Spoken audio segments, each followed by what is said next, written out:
Namaste and good morning, ladies and gentlemen, boys and girls. On behalf of the Swadeshi Science Movement, Vijnana Bharati, Ministry of Culture, Government of India, and Indian Space Research Organization, we extend you all a very warm welcome to this program on Swatantrata and Science, role of Vikram Sarabhai, being organized to commemorate the contributions of the father of Indian space program on his birth anniversary. Our nation is also celebrating the 75th year of independence, and this meeting forms part of the year-long celebrations associated with Azadi ka Amrit Mahotsav. We are all set to start the proceedings and for the inaugural function. May I now request Shri S. Somanath sir, Chairman ISRO, Shri Jayant Sahasrabuddhe sir, National Organizing Secretary Vijnana Bharati, Dr. S. Umi Krishna sir, Director VSSC Thiruvananthapuram, Professor J.N. Murthy sir, Director Indian Institute of Science Education and Research Thiruvananthapuram, Dr. Sam D. Dev sir, Director Indian Institute of Space Science and Technology Thiruvananthapuram, and Dr. Padma Kumar sir, Director Kerala State Science and Technology Museum, to kindly occupy the dais. I request Vivek ji and Jayan ji to escort the dignitaries onto the dais.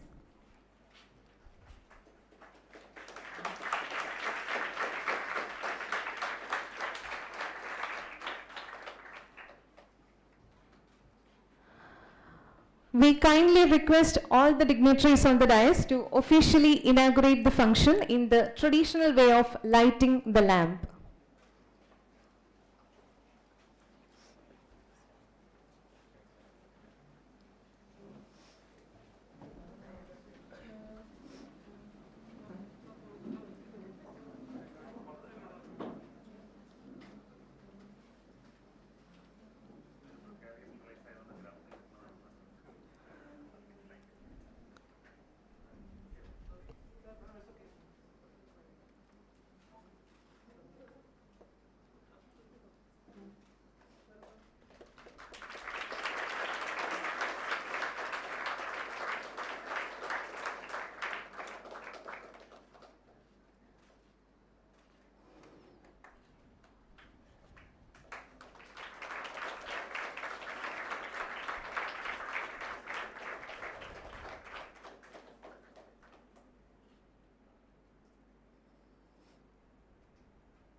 I kindly request all the dignitaries to do the floral tribute to Dr. Vikram Sarabhai.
I request everyone to join the prayer which will be performed by Shreya Mahesh, the student of Chinmay Vidyalaya, Naruva Mode.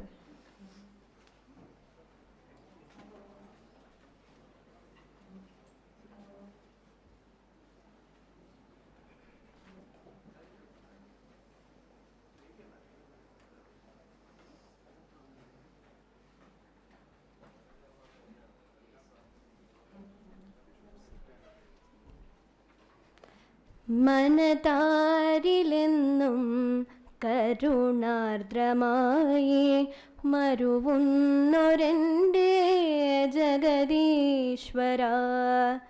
മനതാരിലെന്നും കരുണാർദ്രമായി മരുവുന്നൊരെൻ്റെ ജഗദീശ്വര. ഈ മനുജരാം ഞങ്ങൾ തൻ മനമിതിലെന്നും കൃപയായി വരേണമേ ഭുവനേശ്വര. ഈ മനുജരാം ഞങ്ങൾ തൻ മനമിതിലെന്നും കൃപയായി വരേണമേ ഭുവനേശ്വര. കൃപയായി വരേണമേ Bhuvaneshwara.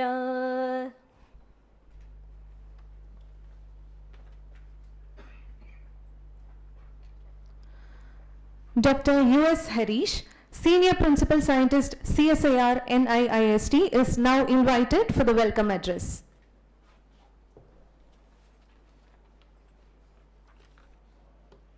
Sri Somanath, Chairman ISRO, Dr. Sri Jayant Sahasrabudhe, National Organizing Secretary of Vijnana Bharati, Dr. Umi Krishna, Director VSSC, Dr. Shamdi Dev, Director IAST, Professor J.N. Murthy, Director ISR, and Dr. K. Padmakumar, Director, Kerala State Science Technology Museum, and all my dear friends, on behalf of Swadeshi Science Movement and Vijnana Bharati, in association with Ministry of Culture, Government of India, and Indian Space Research Organization, is commemorating the contributions of the great father of Indian space science, Sri Vikram Sarabhai.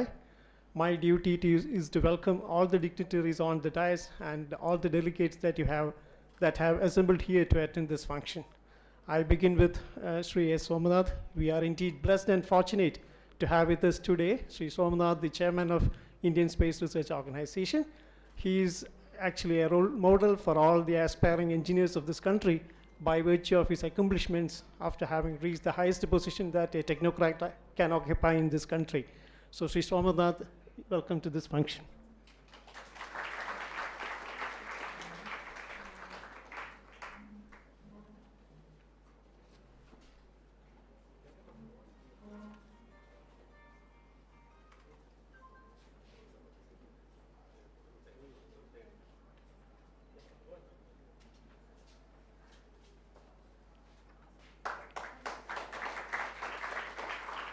Sri Jayant Sahasrabudhe is the National Organizing Secretary of Vijnana Bharati in New Delhi. He is spearheading the activities of Vijnana Bharati to promote Indian ethos in science and is a great leader as far as the scientific achievements in the traditional movement side is concerned. So, Professor Sri Sahasrabudhe is welcome to this function.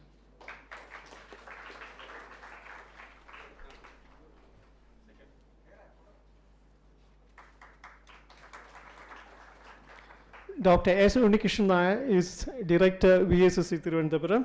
He is a distinguished scientist with significant contributions in launch vehicle mechanisms and acoustic protection systems. He is also associated with the Human Spaceflight Program of VSSC. It's our pleasure to welcome Dr. Umi Krishna to this function.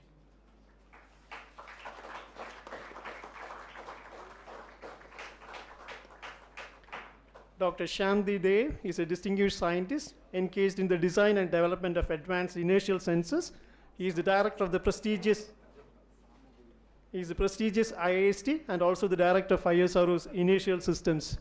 Dr. Dev is welcome to this function.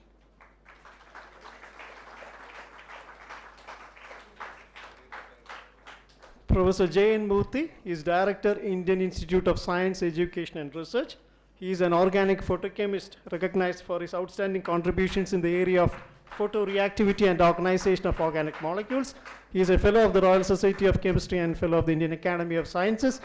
Please welcome Dr. Professor J.N. Murthy. Dr. Padma Kumar is director of Kerala State Science Technology Museum, and he has been quite generous in providing us with all the facilities required for organizing such a great function. Please welcome Dr. K. Padma Kumar. Sri Vivek Pai, National Organizing Secretary, and all other members of Vijnana Bharati Swadeshi Science Movement, and all our invitees and students are welcome to this function. Thank you.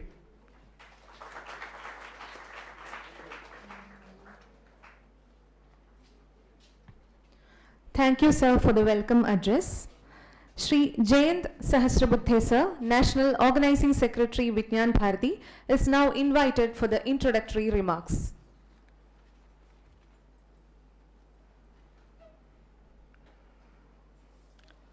Respected dignitaries on the dais and students who are present in this august gathering along with their parents and teachers. At first, I extend my greetings to all of you as we are all celebrating 75th year of Swatantrata in our country.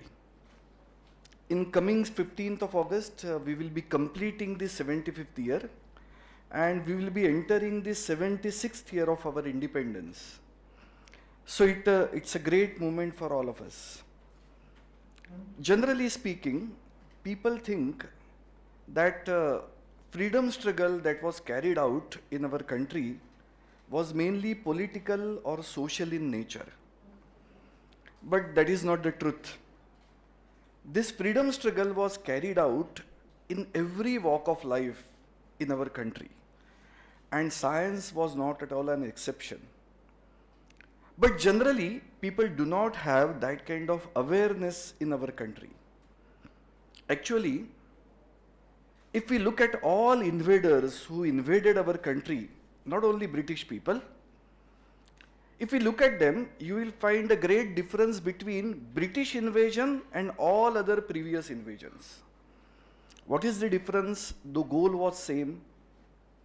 The difference was in tool and methodology. What Britishers administered was a tool called as science. And the methodology to subjugate our country was scientific in nature. We need to understand this fact. There is a great scientist and his paper which has come out with a great study which he did in his lifetime. Unfortunately, that scientist is no more with us. 5 months ago, he died, and his name was Dr. Rajesh Kochar. He was an astrophysicist, but he did research work in the recent history of our country, especially during British days.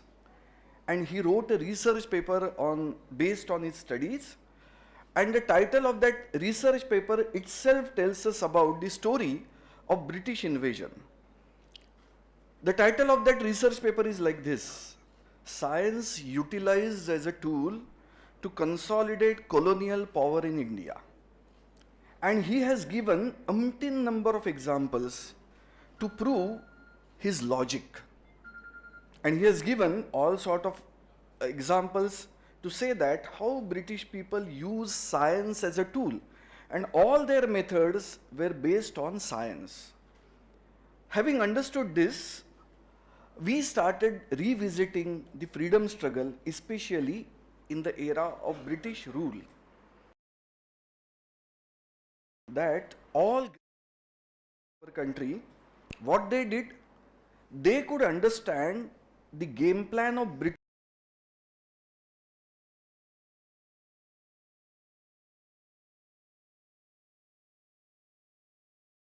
tool which British had in their hand. It was science. Dr. Mahendra Lal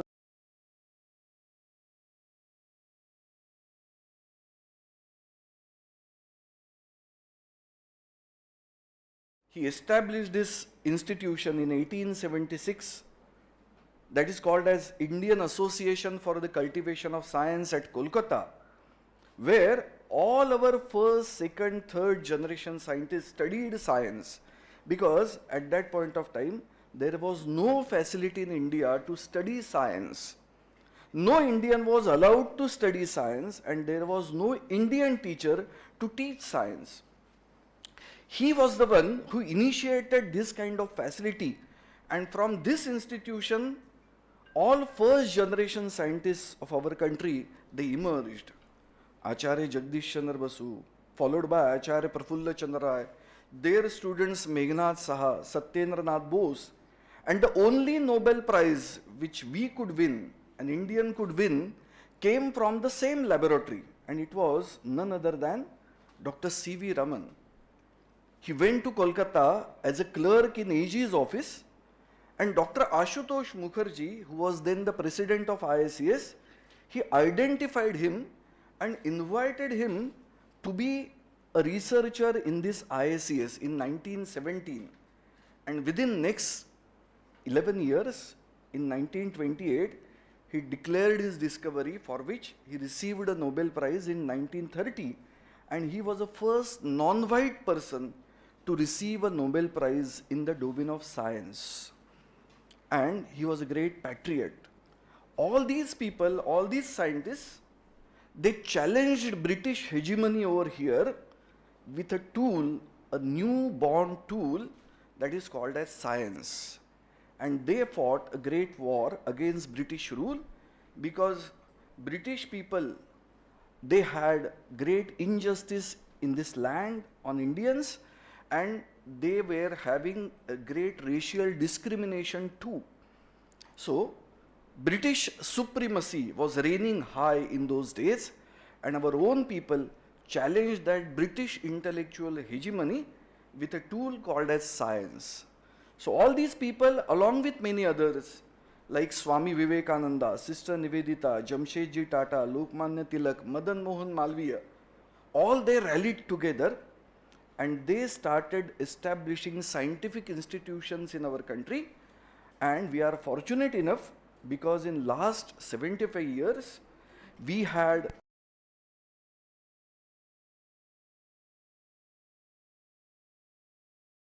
could be achieved, because the foundation was laid down during those adverse conditions when our all scientists were fighting against the British rule. So, this celebration of 75th year of independence has given us an opportunity to revisit our scientific struggle, which was carried out by our scientists in those days, and it is a great opportunity to pay tributes along with all other freedom fighters to our great scientists. Vijnana Bharati, when we had a discussion with Ministry of Culture, because they have been given a responsibility by Government of India to initiate and coordinate these celebrations, and as per the celebrations norms, they are announcing every day that what has happened during freedom struggle on this particular day. Everywhere, in all flights, in all railway stations, even on Akashvani, they do declare all these things.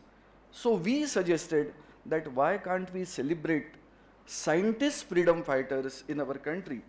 So we are having, or we have submitted a list of 22 such dignitaries in the domain of science, and we are celebrating all these dignitaries specifically on their birthdays in different parts of our country. So this is the second program in that series. First one was on 2nd of August. That is the birthday of Acharya Prafulla Chandra Ray, who is known as father of Indian chemistry in modern era. So this is the second one. Next one will be Sir Mokshagundam Vishweshwaraya. That will be on 15th of September. That is recognized as a National Engineers Day. Likewise, we are going to have series of programs across the country to pay tributes to our great scientists who were freedom fighters, because of whom we could achieve freedom in 1947. So this is a great opportunity for all of us, and here we have gathered to pay tributes to all of them, but today we are specifically gathered over here to celebrate the birthday of Vikram Sarabhai. and all of us know he is a great dreamer who could think about bringing space science in our country, and we know that how we are far ahead in this domain across the globe. And all those who are sitting on the dais, they are the leaders of our space program.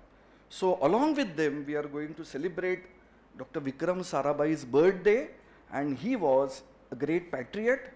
His own mother and younger sister were jailed during the freedom struggle because they were participating in the Chodo Bharat Andolan initiated by Mahatma Gandhi ji, and which kick-started on 9th of August in 1942 from Mumbai.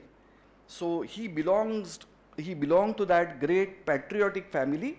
So he was nurtured by that parents, Ambalal ji and Sarala Ben, who nurtured Vikram Sarabhai's mind, and because of those patriotic feelings in his mind, he could done great service to our motherland, bringing in space science to our country.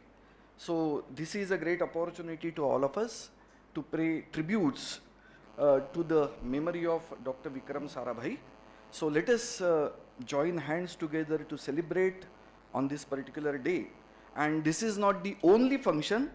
We are thinking of having series of functions on Vikram Sarabhai across the country, so that people will know more and more about all these great scientists. Thank you for giving me this opportunity. Namaste.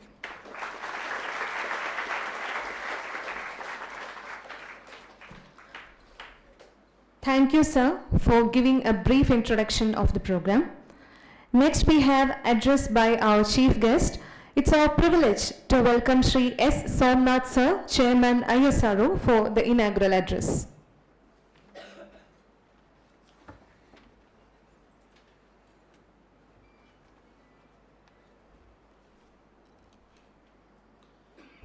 Good morning, all of you.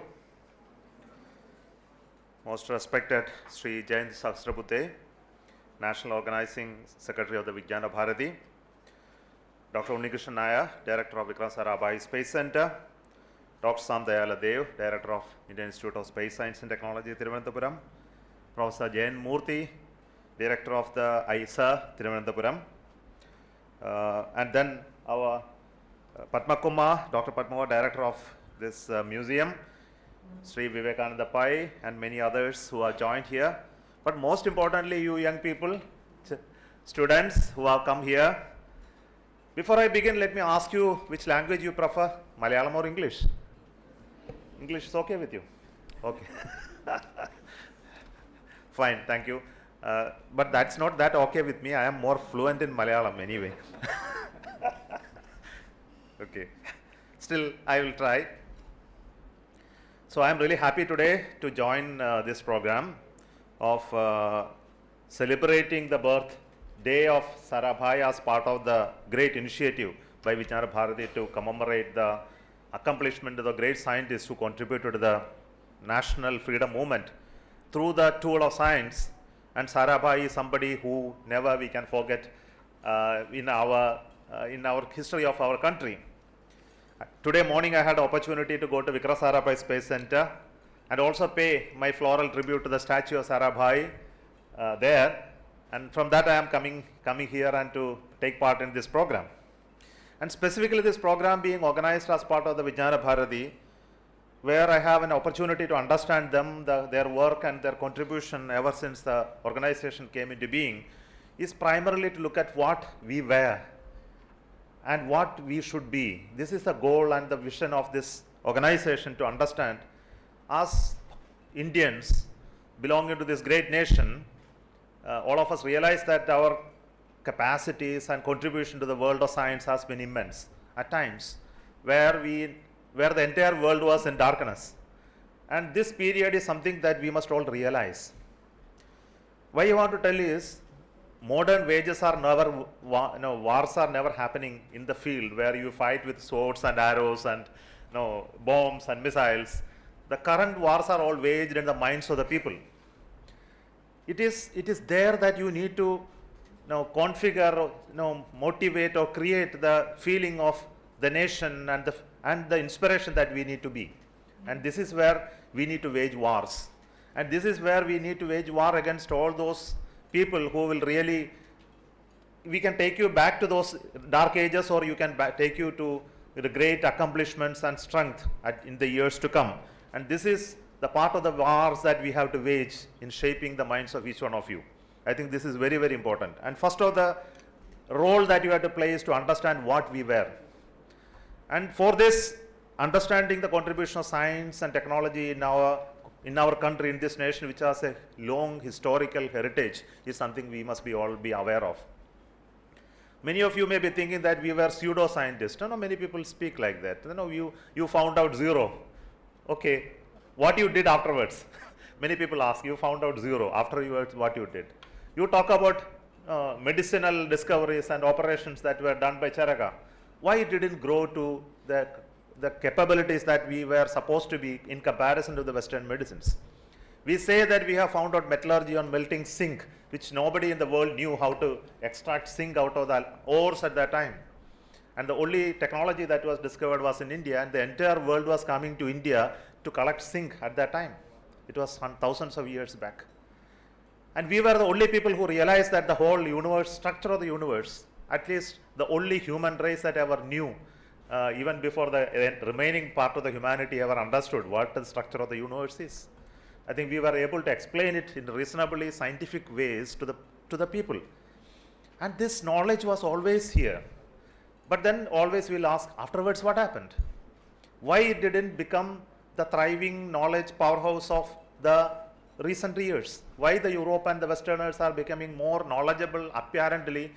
All of you may be wondering, they have the highest of the technology and we don't have the highest of the technology. Why it happened?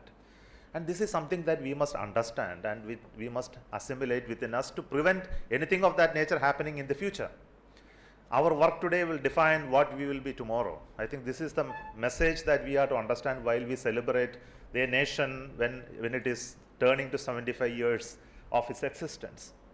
And it's also important to understand what Sahasrabuddhiji was telling. The invaders were systematically destroying a nation which was so powerful in its understanding, knowledge of the entire the human existence in various forms. Science is only one of them. And this is the great nation. I think all of you must read and understand. In fact, I must admit that I have not understood the entire gamut of the knowledge that the Indians created historically in this country.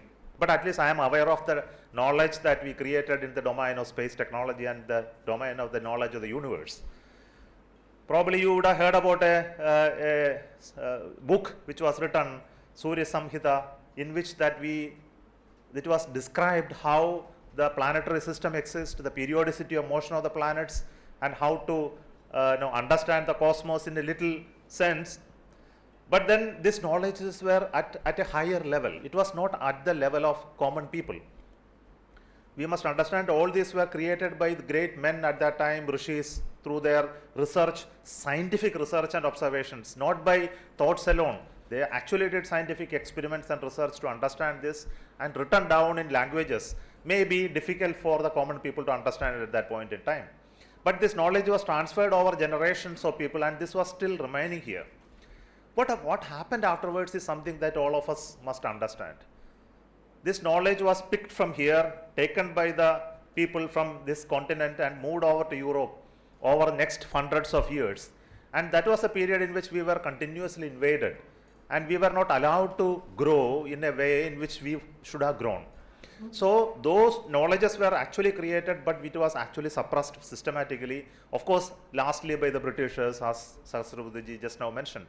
But we were under great suppression due to various reasons. It is through the invasion and the issues of the structure of the nation, and also the split that existed in various forms at that point in time. All this contributed. Socio-economic conditions existed in this country, created such a situation in which that we couldn't work upon those already existing knowledge that we had. But today, after the pre-independence and independence period and post-independence period, the renovation, the new energy that has come into India is really astonishing. I think you must all realize India today is a powerful country. It is not a weak country. It is no longer a developing country. It's a country that was only 35 crore people at the days of the independence. Today it has grown to almost 130 crore plus.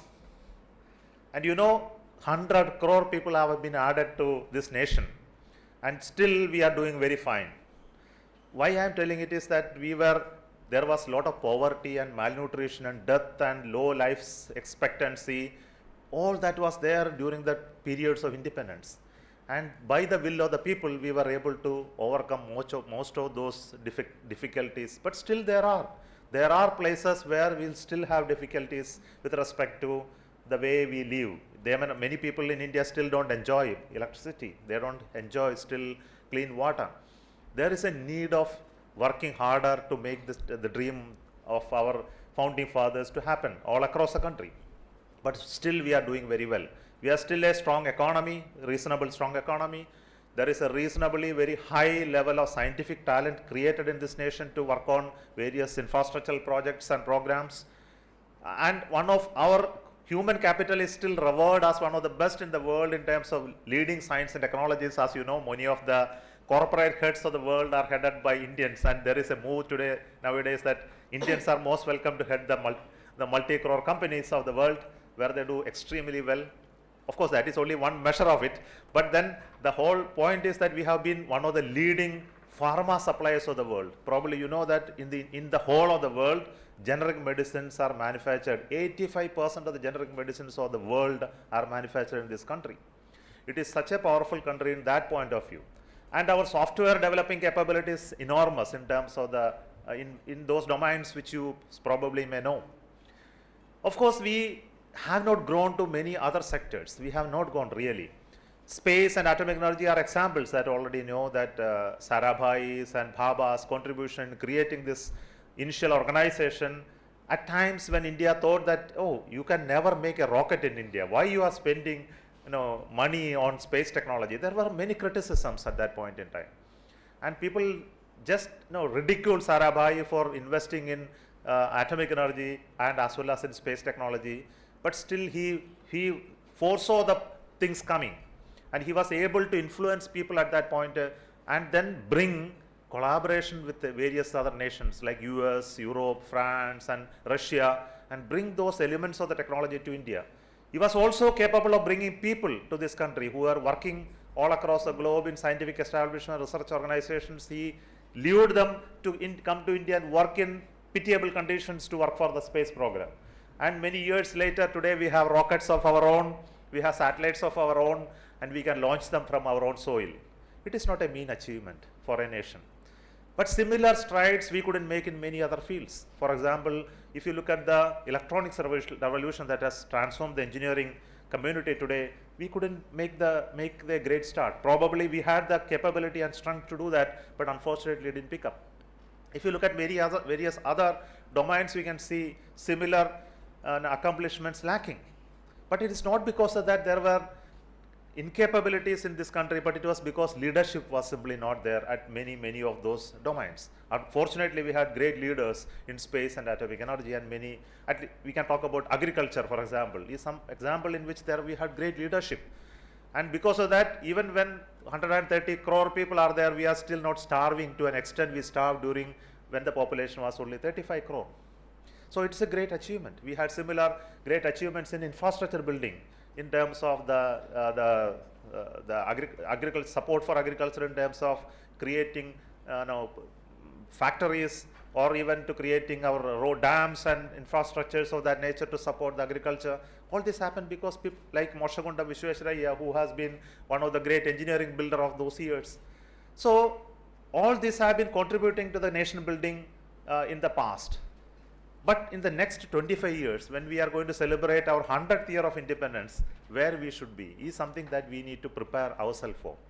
And when it becomes, really happens in 2047, you are going to be the people who are going to stand here and speak, not us. And for the next 25 years, we want people in this country, youngsters who have vision for the future of this nation, to prepare themselves and understand what this nation is and why we should be strong. I think this is the message that we would like to convey when we celebrate great people like Sarabhai. And do you think that in 2047 we will be one of the strongest nation? Do you believe? Yes. In what way we will be stronger? By attacking the neighbors and also taking over their territories? Will you be stronger by that process? No. We will be stronger through what means? This is a question that we have to ask ourselves. In what area we will be stronger so that the whole world will look at you with great respect, not with fear. And the whole world will come to you for seeking advice because you have the great sense of Vasudhaiva Kudumbakam feeling within you. You are going to be the guru of the world, as we have been already told. And this is going to be a leading light of the world where the entire world can look upon us and then see, yeah, here there is a nation who has an ability to take entire humanity forward safely and securely for the next millennium. To achieve that, we need following things. If you are a weak nation, nobody will come to you. Only then they will come to you because you are a strong nation and you have capability to handle the global issues. And this is what is needed for this nation. And I want to tell you for that the first and foremost capability we need to have is technical supremacy. In every domain of science and technology, we must have great leaders. And we must create great institutions. And we must create great capable people out of it. And we should be able to handle and tackle the problems of this globe through our technological interventions appropriate time. Let it be the issue of pandemic. Let it be the issue of famine. Let it be the issue of global warming and our survivability being threatened. Let it be the issue of education. Let it be the issue of longer life expectancy. In every domain of human endeavor, we must have capability with this country, and for that we need to invest in people. We have to invest in education, and for that only recently we have come across some of the new education policy in which the stress is more on scientific and methods of education and skilling in people to create the better talent pool in this country through our available education systems. We are also looking at how collaborative work of schools and colleges can be strengthened with the technological institutions that exist in this country. We need to create the required manpower for it. And only through technology and science that this nation is going to be stronger. And our endeavor is not to create the army of huge missiles and rockets and attack anybody in any time in the world. And we are never going to be a nation of that nature. In the history, you can never see our nation has never attacked or conquered any other nation. Never ever. Though there could be some wars that was waged internally for expansion and contraction of the local empires, but as a nation, as a country, Bharat has never ever attacked any other nation to create bigger empires. That is never our approach. Our approach is through collaboration and working together. I think this is the nature of this country, and we will continue to thrive on that capability. And let us be aware that we need stronger human beings. As I said earlier, the way wars are always waged in the minds of the people. The first and foremost thing to you is to believe that you are one of the member of a strong nation. And you can do things what others can do. It is not the prerogative of some other country to do something first time. You can also be the very first at some point, on some domains, and many more domains which you think it is not possible today. And only through that will that you are going to create that change. And for that we need people who first trust our strength, believe our leadership, and also take those steps that are required to make our nation stronger. And when you look at Sarabhai, we must imbibe that quality that he believed it is possible for India to develop rockets and spacecrafts one day and get it launched in this country. In his lifetime, he never saw a rocket getting launched. But much after you are dead and gone, only things will happen. But doesn't matter. It is your current work that matters. I know today that someday we will send people from India to Mars. Indians will be there on Mars someday. I have no doubt about it. Only if you put the effort today, the little small steps that we do today really matter. What will you achieve tomorrow? And we also want to be going to Mars, right? You don't want to leave to the Americans alone, right? So if you want to do that, you need to prepare ourselves, our next generation, younger people like you, and they must believe that it is possible. We will all vanish in the next 25 years, but by the time 2047 comes, something wonderful things has to happen. The India should be at the top of the world. And that is a goal when we celebrate at 75 years.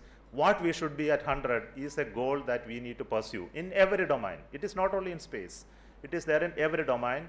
our population will increase sometimes to 160 crore and stabilize at that point of time. Our economy will be a $10 trillion economy at that point, and we will be one of the nations that will solve the world's most of the problems. I think this is the goal that I believe, and this is a nation where every human being in this world will aspire to live happily. This is the goal that we have put for our own vision for 2020, 25 years from now, a happy living place for every human being. And let us work for it.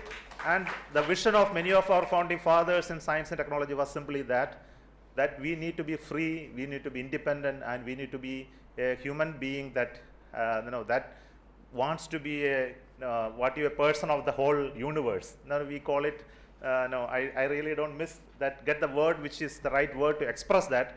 But then Vishwaguru maybe. So some of these concepts are there in our mind. Let us thank the Vibha, the Ministry of Culture, and the Priyadarshini Planetarium, and also all of us who have organized this program to celebrate Sarabhai's birthday today. Let all other great leaders of science be celebrated appropriately like this to imbibe the spirit of the freedom struggle. And when we salute all those great founding fathers who built us to this state, and it is our responsibility to take it further. Thank you so much, and wish you all the very best.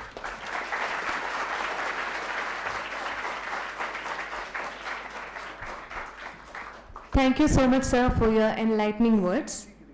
We now request Dr. Umi Krishna Nair, sir, Director VSSC Thiruvananthapuram, to address the gathering.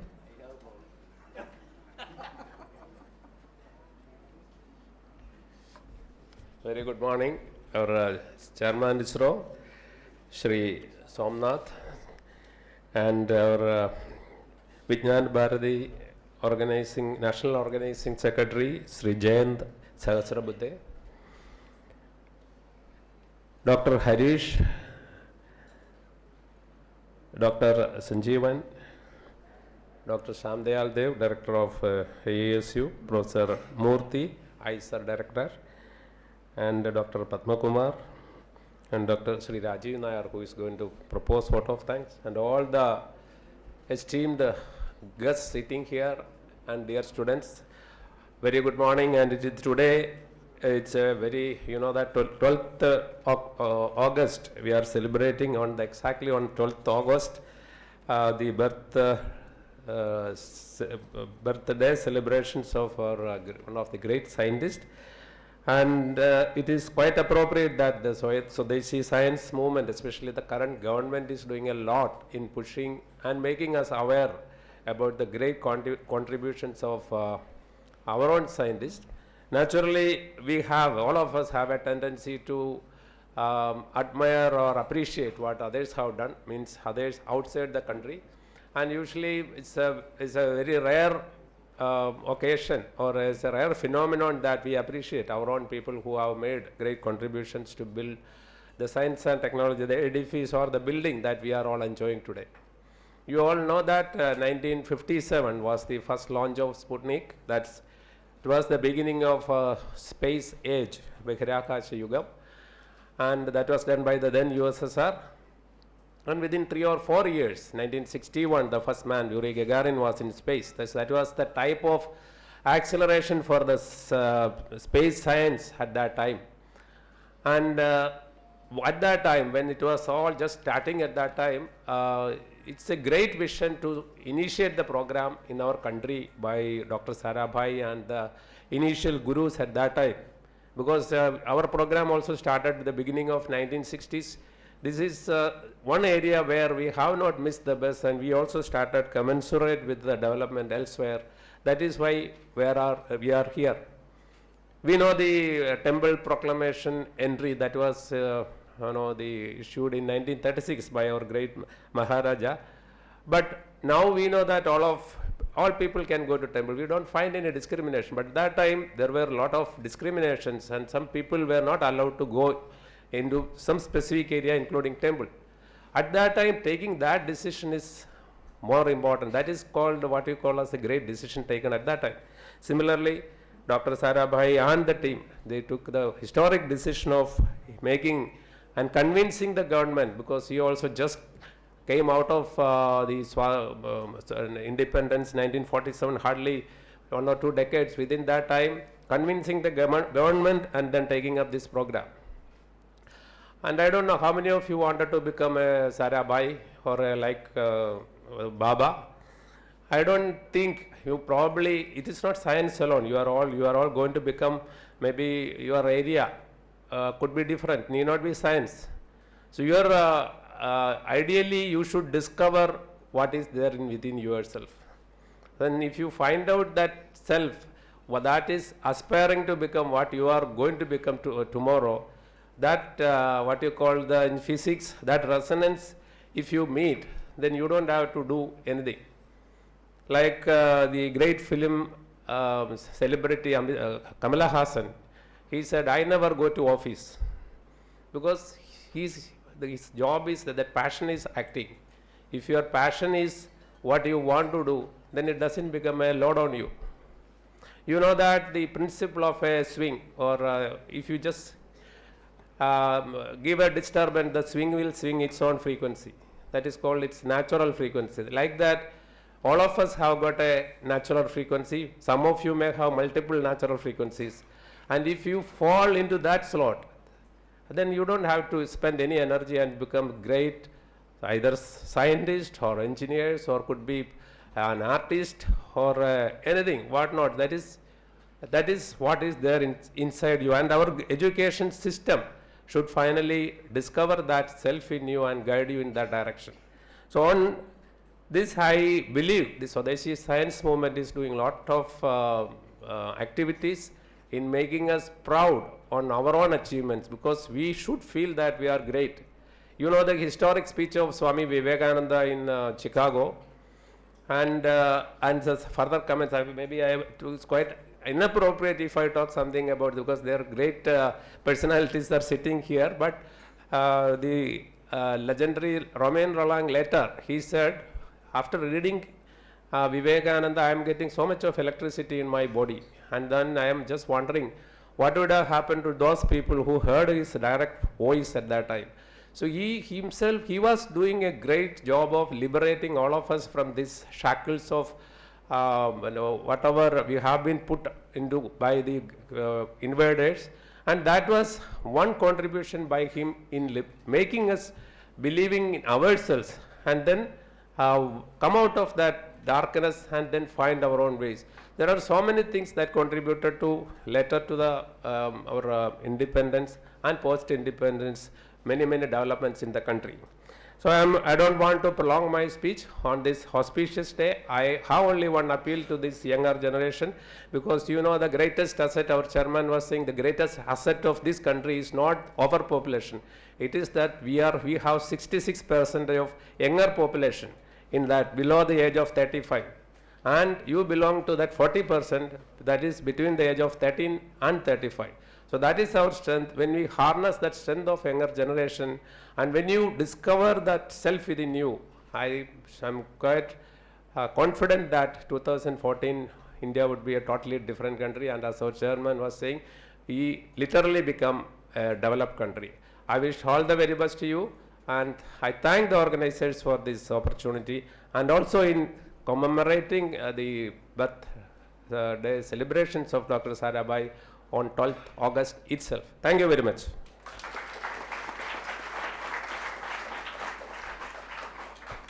Thank you, sir.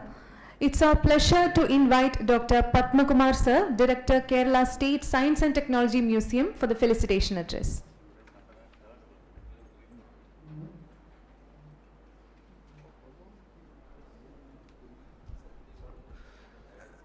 Respected dignitaries on and off the dais, dear student friends, the organizers of Swadeshi Science Movement and Vijnana Bharati, and respected teachers. So this is an occasion by which KSSTM is in fact honored by selecting this institution to give an opportunity to host this function, and with the presence of our ISRO chairman, then VSSC director, and directors of ISD, ISR, and in fact, the organizing secretary of Vijnana Bharati. Our Somanath sir and Umi Krishna sir, they are inspiring the students by the development of science and technology of our country. In this occasion, I want to give a brief description about the KS system, because at the time of development of this ISRO itself, our Jawaharlal Nehru has founded these science and technology museums also. In 1960s, the first science museum in Calcutta and thereafter the science museum in Bangalore, they have instituted these two institutions to give informal science education and especially to disseminate the science principles and give a direction to the students towards this scientific temperament. But after some time, when this development of this software, etc. began, then we lost the direction and the fundamental research in science and technology has lost. But it is very interesting that nowadays the rulers as well as the scientific community is giving more interest in the scientific development and research. So KS system has started in 1983 in order to disseminate scientific knowledge among the youngsters and especially to the students. That's why we are giving science education programs to schools, and also we are conducting several outreach activities. So this function commemorating our Vikram Sarabhai is a outreach activity that we can provide to the youngsters with happiness. So I thank these organizers for giving us an opportunity, and in this occasion I urge your help in further programs for conducting this type of programs as well as some other development of this science and technology museum. So I request all the help of VSSC, then Vijnana Bharati, Swadeshi Science Movement, etc., so that we can conduct several programs like this that will benefit the students. Thank you all. Thank you, sir. Now I would like to invite Professor J.N. Murthy, sir, Director, ISRO, Thiruvananthapuram, to address the gathering.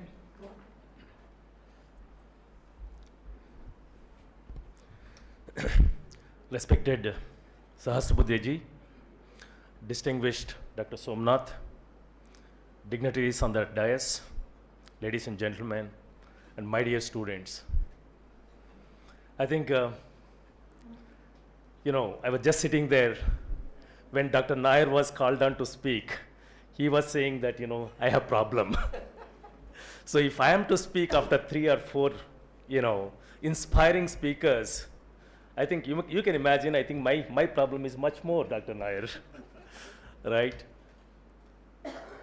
I think, our country, right appropriately, has been celebrating for the past 1 year. I think we're, as Sahasrabudheji said, by August 15th, we'll be completing 75 years. We have been celebrating under the name of Azadi ki Amrit Mahotsav. In that context, I think it has been, in my perspective, it was a wonderful idea of Vijnana Bharati to sort of collate the histories of the great contributors, scientists who were part of the struggle for our independence. As he mentioned, there was the first of this celebration of P.C. Ray in Delhi University, and the second happens to be today. And we have heard quite a bit from Dr. Somanath about Vikram Sarabhai, the father of the space program. If I am to reflect the nation building, in fact, Dr. Somanath was really inspiring. In fact, I was getting inspired myself, Dr. Somanath, going by your words. I think the younger generation should be much more inspired. I think he went on to say, what is it that our country did not have? I think it looks like, if you introspect, we had everything. People from outside, as he said, came to our country, analyzed our strengths, and basically sort of using science as a tool, as Sahasrabuddhe said, they ruled us. I think we were basically sort of going through the battles. In the process, we lost the sense of what we are. And if you look at the first institution, I think, IACS that Sahasrabuddhe talked about, produced such, stalwarts in the name of J.C. Bose, his own student S.N. Bose, and of course, subsequently, K.S. Krishnan, Sir C.V. Raman, of course, K.S. Krishnan was his student who went on to get the Nobel Prize, the only Nobel Prize that we have in science so far. And subsequently, Meghnad Saha, and a flurry of scientists that went on to really earn the reputation on the world stage. And come to post-independence, we have the stalwarts like the Vikram Sarabhai, being called today the father of the space program. And we also have Homi Bhabha being called the father of nuclear program. Likewise, we have had subsequently, and if you look at, and he talked about it, Dr. Somanath talked about it, the population that time when we got independence was only 35 crores, and today we are looking at 135 crores. Have we become weaker? We have not become weaker, by his own words.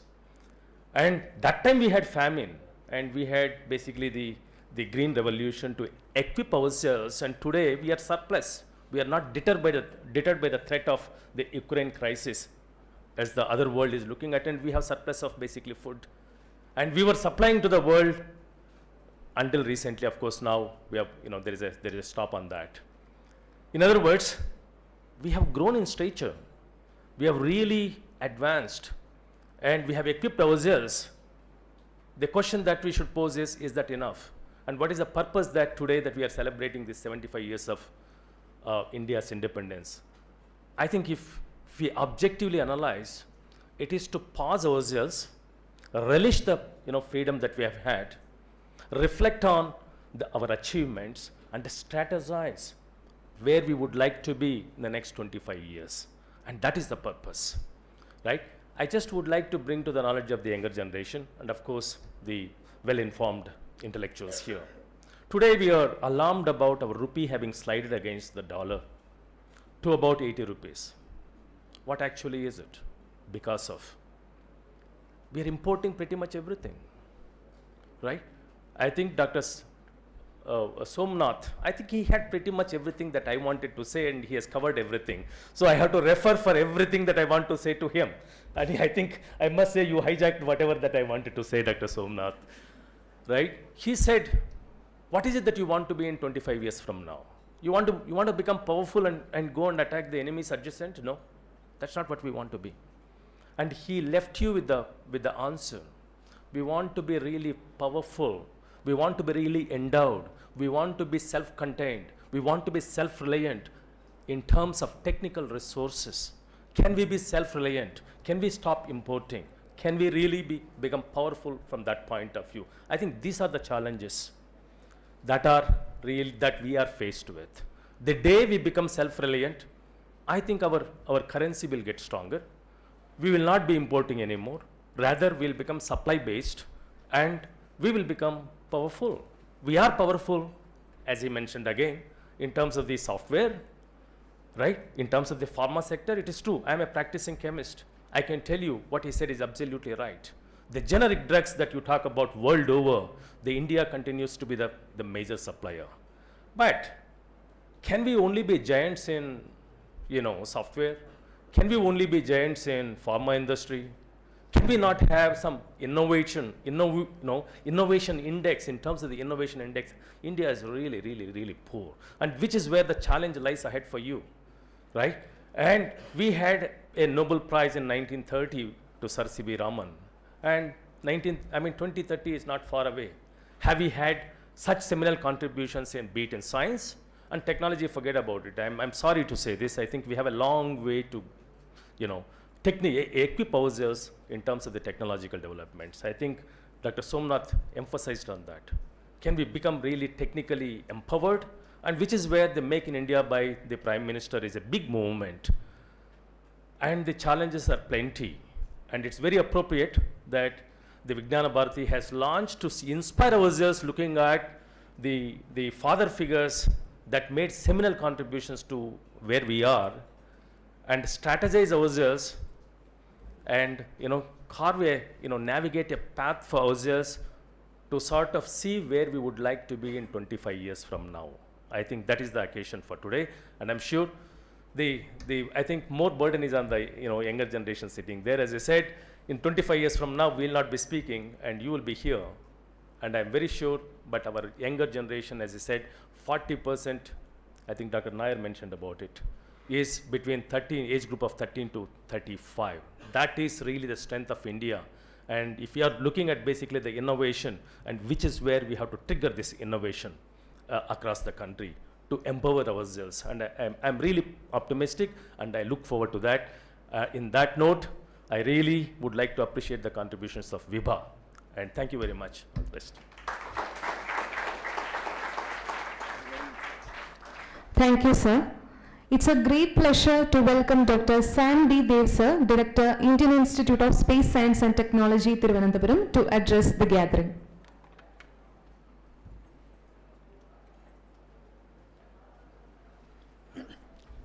Good morning.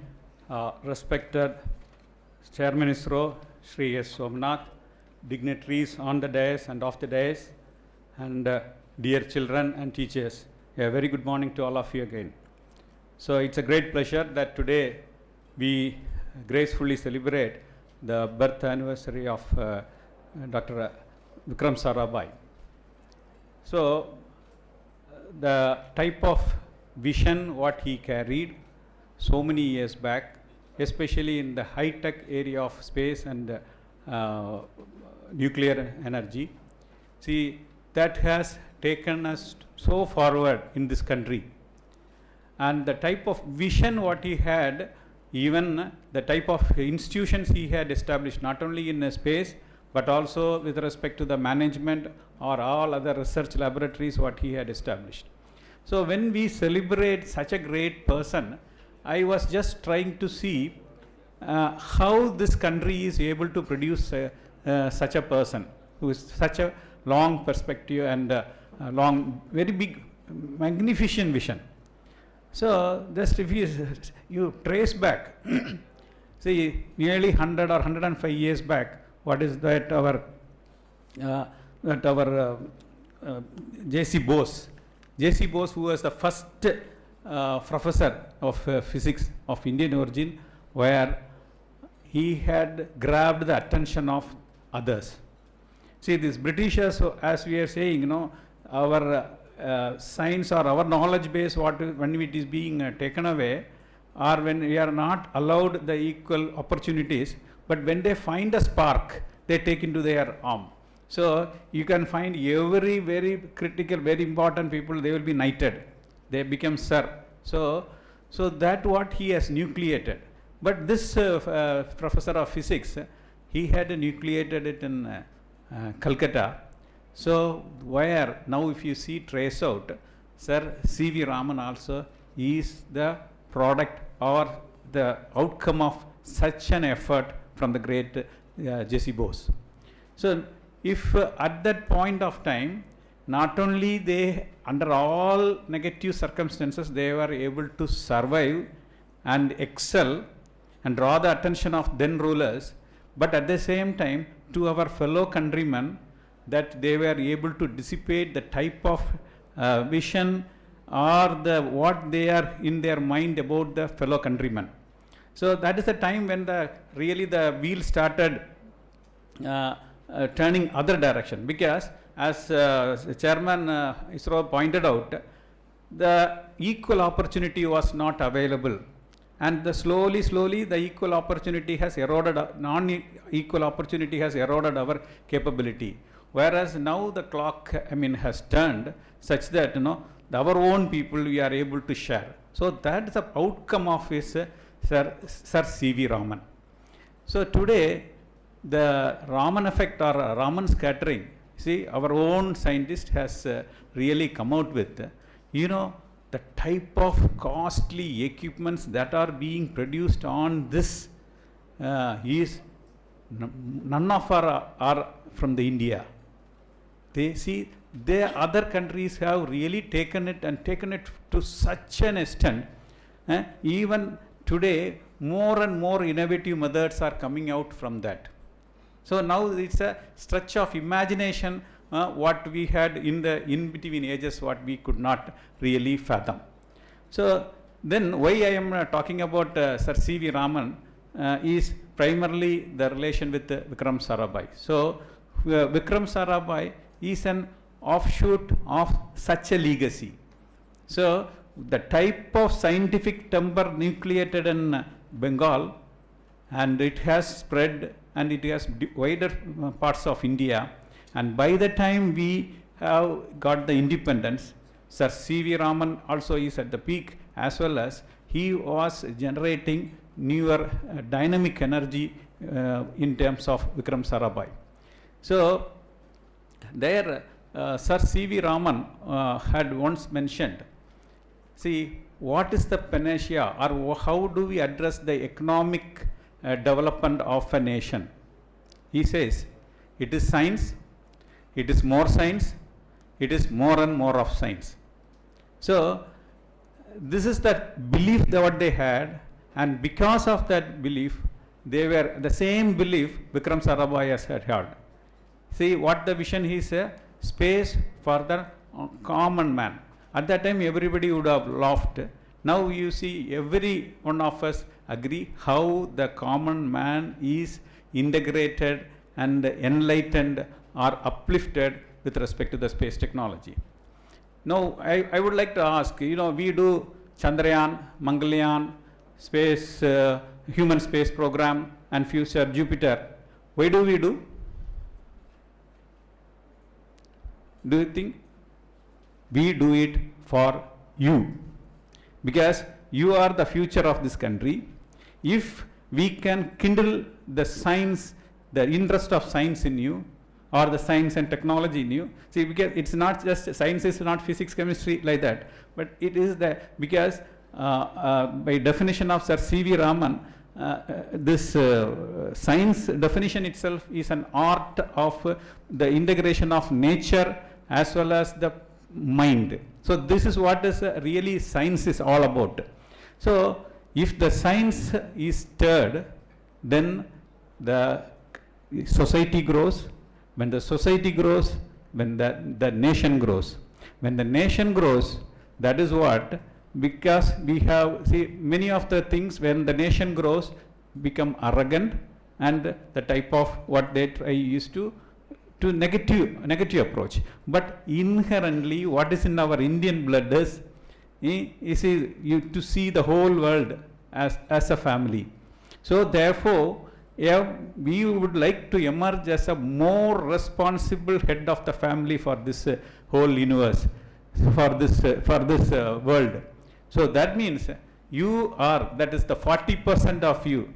So some of we launch rocket or satellites not just for the application alone, in order to stir the spirit of science in you, and so that tomorrow, because we will not be in the picture, but you are the people who are to take this nation to a great level.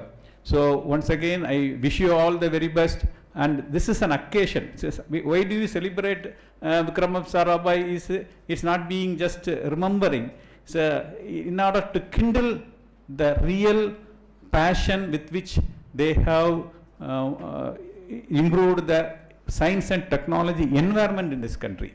So therefore, I really thank the organizers for organizing such an event, especially at the brink of completing 75 years of Indian independence.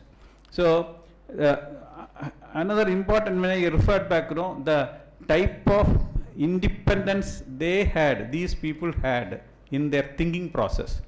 Even though we are under a foreign rule, the type of free thinking process what they had, and the love for the nation. So these two has to be there. The love for the nation, which only can drive us more and more towards achieving greater goals. Thank you very much.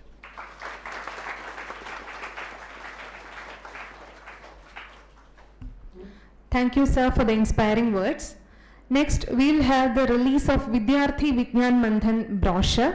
I request Sri S. Somanath, sir, to hand over the brochure to Professor J. N. Murthy, sir.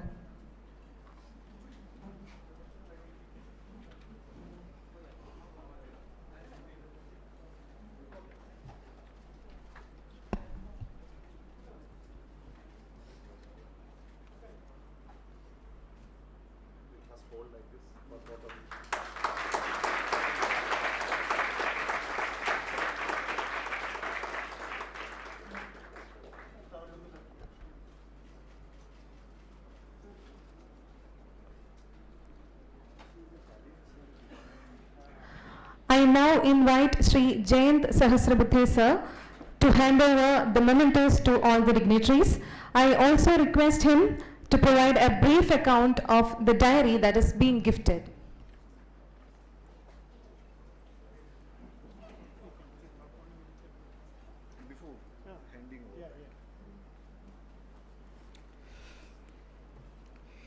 So this diary is going to be given to all our dignitaries over here. The speciality of this diary is after getting independence, our government had a thought that we should have our own calendric system in India. And a calendar reform committee was formed under the able chairmanship of Dr. Meghnad Saha. And this committee, Meghnad Sahaji had 6 other members, stalwarts in this field, and after working for 5 years, they formulated one calendar for our country. It is called as Rashtriya Dinadarshika, National Calendar of India. It was not at all a Gregorian calendar. Unfortunately, we use even today at this moment. But they had formulated a national calendar for our country, and it was duly accepted by our parliament in the year 1957, and government of India accepted it, started using it. But unfortunately, all of us are rarely aware about this entire effort that was taken up after independence, because that is what independence means. So to create awareness about this national calendar, Vijnana Bharati has taken initiative, and in this particular year of celebration of 75th year of independence, we started spreading this kind of awareness about our own national calendar in our society. And for that, since last 3 years, we are celebrating that day, first day of Indian national calendar, that is the 22nd of March, because that is the spring equinox day. So we had that wonderful scientific calendar, but people are rarely aware about it. So we thought of publishing this diary where all these things are given as an information.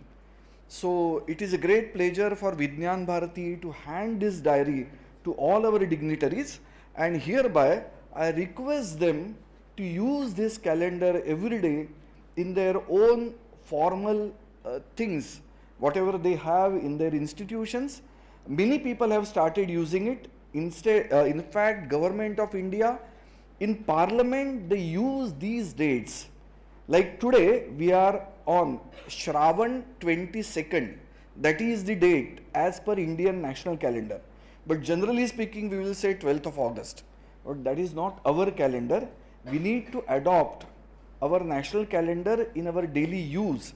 So that is the request not only to all dignitaries but to all of you, that let us follow our own national calendar, which has been duly adopted by our own government from 1957. So this diary gives all kind of information about it.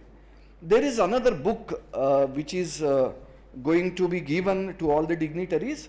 It is a book published by Vijnana Bharati, and it has a title, Struggle for Swatantrata Through Science. So this sheds light on all kind of efforts our scientists have taken during those adverse days, and it gives us lot many information about their efforts. So I am happy to gift these 2 things to all our dignitaries. First of all, I will hand this over to Shri Somanath ji.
Thank you, sir. Shri Rajiv Nair, sir of Swadeshi Science Movement, is requested to deliver the vote of thanks.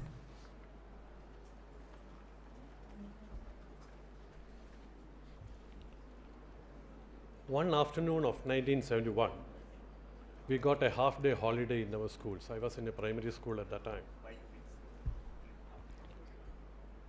It was because of the sad demise of Dr. Sarabhai. But we didn't know anything about Dr. Sarabhai. But next day's paper gave the photographs and a lot of information, biography of Dr. Sarabhai. From that day onwards, Dr. Sarabhai became the face of ISRO for us. Till then, we were seeing only the buses of ISRO plying in the city.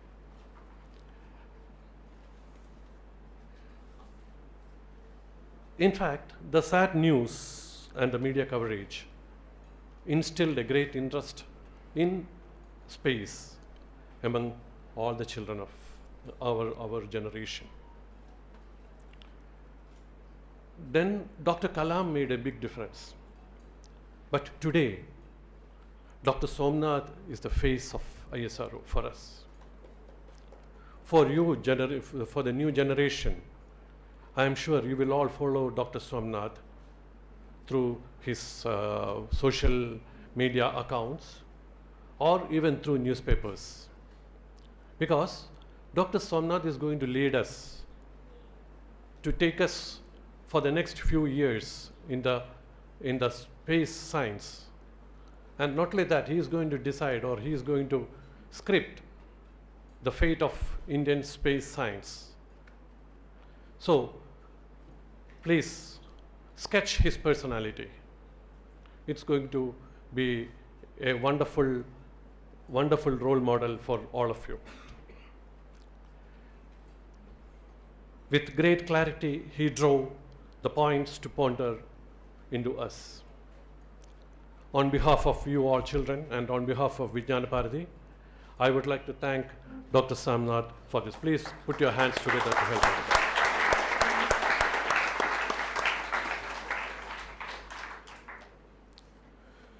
VSSC is always a private pride of all Trivandrumites because no other city has VSSC, only Trivandrum has it. And we are all proud of whatever VSSC does. And we pray for its success. And we are very proud of every success or every successful launch they do. Today, we are blessed to have Dr. Umi Krishna here with us, who runs the VSSC to its perfection. He is an expert in both the module recovery from sea and also the payload dispatch to space, both directions. A person with a literary heart. Many of you may not be knowing that. Please help me thank Dr. Umi Krishna for being with us today.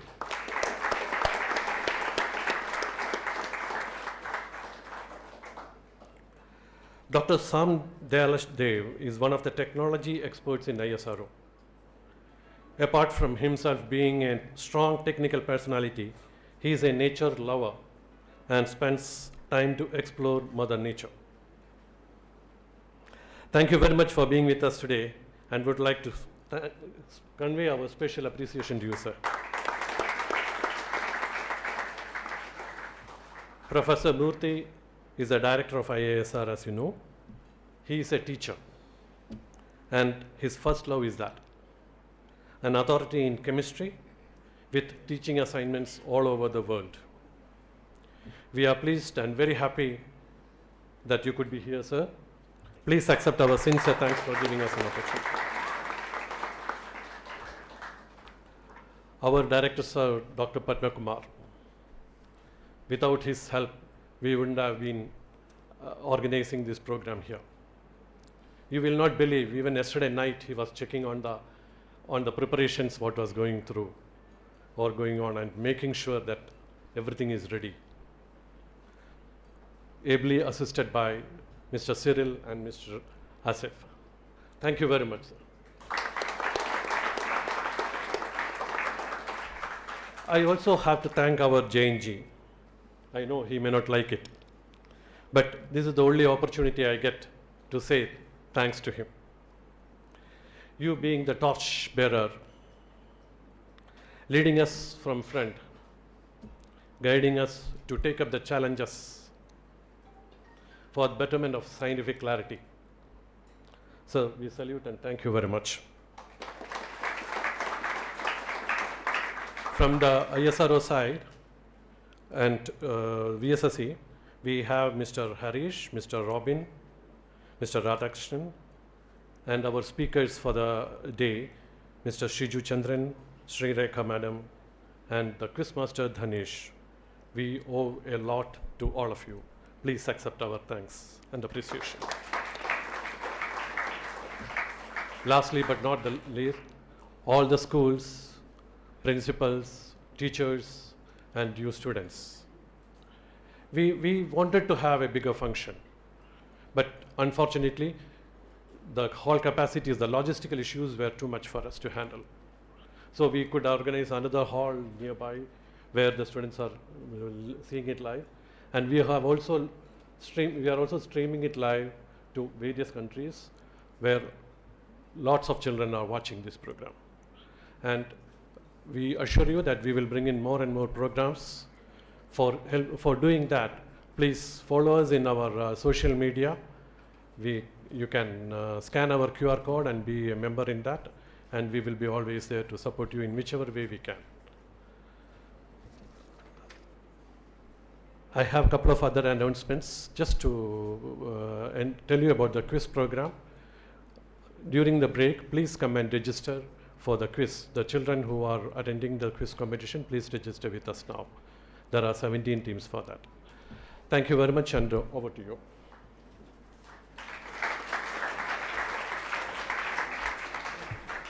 Thank you, sir. That brings us to the close of the inaugural function. Chairman ISRO, Shri S. Somanath sir, has kindly agreed to interact with the students. We have time for a few questions.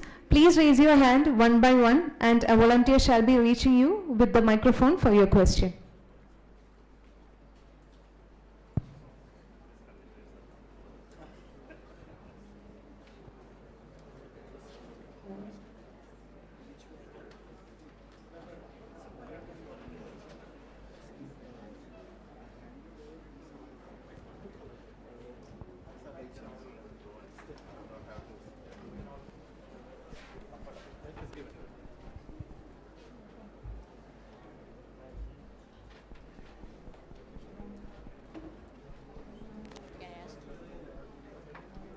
Yeah, please ask.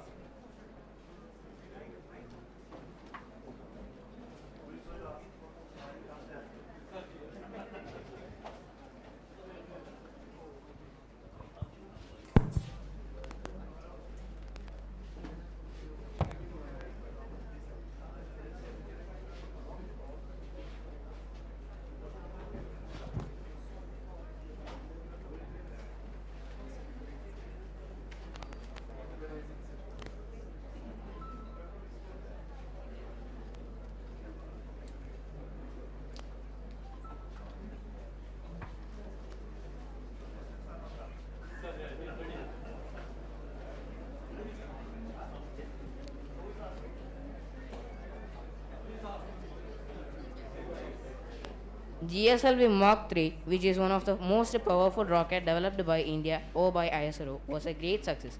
What was your experience as the director of the project? Can you share it with us? Maybe that will inspire us a lot. Your name, please? My name is Niranjan. Niranjan, which school? Bharatiya Vidyapeetham. Bharatiya Vidyapeetham. Okay, great. But this question, answer to this will require another 1 hour of explanation. So you are asking me my experience as a project director of a new rocket. Yes. That is really wonderful, I think. I must tell you, it's an experience of 10 years, not one day. Right from the beginning of writing the project report, which was in 2000 to 2002, it took 2 years to write the project report and reach a cost estimate, which was 2,500 crores. I was the member secretary of writing the report. So that was approved by government. Afterwards, I was in the engineering team, went through the development of the rocket in various ways. So I was in the core design of the rocket. But finally, when it was nearing launch, I became the project director almost 4 years, 3 years at the fag end of the project. I must tell you, as a project director, what I am today, if we can talk about rocket only because I had opportunity to work in that project. So the learning, it is more than doing, it is actually learning. So I have no words to explain. I think it is very difficult to explain something that you have gone through. Experience is something that cannot be transmitted just like that. You have to go through it. Without that, you don't understand. So I can only say it was living and enjoying the whole experience of designing a new rocket. I can tell you that I have never had such pleasure of going through work. As just now Umi Krishna was telling, that once you do something that is just for joy, there is no work involved in that. I can tell you 10 years of that period was where I have never worked. And at the end we had the rocket. So I normally tell people this story. See, when I joined the project, the GSLV Mark III was only a sketch in a paper of this size. But after 10 years, I was standing, seeing the rocket moving to the launch pad in front of me, 50 meter tall, 40 tons in mass, huge one. From a paper to the rocket, you are able to see the transformation. No? Once you see the transformation of this nature, from a sketch to a gigantic rocket taking shape in front of you, what will you feel inside you? So joy. The pure joy. I think that is the experience I have, nothing else.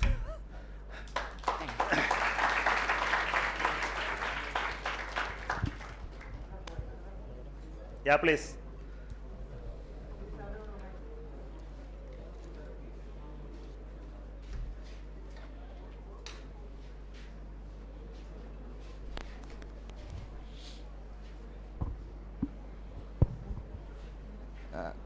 Good morning, sir. I am Rohit Dev. I am from the Bharatiya Vidyapeetham Central School. My question is, does ISRO have any projects to inspire tribal students who have the aptitude in scientific and in space research? No, this has been a regular feature in, at least in Vikram Sarabhai Space Center when I was director, or even before that also when I was not director. We had programs called Space Week. You heard about the Space Week? And in Space Week, we intentionally make sure that our staff go to rural tribal schools. Many schools which are selected for Space Week program where our staff goes and explain to rural children what is space technology, how rockets and spacecraft work, what are the opportunities for science and technology in this country. We normally spend half a day with them with the videos, programs, talks, interactions, and select every year new schools in tribal area. And some of the people who are given the talk are going to participate today and give you the similar talk. So I think I can have inspiring teachers within ISRO in VSSC. At least hundreds of them are there. I think we have created that talent pool. Some of the best will speak to you today. Okay, sir. Thank you.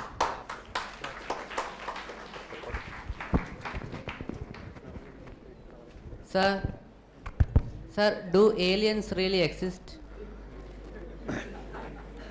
What answer you want from me?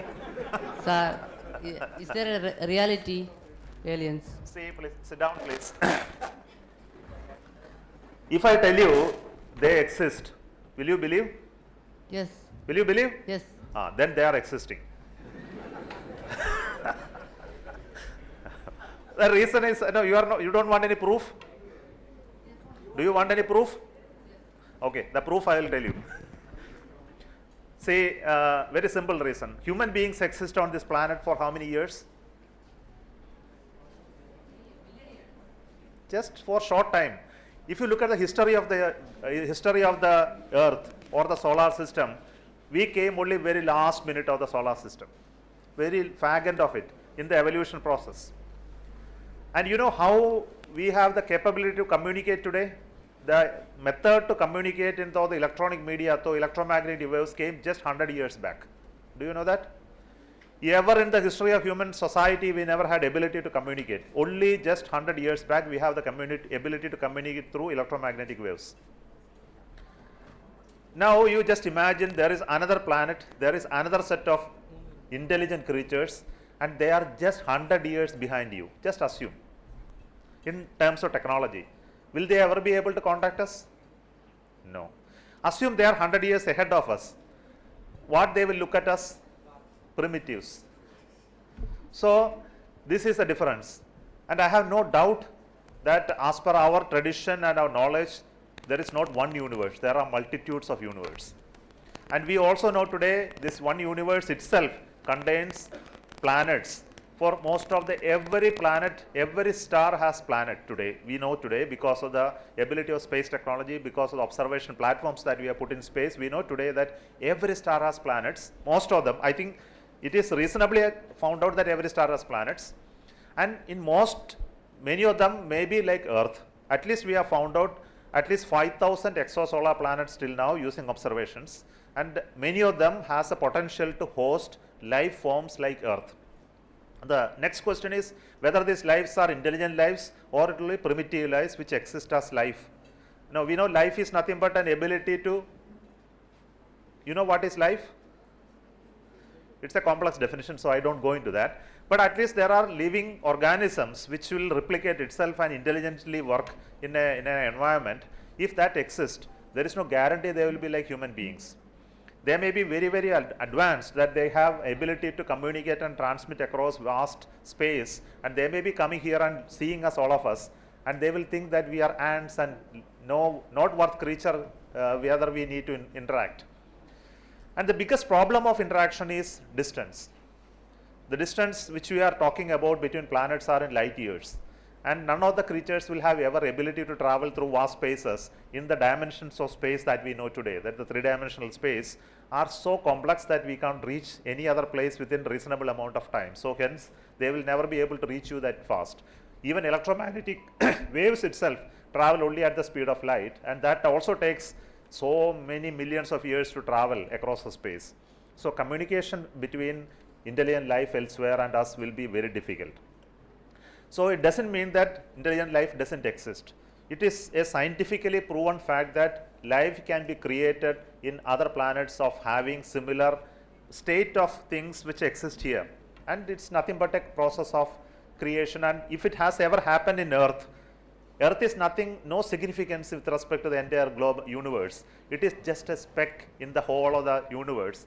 And I am very sure with our scientific intuitive approach, if you really look at it, it is possible in millions of other places. That's what I am telling, in millions of other places life can be created. There is no doubt that aliens do exist. Is my explanation reasonably okay?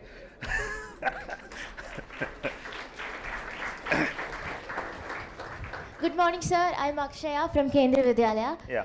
Sir, when do you think ISRO will be able to send the first Indian to space? We will send very soon. Yes, sir. How is the developments in as far as it is concerned? As far as the space technology development was concerned, we took almost 50 years to reach where we are today. We will take few more years to reach the next step of sending human beings to space. Why I am telling like that is, it is not an easy task at all. Sending human beings is very easy, but bringing them back extremely difficult in safe manner. So we would like to do it only when we are very sure about it. So what we do today is a program in which the human spaceflight technology development is going on in a very measured, calculated, safe approach. So the risk has to be minimal. So there are many tests and developments that we have to do in the course of time, and that has to be done with the resources that we have. So it's a question of doing things right at every step, and if you don't fail in any of those steps, I can send the human beings by 2023 end or 24 beginning. But if you really face a issue, the dates will be appropriately adjusted. That's why there is no point in telling you and announcing a date. Date is not important, no? Are you going to get anything by sending a man tomorrow? No, sir, I was just asking about it. So the whole question is that we need this capacity, and the question is why we need to send human beings. Are you convinced that human beings should go to space? Yeah. Yes. Okay. Why we should go? Sir, to explore. Okay. To After know exploration, better. what we will do? Yeah, sure, sir. We can See, get to know more about the geography. No, there are questions. Now, I am not asking you much. There are questions on the need of human beings to go to space, and we must be convinced about the purpose for which we are creating, the time at which we have to have the capability, and whether we need to continue it for next 100 years, humans being flight. And if you have to continue, what is the scale of operation of this? There are many questions on it. Why we are addressing human space today is because it is a very important capability that human beings have to go. We want to just to have the technology within India. This is the only purpose today. Not to send tomorrow man to moon, then to Mars and all that. We do not have such plans today. The plan is to create the technological capability in India to send human beings to space if you really need it at any point in time. So it's a demonstration capability only we are trying to do, and on that we are not in a hurry. Thank you, sir. Thank you.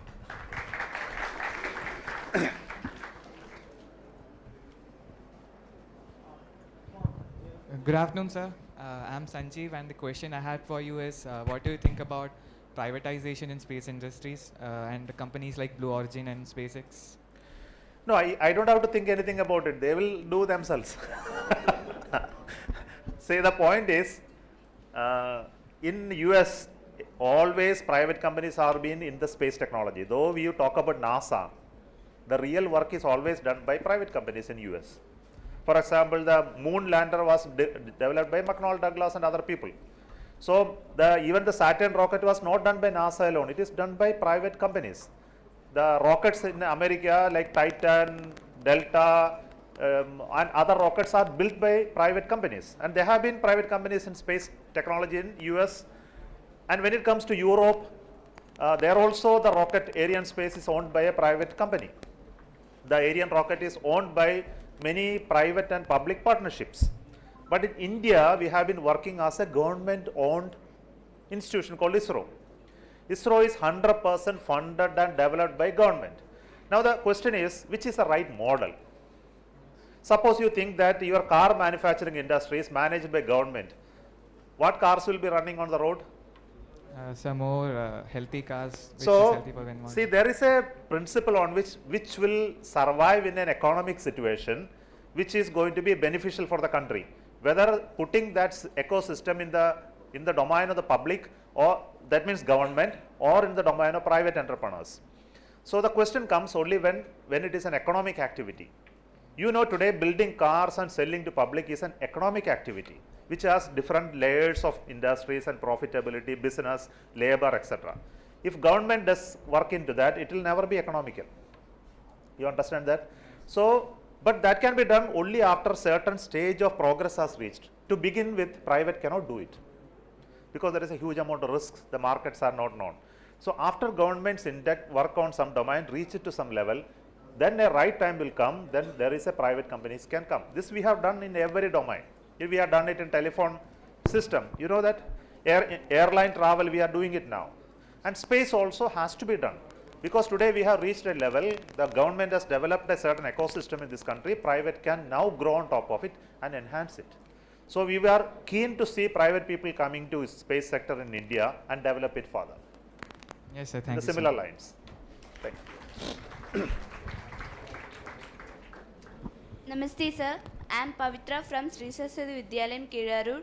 Sir, from where your career started? My career started from Vikram Sarabhai Space Center. How you begin, from which institution? Okay, so it's more of a personal question, which I don't want to take any time, but if it inspires you, it will be really good. So I only want to tell you that I was born in a small village. I had no opportunity to study English also. I studied in Malayalam medium till my 10th standard. I had no idea of joining engineering college also in my village, because nobody was knowing about engineering college at all, even when I passed out. But fortunately, some fellow said that he is a good boy, he is studying very well. But when I was in school, I realized that I am first in the state. I never knew it, that first in the state for science subjects in my SSLC examination. But I came only later only I understood. So my teachers were proud that, okay, this fellow is good, so he should have some opportunity to go to IIT. Okay. So the teacher, my class teacher told me, you should write IIT examination. But then I inquired my parents, they said, IIT is a very costly place, so better not to write, and there is no enough money at home to support you. So I dropped that idea right away. There was no future for me in IIT. Because my parents will never be able to support me if I go to IIT. So I dropped that idea. I thought I will become a school teacher. So after my plus 2, this time, now plus 2, earlier it was pre-degree, I was almost firm that I will study mathematics, BSc mathematics, and I will become a school teacher. So all my classmates in the college was writing IIT entrance examination. I never wrote, because I was sure even if I get, I will not be able to go. Not because that I was not confident. But then somehow some friend of my father brought an application for applying for engineering at that time. I just applied. So one day an admission came. Okay, you got admission in engineering college in Kollam. I joined there. So it happened like that. So I became an engineer without knowing it. Then when I was a student there, I came to know about ISRO here. There is a space program, and it is a very interesting program. So I told my teachers, I want to study rocket, space technology, little bit in the engineering college. So there was no course there. So one professor told that I will take some course on propulsion. So 10 of us joined together and asked the teacher to learn propulsion, and he taught us in the final year. So that was my introduction to space technology. Then that time ISRO was inviting people to join ISRO. PSLE project was starting. So there was a newspaper advertisement, engineers are required for ISRO. So apply. So what I did is I immediately took that application, I typed down on a paper, took a photostat at that time. Some 10-12 copies I distributed in my class. All of you apply, let us go to ISRO and apply, go for job. So my friends, 15 of them applied. So all of us came to and stayed in the Worli hostel here and went for interview. That was in my final year. So they have selected me along with 5 of my friends. All 5 are there in ISRO. So that's how I became an engineer in ISRO. Very simple thing.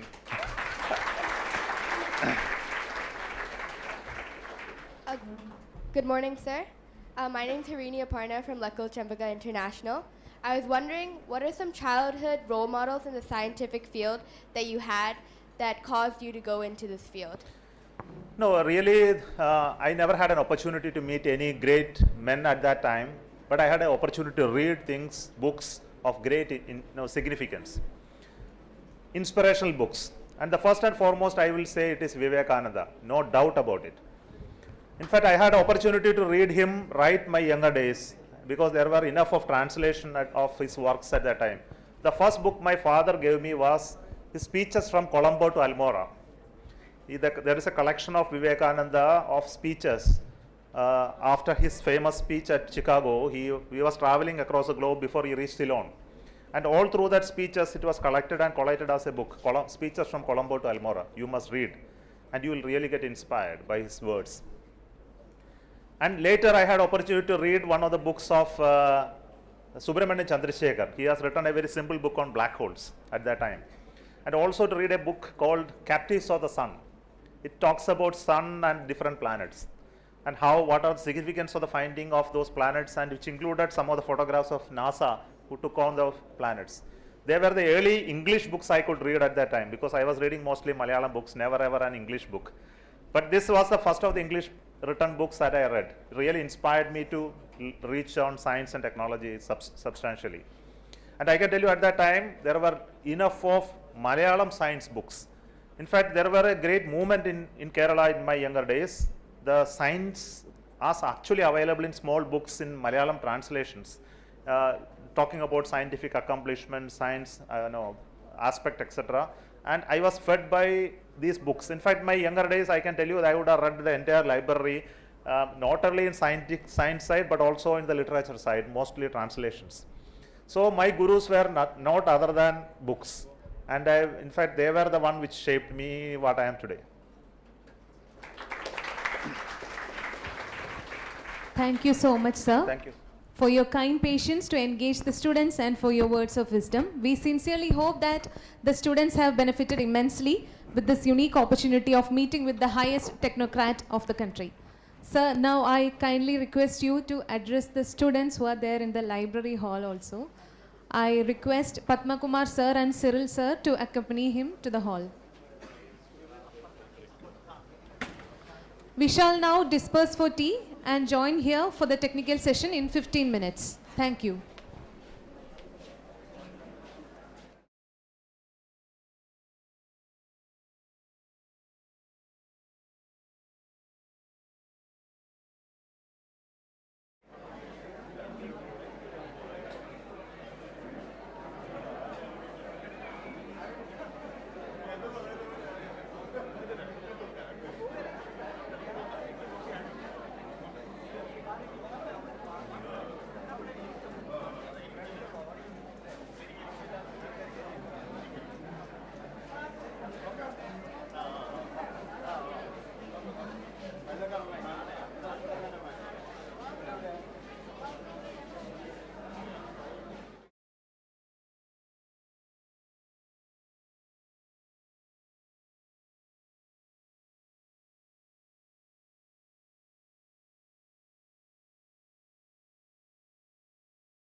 first technical lecture of this program. The topic of the talk is Life, Work and Vision of Vikram Sarabhai. And for the talk, we have Shri Shiju Chandran sir with us. Shri Shiju Chandran is currently the Group Head of Technology Development and Management Group, Vikram Sarabhai Space Center. Shri Shiju Chandran is a high-energy system design expert specialized in pyros for launch vehicles and satellites of ISRO. After obtaining BTech in Mechanical Engineering from College of Engineering, Trivandrum, Shri Shiju Chandran joined Vikram Sarabhai Space Center, the lead center of Indian Space Research Organization in 1998. He held crucial positions in the organization, which include Design Engineer, Pyro Systems, Deputy Project Director, Human Space Flight Project. He holds a master degree from Indian Institute of Science, Bangalore in Aerospace Engineering. We welcome you, sir, to the talk.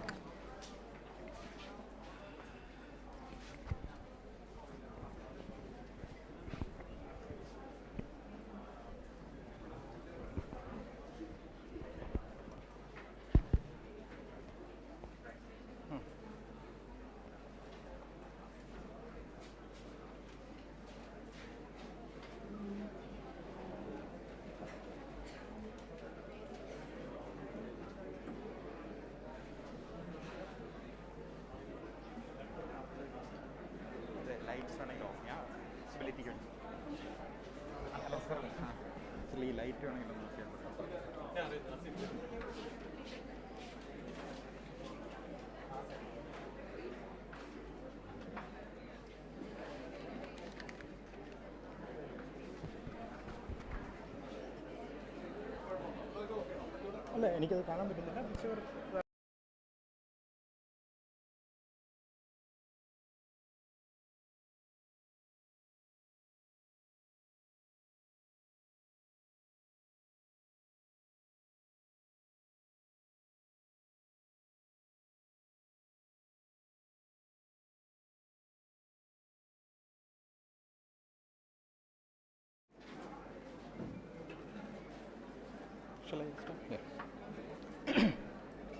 Good morning, respected dignitaries, and my dear friends and students and their teachers.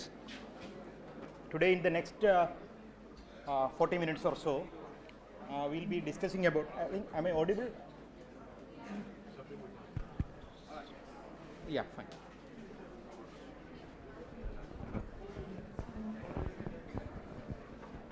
Okay. So, in the next 40 minutes or so, we'll be just discussing about the life, work and vision of Dr. Vikram Sarabhai, whose birth anniversary we are celebrating across the country. And let me ask a simple question. Who is Vikram Sarabhai? Or rather, who is Vikram Sarabhai to an average or each and every citizen? Everyone knows, no? Because if you ask randomly, everyone knows Dr. Vikram Sarabhai is the father of modern Indian space technology, and many of us know he is from Gujarat, and he is a world famous physicist we know, and he has been associated with another giants of Indian scientific community, that is especially Dr. Homi Bhabha, and many of us also know Dr. Vikram Sarabhai played an instrumental role in establishing Indian Institute of Management, IIM. This is probably we know, but is this or this explanation covers Dr. Sarabhai? No, only a fraction of what Dr. Sarabhai was. And many of the questions our eminent speakers have asked in the previous lectures. Now, what is the problem which was ailing country, and when we got independence, how we can move forward? And people like Dr. Sarabhai, Dr. Bhabha and many other persons, they offered a solution. They offered the solution with the same tool. Our Jayanji has very correctly pointed out. A tool doesn't know. A tool is impersonal. Tool can be used to kill, the tool can be used to make a surgery. You may be knowing the same person who formed this, this contact process. I mean, this process by which ammonia can be made. He saved millions of lives by creating the method for creating the artificial fertilizers. The same person has invented the gas which killed millions of people during the Second World War. So the science is a tool.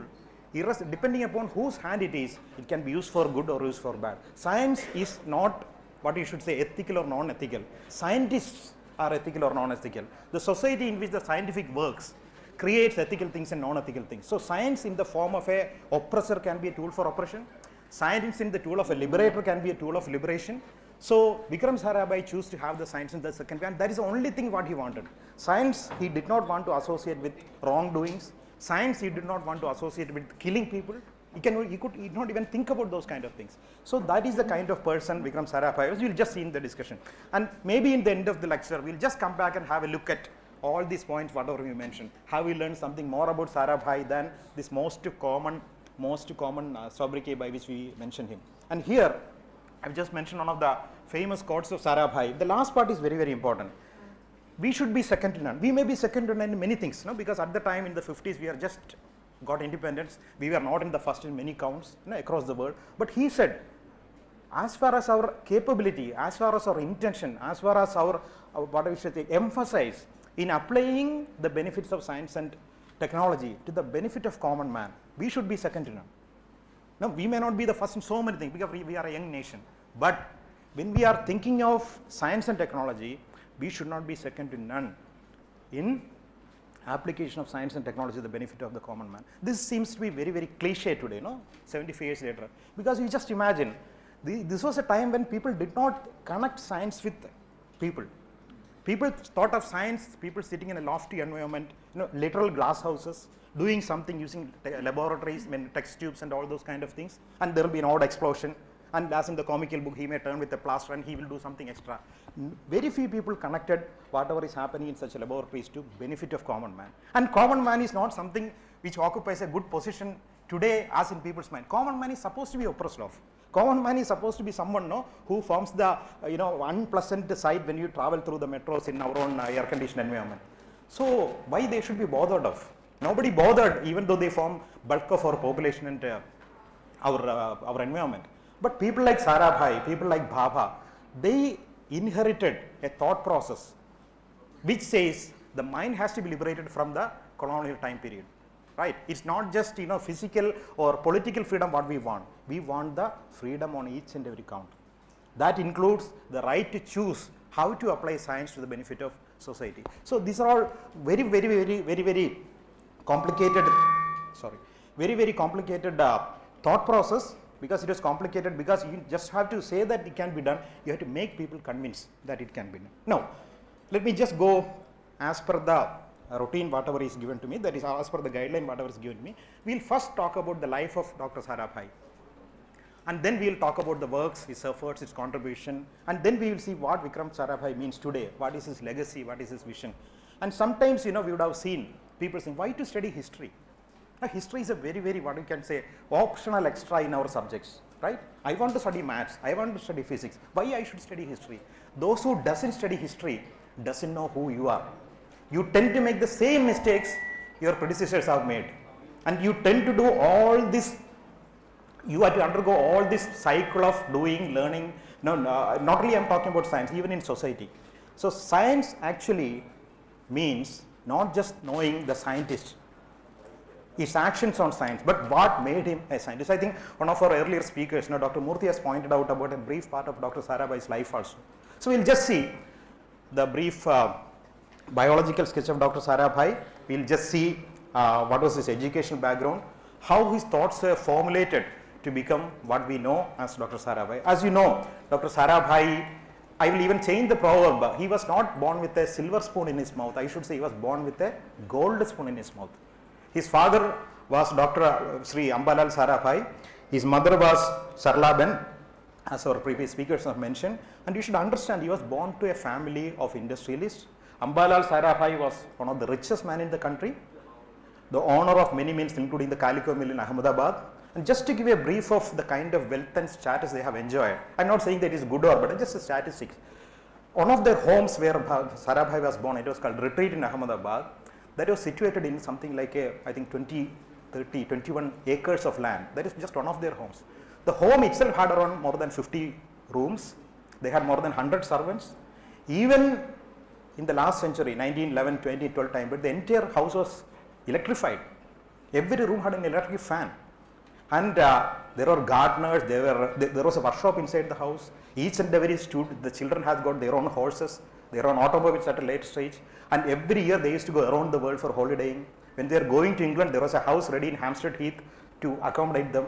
So this is the kind of environment in which Sarabhai has born. So it's very easy. The life is clearly cut out for him. Just get yourself some basic education, run the company, enjoy the life. So this was the option given to Sarabhai by fate, but he did not select that option. What he has done is, he took the best out of it. He wanted each and every man in this country to benefit not by giving wealth directly, but by the effort of what he can get with that wealth. And that thing what he gained from that was education. He got himself educated the best possible way. He started of course learning science, applying science, practicing science, but at later stage he put everything in the benefit of the country. Okay, leave that. Now here there is an interesting picture.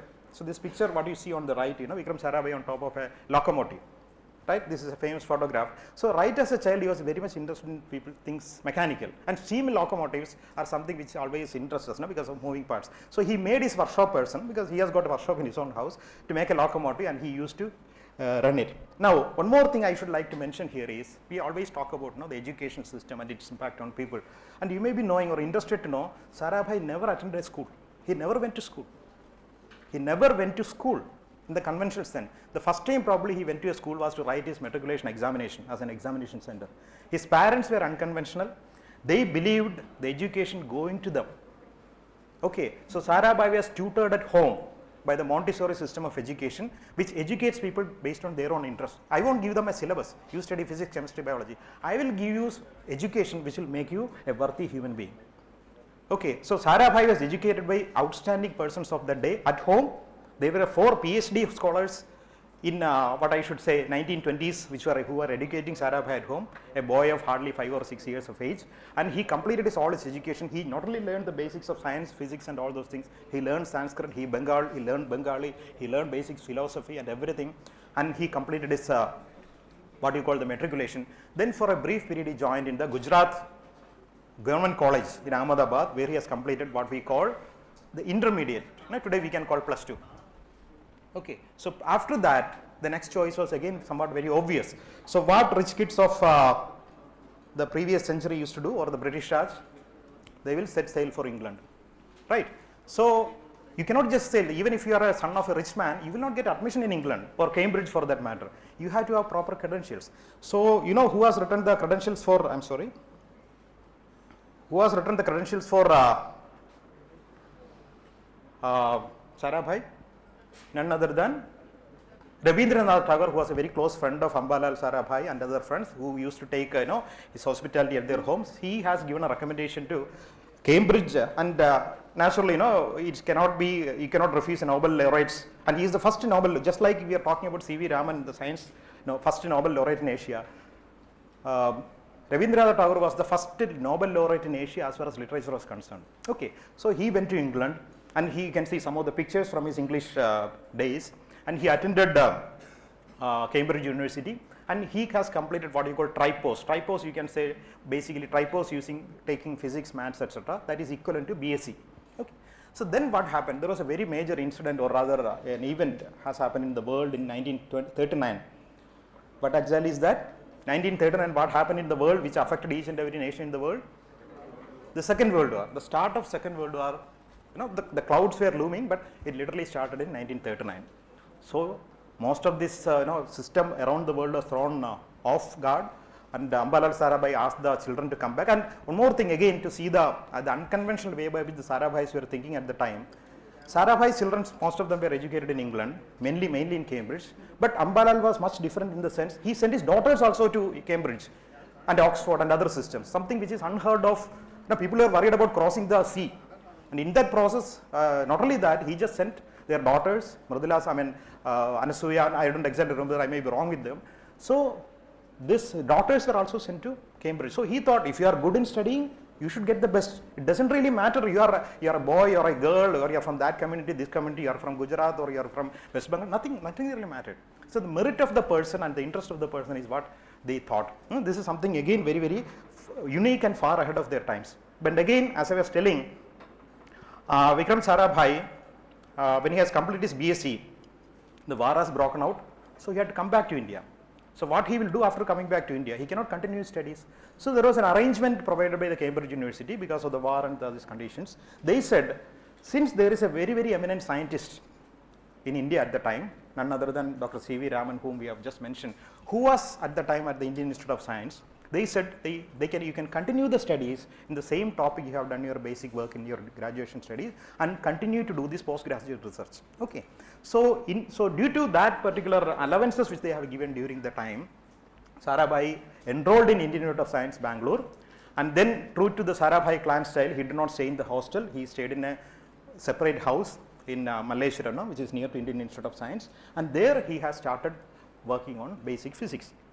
And again, what exactly is basic physics at that particular point of time?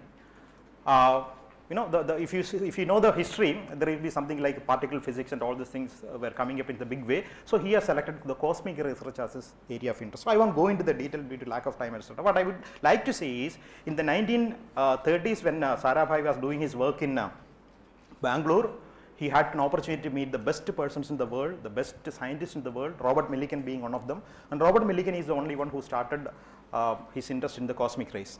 So Sarabhai's primary interest in physics subsequently became cosmic rays. Cosmic rays are nothing but particles, primarily protons and nucleus of atoms, who is coming from the outer space. So by studying the cosmic ray, you can make a lot of understanding about the origin of universe, etc., etc. So these are again some pictures from Sarabhai's earlier time, and you can recognize in the previous picture you would have recognized Homi Bhabha also. So there are a lot of positive commendations received from this. Okay, so he is studying in Sarabhai, Indian Institute of Science, and there he met a very famous personality, probably for the first time in a professional capacity, that is Homi Bhabha. We will see in the subsequent slides what it meant to both of them. Bhabha was much more senior to him. He was a very, very accomplished scientist even by that time, and he was working as an assistant professor, what you call a reader in Indian Institute of Science at that particular point of time. And just to give a info on the personal front, there Sarabhai met one very famous accomplished classical dancer. Her name is Mrinalini Swaminathan at the time. She basically hails from Kerala with the Tamil Nadu Kerala lineage. So they got married in August 1942 during the height of the freedom movement, Quit India struggle, and only 3 persons could attend their marriage. It was a very, very small civil function in Bangalore. They got married, and then they were staying and working in Cambridge University. And this is one of the very early video of Vikram Sarabhai, a very young Vikram Sarabhai taken during that particular time period. So this is how he looked in maybe 1940s or so. One of the first videos, good quality color videos of Vikram Sarabhai. So now, just to give a kind of a thing, they were actually having, Sarabhai has completed his studies, he got married, and he has have a small family now. Now again, we will go to the work part and research part of it. As I told earlier, Sarabhai was very much interested in the physics, and can you recognize those people on the other side? I think I have written it there. They formed the pillar of the modern Indian science in independent India. On one side you can see Dr. Bhatnagar, Shanti Swarup Bhatnagar, then you see Homi Bhabha, C.V. Raman, and Dr. Sarabhai. They all wanted the kind of independent scientist movement in this country so that people can be benefited. Okay, so he used to continue to work under Dr. C.V. Raman, and another thing which has happened at that particular point of time is, like some of the earlier speakers have mentioned, they found there is an acute shortage of scientific institutions in the country. See, suppose if you want to study something, there is no facility available. For example, now just think about yourself. Suppose you want to study, say, computer engineering after your +2, and people say that in the country there is no facility which teaches computer engineering. So how will you feel? You feel extremely disappointed. You know that you have the capability, you know our country needs such people, but there is no facilities in this country. So you don't have the wherewithal to start a company, start an institute, but luckily people like Bhabha, Sarabhai, and even Tata before them, they had both the money, they had the willpower, they started institutions. TAFR was started by Bhabha, CSIR was started by Bhatnagar. So similarly, Vikram Sarabhai also started what you call as a PRL, Physics Research Laboratory, Physical Research Laboratory in Ahmedabad, in this building. See, this is another great thing about great people. They don't wait till a huge building is offered to them to start something. In order to start studying and science, now you need something in your brain, which is what you call the little gray cells, like Hercule Poirot has mentioned. You need only that. That's the biggest capital you need. And if you can do justice to whatever is in here, everything will follow. So Vikram Sarabhai started this in a small workshop in his huge complex. This has become what you call the most famous physics research laboratory in this country. And today PRL is one of the leading science centers in the world. Fine. So what I'm trying to say is, by the time you were in the 1950s, he had all the wherewithals to take on the new challenges offered by the free India. Fine. So there is one more thing for which Vikram Sarabhai is very famous for, that is about management. Okay. So just imagine maybe 75 years back, who will talk about management in this particular country? Because there is a traditional way of, what exactly is management, by the way? What is management? What do you mean by management? We know what is science, we know what is chemistry, we know what is management. Management goes on to everything. This arrangement of this function so that nothing goes wrong, it's management. It may seem very simple, but if you ask this organizers how much effort of time, planning, mistakes, corrections, checking, so many things goes into management, even to organize a function. Just imagine what has to go into organizing a huge industry. You require management. If you don't have management, you may not get a second chance because your company may collapse and your rival may take over.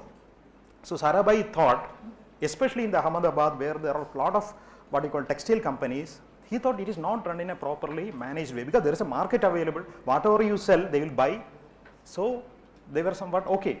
But he started works in the management, the scientific management. It's too big to go into that, but I just want to tell you that he was a pioneer in the management also, and you may be knowing he was one of the founding fathers of Indian Institute of Management, Ahmedabad, for which he has started using for the scientific principles. Yeah. Now, one more thing. Just being a scion of a huge industrial family, it's quite natural that Vikram will go into industry as well. Okay, he has done science, but he did not shirk from the responsibility of doing the family, the business, and he started many companies. One point about Sarabhai here to be mentioned here is, he did not start some companies which will make money. He found out what independent India needs in terms of industry. Okay, there are some critical technologies available, but something more is not available. So he found out what is that extra and he started that. It did not bring him great profits, right? But still he wanted to fill that gap. For example, you take something like the Sarabhai glass. He was making special glasses which can be used for special purposes, right? So the antibiotics companies, and one of the reasons why India is one of the biggest antibiotics or rather the pharmaceuticals hub in the world is because of people like Sarabhai. He thought that a biggest country in the world in terms of population will require the biggest number of medicines. Simple logic. So he started something like that. So many companies he has started. So he was running around various places, running all these in the 50s. So in the early 1950s, Sarabhai you will be see more like a physicist, an expert in management, and more into the family run businesses. This is the Sarabhai of the 1950s. But so many things changed in the 50s, late 50s and early 60s. What was the reason? One is the India has become independent, and we had a great Prime Minister in Jawaharlal Nehru who believed that no nation can progress if you don't have faith in science. There is a famous quote attributed to Nehru. I don't know whether Nehru actually said it. It is attributed to Nehru, in which he said, "The future belongs to those who makes friendship with science." The future, you can live, you can survive, you can have a country, but unless you believe in science, unless you believe in the scientific principles, and he coined a word called a scientific temper, unless you do that, you cannot progress beyond a point. You will be independent, you will be politically independent, but still you will be depending on any other country for doing the same thing. Okay, and luckily at the time, around Nehru, we had scientific giants who again believed in this independent science movement because they didn't work in Europe. Now, Bhabha was one of the topmost scientists in England. He was about to get a Nobel Prize, many people used to say.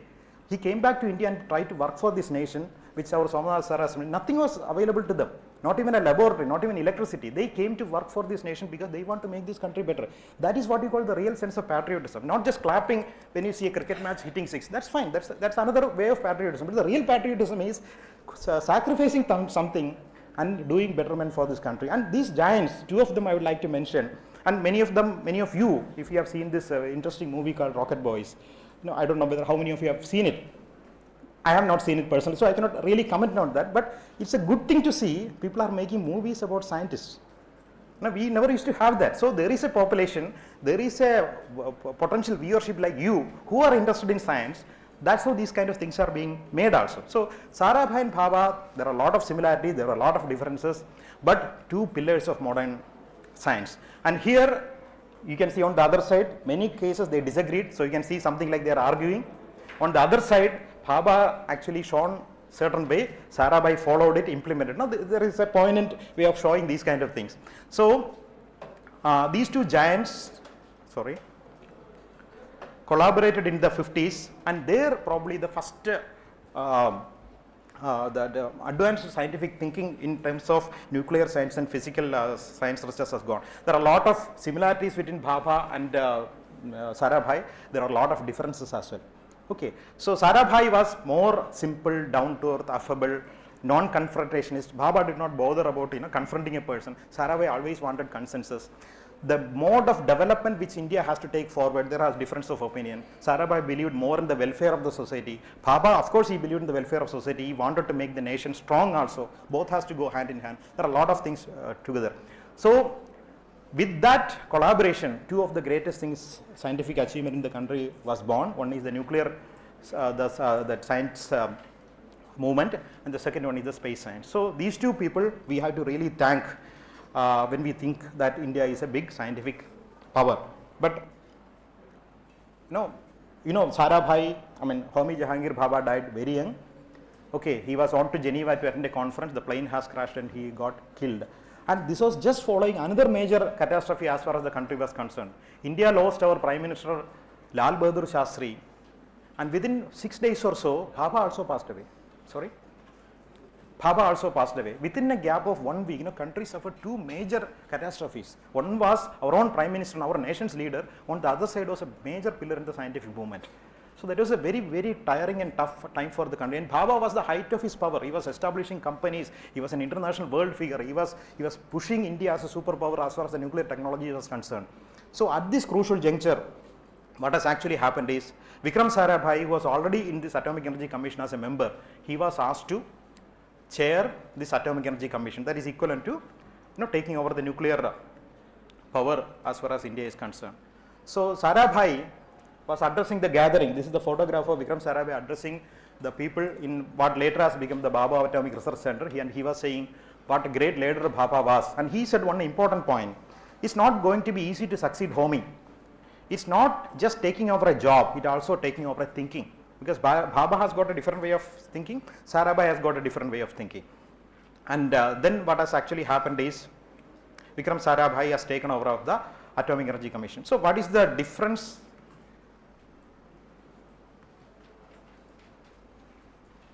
Yeah. So Atomic Energy Commission, you should know, they were leading the Indian nuclear science research in the country.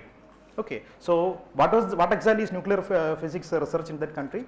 We wanted to make nuclear based power stations. You know where the world's first nuclear power station has come up? Any idea? It has come in Soviet Union in 1954. That is the first nuclear power station which started giving electricity to the grid. It has come in 1954. But there are communication between Bhabha and Nehru in 45, even before India became independent, that we should start working on nuclear research so that in India to cover a huge landmass, only nuclear power may be possible.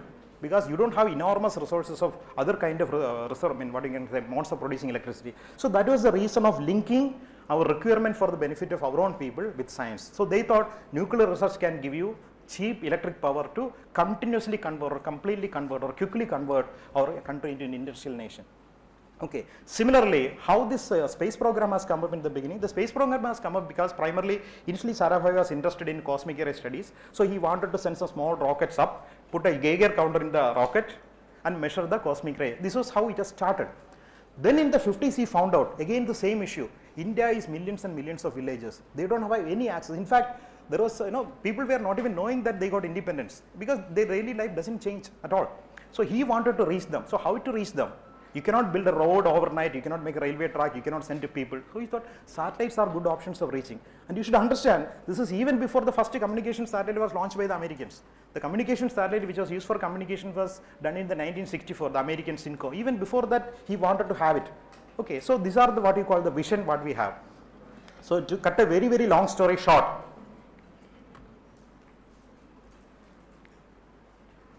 so I think this PC has become. Robin, can you just come? Okay, now it is. Thank you. So there are some events, very critical event which has happened during Sarabhai's lifetime at the chief of the Atomic Energy Commission, and Bhabha Atomic Center was formed by renaming the facilities in Bombay, and we started having nuclear power stations built around the country in Tarapur and in this Kalpakam, which today is known as IGCAR, Indira Gandhi Center for Atomic Research. So, yeah, now this and Sarabhai is known not primarily as a nuclear physicist, even though he has been the chief of nuclear science program for a very crucial critical time of 65 to 71. Sarabhai is primarily associated with the space program, right? So how he started his interest in the space program, I already mentioned. He had an interest to do the cosmic ray studies in upper atmosphere. For that, he wanted to use a sounding rocket, but that was only the point by which it was initiated. But subsequently, he found tremendous use for rocketry and space science for the benefit of Indians all over, because of the satellite's ability to reach and cover a large part of the land within a very economic fashion. So the sounding rockets were very difficult to come by. We never had the facility. So Sarabhai, with his tremendous international networking, he got the Americans to give you certain sounding rockets with which you can start the research. Okay. So in 1963, what has actually happened is such sounding rockets were given to India along with their scientists in Tumba, which is very nearby here. So the first sounding rocket was launched, that was in 1963, November 21st. So 1963, November 21st was the date in which India has become something like a, what you can say, a space, what I should say, beginner. You cannot say that we have become a power all the way or overnight. So again, the sounding rocket system, what he wanted to make the best science, what I should say, the space science program in the world. Sounding rockets will not give you a satellite, right? Sounding rocket goes to a few kilometer altitude, then it falls down. Whereas a satellite has to stay in orbit. So if you want to have a satellite to stay in orbit, you should give a tremendous amount of velocity, number one, and also you should have capability to carry a lot of weight. So you want a very powerful vehicle. That's what you call SLV, the satellite launch vehicle. So with satellite launch vehicle, you cannot make it with a few people. So he started scouting for the best brain in the country and best brain from around the world. And he found there are a lot of people who are very capable in this field, but unfortunately work in many other parts of the world. They are basically from India, but they have gone abroad for studies and they have settled. So he went to many places. He conducted interviews on the spot. He selected those people and he said, I don't have anything to offer you. You may be working in extremely primitive facilities. You may not have proper conveyance. You may not have proper, whatever you want, you may not get. But you have got a chance of making India great in the nearby years. So his vision, people believed, his power of persuasion was effective, and many people came to India back to work for the Indian space program. So then the another smart move what he has done is he has dedicated the TERS area to United Nations, so that every country can come and work here. So when every country will come and work, we will all have information exchanges, everyone will be benefited. I'll just try to put one small thing here. So there is something called ATS, Advanced Technology Satellite, by which India at the time, Sarabhai has signed an agreement with NASA, by which the Americans were ready to give one satellite for some time, leased from space for 1 year, and using that, let me just show you like this.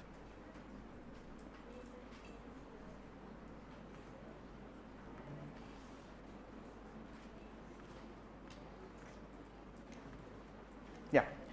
So using that satellite, in the world's first direct home television network was launched in India. This many of us may not actually notice. Today we have DTS, we don't mind, every satellite directly communicates to your home. But the same concept was adopted by Sarabhai in the 1970s. This is the first time in the world these kind of things have happened. The American satellite was used, and then the receivers were made in India. This is the first time such kind of electronic systems were made in India. And he started on government company to start it, that is what has become as Electronics Corporation of India Limited.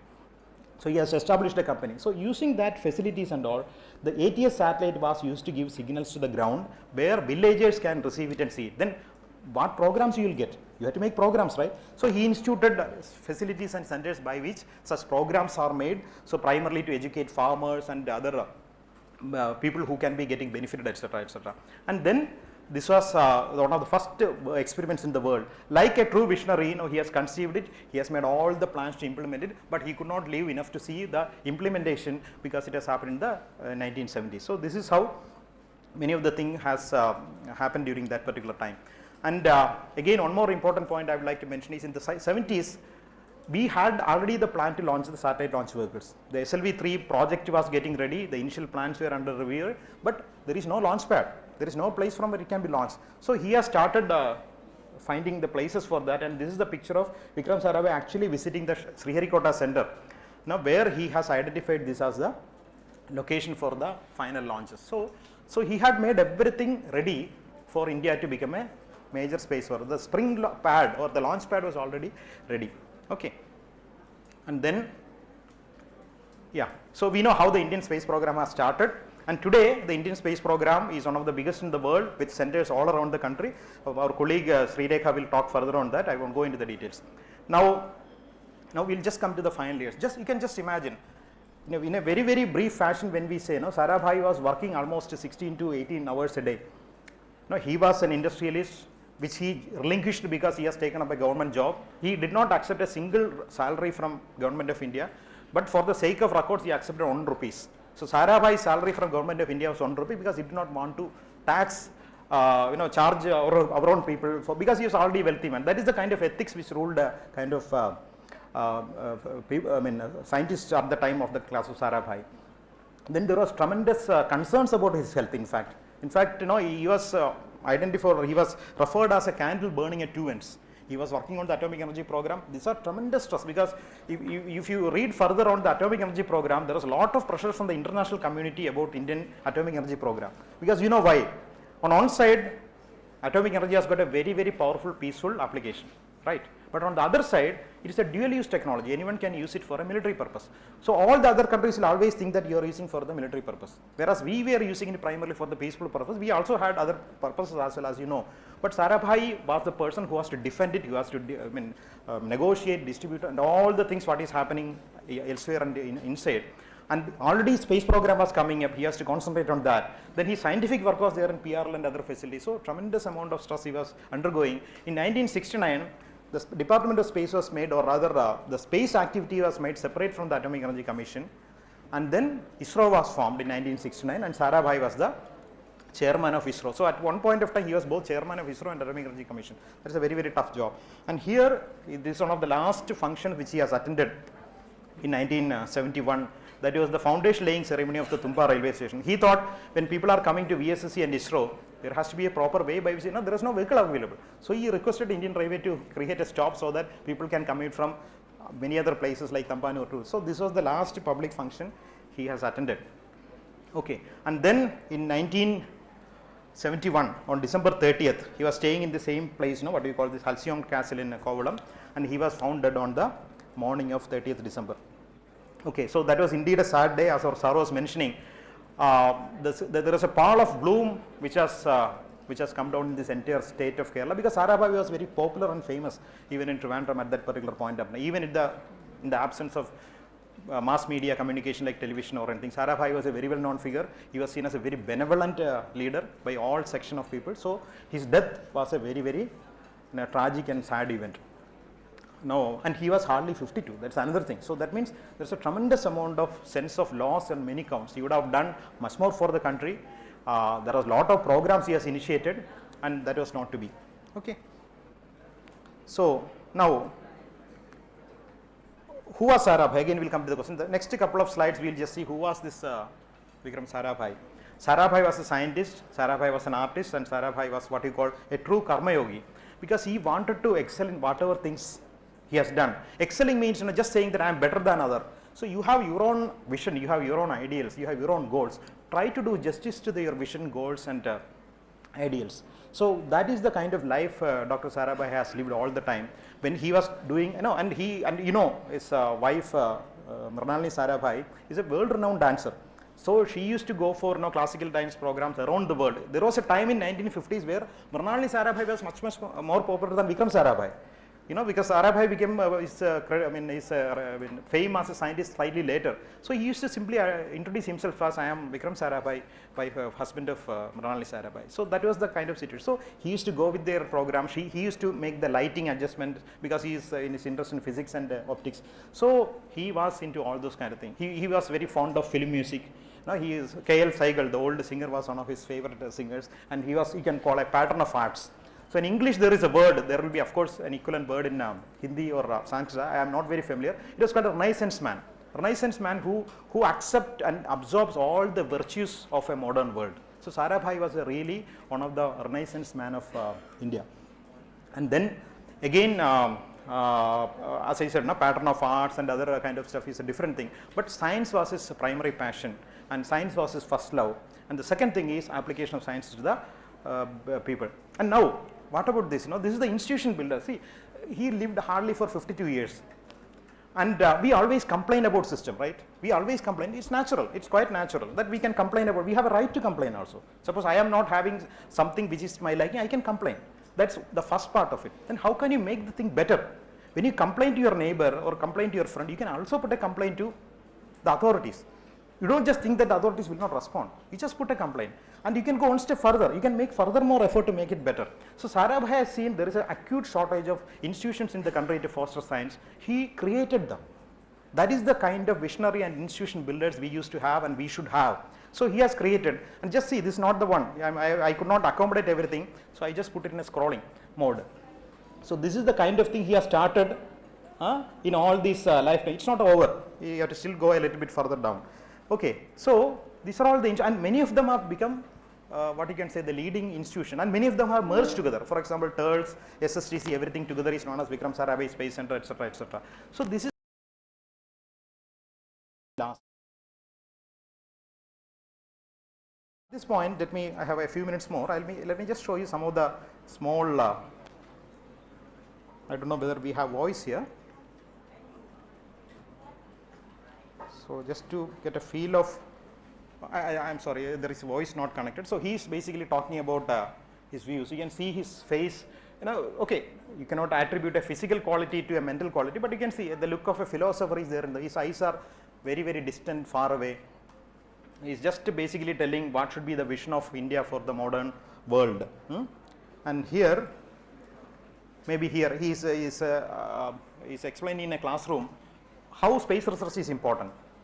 Okay, there are a lot of financial implications, but he sees if you compare everything, the benefits, the cost benefits analysis, ultimately that is going to be tremendously beneficial. That is another hallmark of a visionary. When you are committed to a program, you should analyze it properly, scientifically, and see that what is the benefit down the line, not today. Today nothing is profitable. Today nothing will be beneficial. When your parents or teacher educate you, what is the guarantee that you will become people of value and substance? No guarantee, but you have to take effort. You have to put all this, what I should say, the kind of intellectual investment in the program. So this is what he is explaining. Okay, the next two slides, you just have to see, because these are some visuals basically showing Vikram Sarabhai in Tumba. Okay, so this gives a kind of feel about the energy of the man. He is going around Tumba, the same place you can see here, it's in the vicinity, and moving around. Yeah. So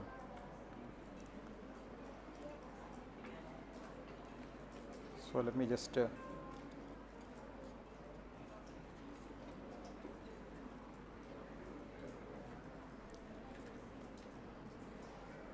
so coming back to the other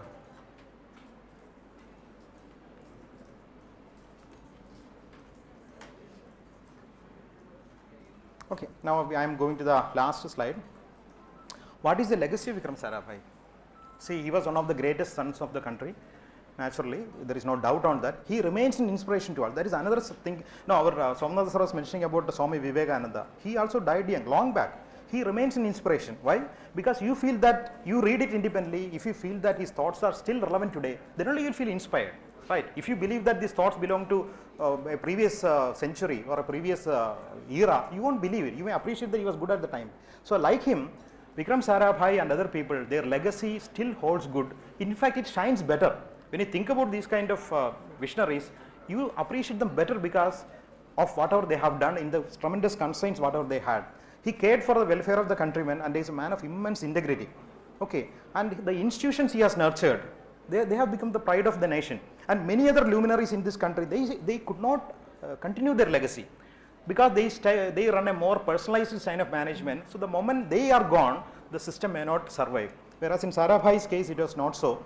And in 1973, there is a crater in moon. This is the moon, of course, and if you see very, very carefully, there is a crater in the Mare Serenitatis, that is the Sea of Tranquility, what I have shown here, which is named after Dr. Vikram Sarabhai, and just down the line is the place where Neil Armstrong has landed, right? So this is the kind of recognition Vikram Sarabhai has been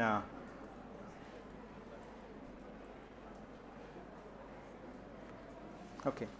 Now I won't go into this. Now to summarize the last one, Vikram Sarabhai, the last 30 minutes or so, I just try to give a small glimpse of what he is already, and this is only to initiate to his life and vision. Okay, you can read about him. There are tremendous amount of materials available. You can think further on whatever he has done, and try to make a practice of imbibing the values for whatever he has worked for. Okay, the core thing being again, science is not something distant from you. Science is a tool. Science is something which you can always use for the benefit. Not just science. This is another mistake which many people make. Science is, it's a body of language. But scientific thinking, whenever you try to analyze, you have an approach for scientific thinking. Don't just say that what scientists say. Okay, scientists will say what in science there is no authority. Nobody can say that I am the authority in science and whatever says true. Science, there are experts who are specialists. But the scientific thought process, the scientific principle, what we call the spirit of inquiry, and all those kind of things are tools by which each and every one of you can work. You don't have to be Sarabhai or Bhabha. You have the same tools, right? You with the same tools, only Michelangelo has made David. The same tools only countless artisans of our country, who may be nameless, who have made the wonderful temples, structures, architecture. Have you ever thought of it? The same tools are available with you. They have not taken it along with them. It is available to you. You have to learn to use it. Science is like that. Scientific methodology is use something like that. So try to imbibe that and then be a scientifically oriented person. That can be the biggest tribute what you can say. And here, this is a beautiful picture of Vikram Sarabhai taken in Geneva. So it is as if he is saying goodbye. Okay, he was walking across and he just looks at the camera and then just goes out. So there is a very famous quote. Okay, may not be that famous, but I thought it may be appropriate here. There is a very famous, I don't see, it says, if you seek his monument, look around you. Okay, this is about another architect, it is written, but it's equally applicable to Vikram Sarabhai. Vikram Sarabhai may not have a monument, he may not have a statue in a public place where people go and worship, but his monuments are there each and around us. The way by which you use communication, the way by which you want to connect to mass populace of this country, the way by which you want to benefit the common man, and the systems which are brought subsequently, they are the biggest monuments for this man. And in that way, his life have been useful. We let us make so that we still will be worthy successors of Dr. Vikram Sarabhai. So I don't have anything more to add. I sincerely thank for your patient listening, and all the very best to all of you.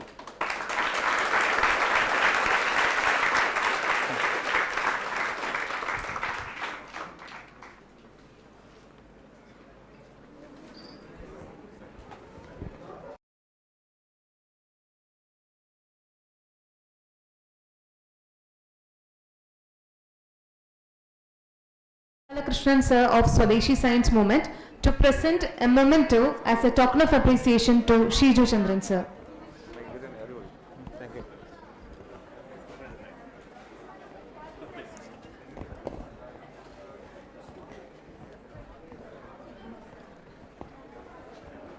Thank you very much, sir.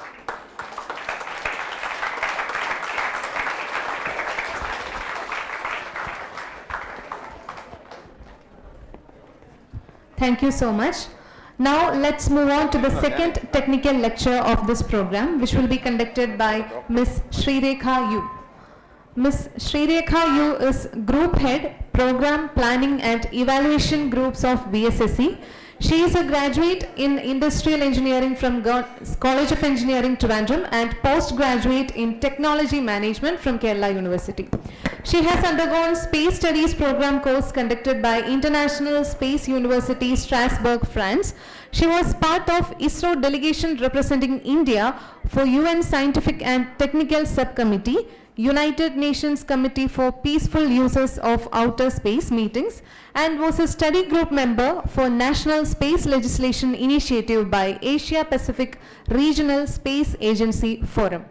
She has actively contributed in critical areas such as handling policy matters of space activities, space cooperation in national and international context, budget management, and preparing a draft national space law. She will be delivering the lecture on the topic Indian Space Program Milestones and Set Goals for Future. Please, ma'am.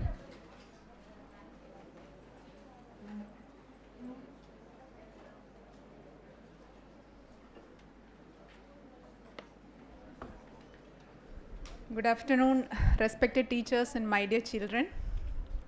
So time is 1 o'clock. I know I am standing between you and lunch, and hunger is like a butterfly fluttering in your stomach. Even I am also feeling very hungry. Hope I am right, no? So I'll not take long. So, and one more thing, after Shiju's history, which has even goosebumps are still there. I am so much inspired by his talk. I'll be talking some little bit of technical things which will be a little difficult to digest, so you need to take only less lunch because you have something which is still undigested after this. Okay, and before going to my presentation, I heard an excitement when Shiju has escaped from his presentation. I think the figure that is appearing in the screen is more familiar than Dr. Sarabhai. What is that? I don't know. Sorry? See, that's what.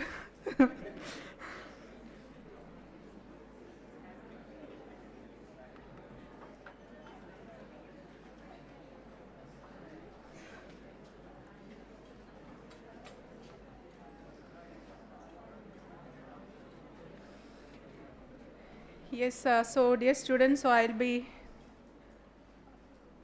talking something about ISRO's milestones and future targets. So this slide has is already covered by Shiju, so I'll just pay homage, like on this 75th year of independence. I deem it an honor, especially on the birth anniversary of Dr. Sarabhai, to stand before you and talk about ISRO's achievements and milestones. By the vision set forth by these great visionaries, I would say the scientific visionaries. So, you know, Shiju was telling about the freedom movement till 1947, and he was in between, he was mentioning people were not knowing that they got freedom in 1947. So it took some more years for recognizing that we are, there is a long way to go. So there was a science movement, or a sort of science freedom movement happening in the country soon after independence. So these are the great visionaries who set forth the vision for the space programs in India. And Sarabhai has touched the right topic. We should understand the real problems of man. So what is the real problem of a man? If we can recognize it and try to resolve it, so that is the vision, that was the vision of space program which Dr. Sarabhai has set forth, and later Dr. Dhawan. He was also thinking in the same line that we must utilize national expertise, that we should not use outside intelligence or outside expertise. We should use the national expertise and capabilities in all our programs.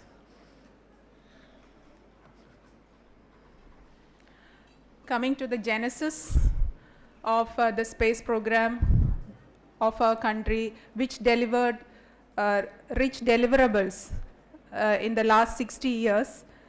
So the importance was already mentioned. Tumba, you know why it was selected.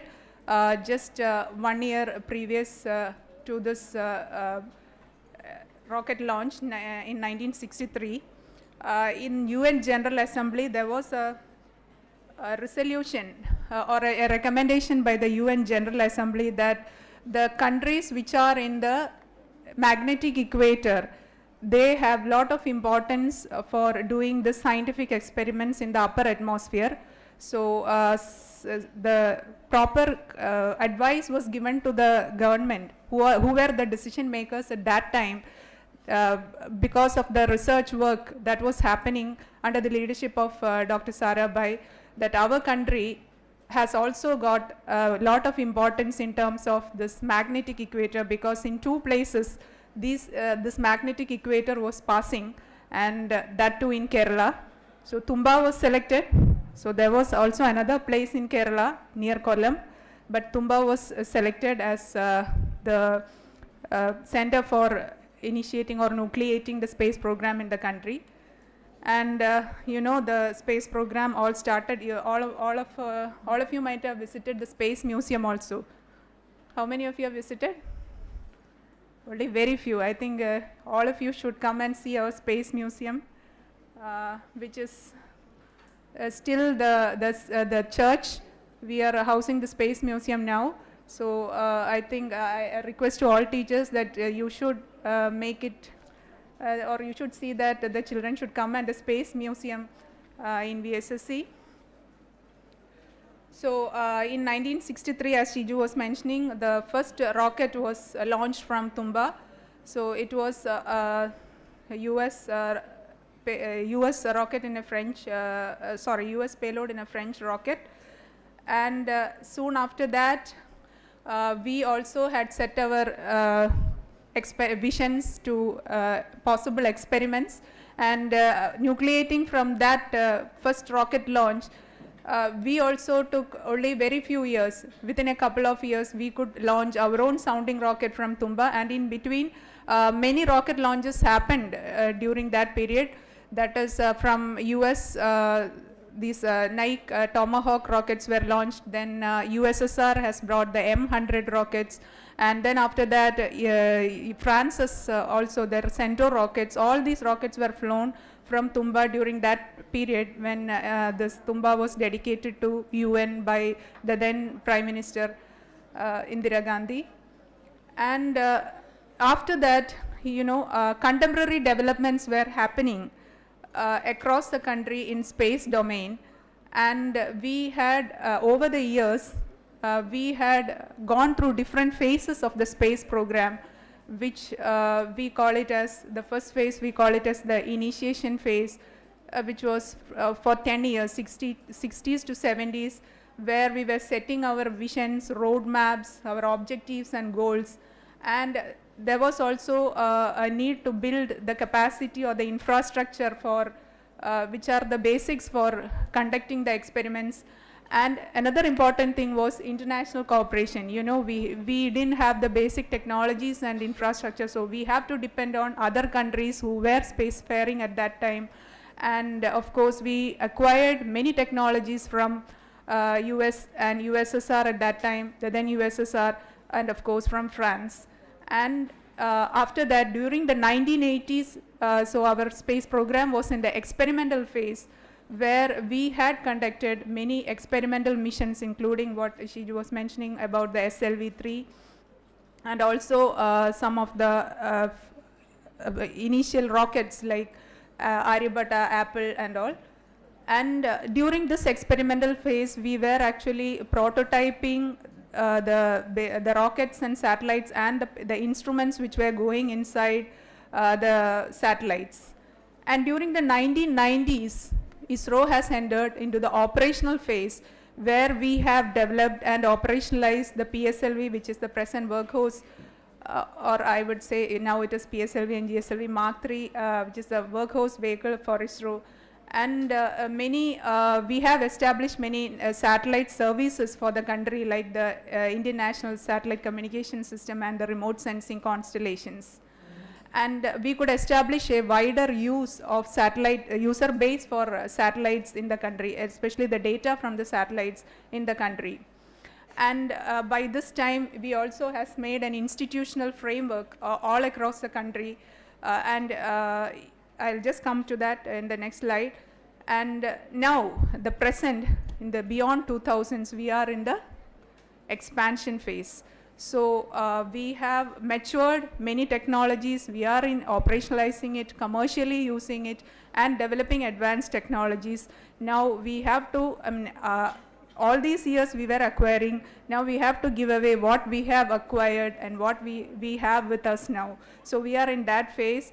So many innovative missions are happening for developing advanced technologies for the country, which is a technological base for the country, and newer services which we should be competitive, because many of the countries are much ahead of us, so we should be competitive. And you know, space is now considered as one of the leading economies of the world. So space is generating economy. So we should have, in order to meet the demand, the global demand, not only the country's demand, the global demand, we should remain competitive. And in order to that, we have to leverage our technology and the research expertise to others, to other ISRO, to other players who are interested. So we should build commercial solutions for that. And coming to our National Space Program organization structure, you know, Department of Space, ISRO is under Department of Space, which is directly coming under Prime Minister of India. And these are the major centers of ISRO. So we have 7 major centers. So Vikram Sarabhai Space Center and Liquid Propulsion System Center, both are in Trivandrum. And SDSC Sriharikota is our spaceport, which has 2 launch pads. URRAO Satellite Center is the center which is building the satellites, and for these satellites we have to make instruments and payloads. So they are made in the Space Application Center at Ahmedabad. And the National Remote Sensing Center, which is basically they are dealing with the end use of the space applications. They are mainly getting the data, operationalizing, and then processing the data. And of late, we have added the Human Space Flight Center at Bangalore for developing the human space flight or human space flight related technologies. And apart from centers, we also have units. So IPRC is again at Mahendragiri, which is a testing center. IASU is in Trivandrum, DECO is our documentation center, and Master Control Facility and ISTRAC both are our tracking stations for various types of satellites, including communication and remote sensing satellites. And this optical systems are being developed at LEOS, which is at Bangalore, and we have different remote sensing centers at various parts of the country. The location also, I think you have seen in the map in the previous presentation. Now, if you look at the whole space program, it is, we can say it is divided into 5 verticals. So basically, there are 4 major verticals, and of late we have added the 5th vertical also, which is the human space flight. So the first vertical is the space infrastructure. So space infrastructure is basically the assets which we are owning in space. So we have some assets. If you look at in our house also, or in your inside your bag also, you have some assets with you, know. So like that, the country is having some assets in space. So now India has built more than 100 satellites, and more than 52 satellites are the country's assets which are presently in space, orbiting in space.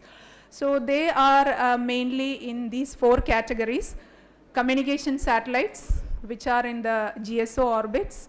Then we have navigation satellites, then Earth observation satellites, which includes remote sensing satellites, and the space science missions, which includes our planetary and lunar explorations. And how we can put these assets in space. So that is the second vertical, that is space transportation. So for transportation, we have different variants of launch vehicles, we call. So the first one is PSLV. So all of you might have heard about PSLV. How many of you have not heard about PSLV? Okay, all of you have heard. Somebody can say the full form of PSLV? Yes. And GSLV?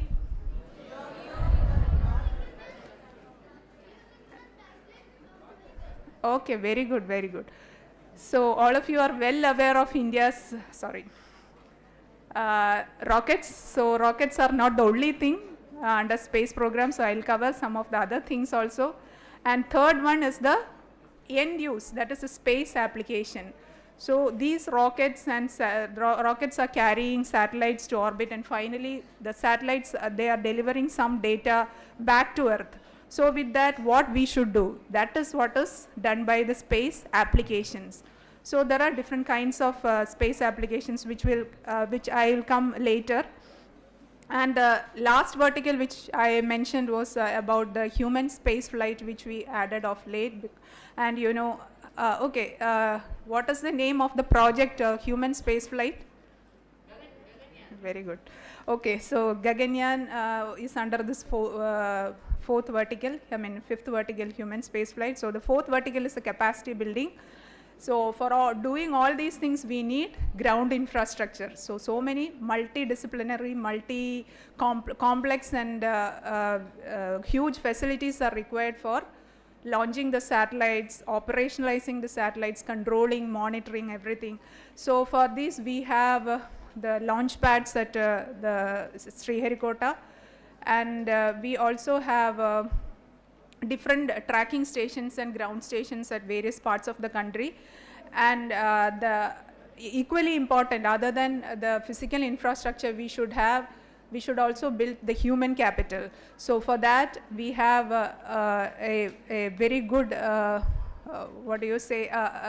very good strength of scientists, which is around 16,000 people working all over the country, contributing for our space program under ISRO umbrella, but there are a lot of other players also who are contributing now.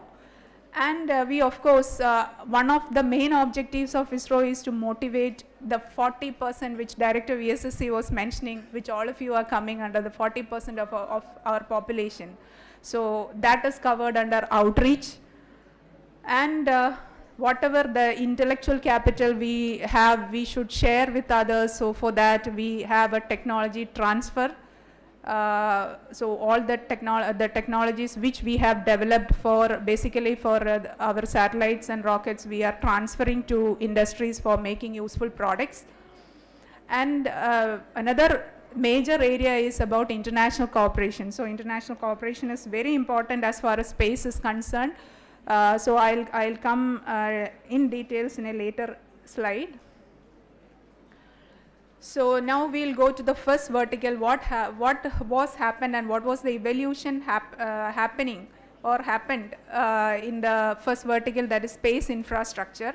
So I was telling contemporary development were happening at different parts of the country under space domain. So rockets and the related technologies, the design, development and all are happening in VSSC, LPSC and all. But the satellite, another vertical, the satellite development activities were happening elsewhere. That was in basically in URSC, SAC, and of course in VSSC also. So there are basically two streams. So one is the communication stream, where we have, our national communication satellites were named initially as INSAT. And INSAT, where are our communications at which orbit? How many of you heard about orbits? Okay, in what type of orbit these communication satellites are placed? No, yeah, you are right, both of you are right. Low Earth orbit and geosynchronous orbit. So earlier we were putting all our communication satellites in geosynchronous orbit, but nowadays, SpaceX, Starlink constellation, OneWeb, all of them are putting their communication satellites in the low Earth. So ISRO's evolution of communication satellites were like this. We have now developed satellites which have frequencies in different spectrum. We have covered all spectrums, including S-band, UHF band, C-band. So these are the various frequency spectrum where this communication satellites are working, and the data rate or the relay of data is happening through all these frequency spectrum. And nowadays we are, now we are naming the satellites as CMS. The series is called CMS, it is not called the INSAT series. And we also have developed high throughput satellites in Ku band and Ka band also. So that is a kind of evolution that has happened in communications stream. Now coming to the Earth observation stream. We, all of you might have heard about the first satellite, no? Which was our first satellite? So from Aryabhatta, we have gone a long way. From there we have developed the IRS series of satellites, which is the remote sensing satellite basically, and we once had the largest constellation of remotes. The country had the largest constellation of remote sensing satellite, and there are different kinds of instruments going inside the remote sensing satellites, which are basically cameras and radars. So initially we were doing 2-tier imaging, then we have gone to 3-tier imaging, which means 3 types of imaging systems will be there in the same satellite. So we can compare the same place with the 3 types of images from 3 instruments from the same satellite. So like that, then later we have gone to stereo imaging, then we have gone to optical high resolution imaging. Which we earlier had, which also has the spatial, temporal and spectral resolution. So that is the quality of the data we used to define, the resolution. So there are three types. Spatial resolution, which I don't want to go into detail. So we'll just see that we have grown from 1 kilometer to 0.5 meter resolution capability, and temporal from 24 days to 2.5 days. That is the frequency in which we are getting the same data from the same place, and of course the bit rates. Now coming to the launch vehicle technology, I think all of you are familiar with this because you are more near to VSSC. So whatever developments are happening in VSSC, so you might be aware. So from sounding rockets, we have developed satellite launch vehicles which were called the SLV. Who was the project director of SLV-3? Any idea? No idea. Nobody knows? So it was none other than Dr. APJ Abdul Kalam. And then later we have developed ASLV, and then we developed Polar Satellite Launch Vehicle, PSLV, which is a workhorse launch vehicle. Technically we can say it is a 4-stage launch vehicle, and basically a launch vehicle is having the propulsion technologies. There are different, what is the kind of fuel used in rockets? What do you call? Sorry? Okay, so the propellants or the fuel, which there are different kinds of fuels. So we have in PSLV we have solid and liquid fuels, and GSLV, what is the third type of propulsion? Cryogenic. So in GSLV and GSLV Mark III we have we are using these 3 types of propulsion technologies, and after maturing from this 40 kilogram to 4-ton class satellites, now at present we are developing technologies which can be configured into different types of launch vehicles, or which can be configured for different types of missions, including re-entry missions. And these are the kind of what do you say, the strip below this, whatever in the below the launch vehicle, they are the new developments happening in the launch vehicle or the propulsion side. So the first one was a scramjet engine.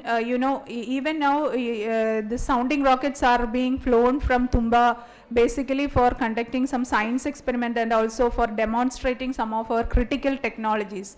So one of such experiments happened just in 2015. So that is called the scramjet engine testing. So it is nothing but when a rocket is flying, lifting off, it has to carry the oxidizer along with it. For igniting a fuel, you need the oxidizer.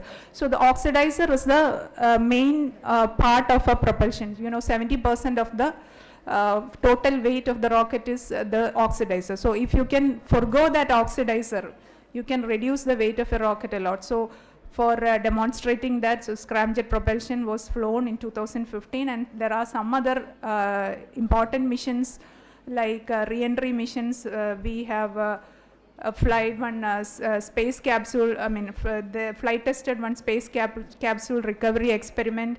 So this module has orbited Earth for 12 days and it returned back safely, and we could recover this from the sea. It is still in Space Museum, you can come and see. Then we also tested our care mission, which is one of the care module, which is one of the important precursor for our human Gaganyaan project.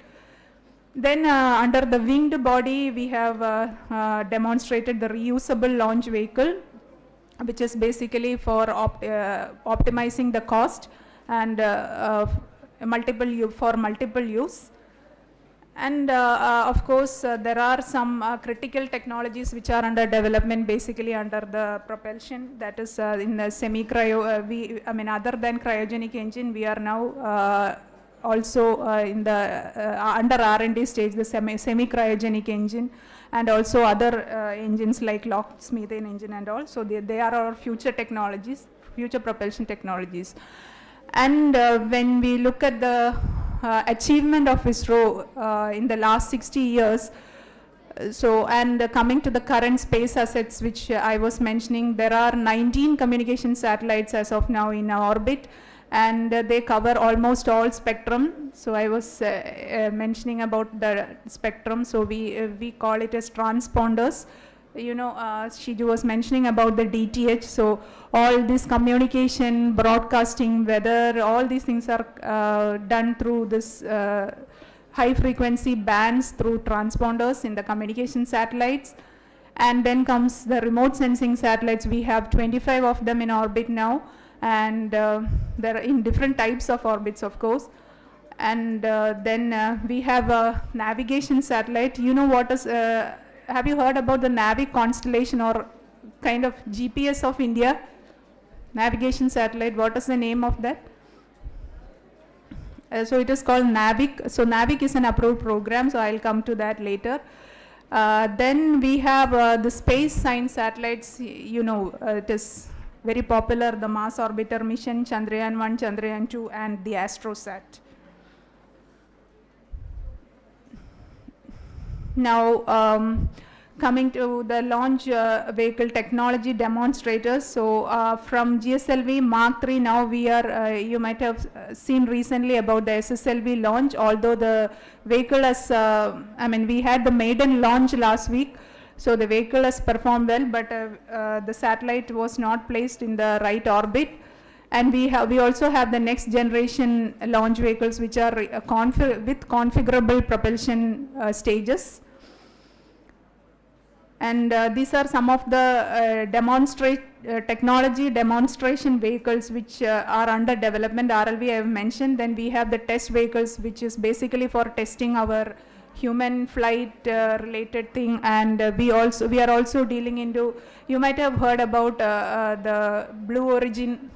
Have you heard about Blue Origin, SpaceX and all? Yes, what is Blue Origin? Sorry? Jeff Bezos, I understood, but what is Blue Origin? Yeah, so that is like taking tourists to space. No, there is a module which is commercially operated by Jeff Bezos, as he was telling. So for that we need, India should also develop such technologies for commercially operating such space tourist modules. Yeah, this was the program I was mentioning. So India, we own our own GPS system. So that is through these 7 satellites which are in orbit. So that system is called NAVIC. So NAVIC consists of 7 satellites. 4 are in the GSO orbit and 3 are in the inclined GSO orbit. And we have completed this constellation in 2018. And then now it is there are a lot of applications for this NAVIC. I think I am crossing the time. So these are some of the applications, like it has got the mapping services, precise position timing services, and there are a lot of strategic applications, and there are a lot of other applications which you will be seeing in the coming years. So some of them which were already demonstrated is shown there. And yeah, coming about how we are using our remote sensing satellite data for the development of our country. So these are the different kinds of applications. So this slide, I would say, it is a benchmark for whatever we are doing or whatever we are achieving. So we'll say we have launched 5 satellites, 4 satellites, 102 satellites, 25 satellites. We have tested a new vehicle. So all these are finally culminating into different kinds of applications for the common man and also for the national development. So in 2015, Honorable Prime Minister of India, he himself has chaired one meeting, and in that he called 60 ministries, the people from various departments, they were put in one room. He was chairing the meeting, and he said, you identify what your department, how your department can benefit from space. So 160 applications were merged out during that meet. 120 MOUs were signed with different ministries. ISRO has signed 120 MOUs with different ministries for developing applications. So that includes all these things: crop insurance, crop intensification. So all these things you might not be knowing, because these are the end use, which is the benchmark of our national space program. So these are still working. Now there are also societal applications.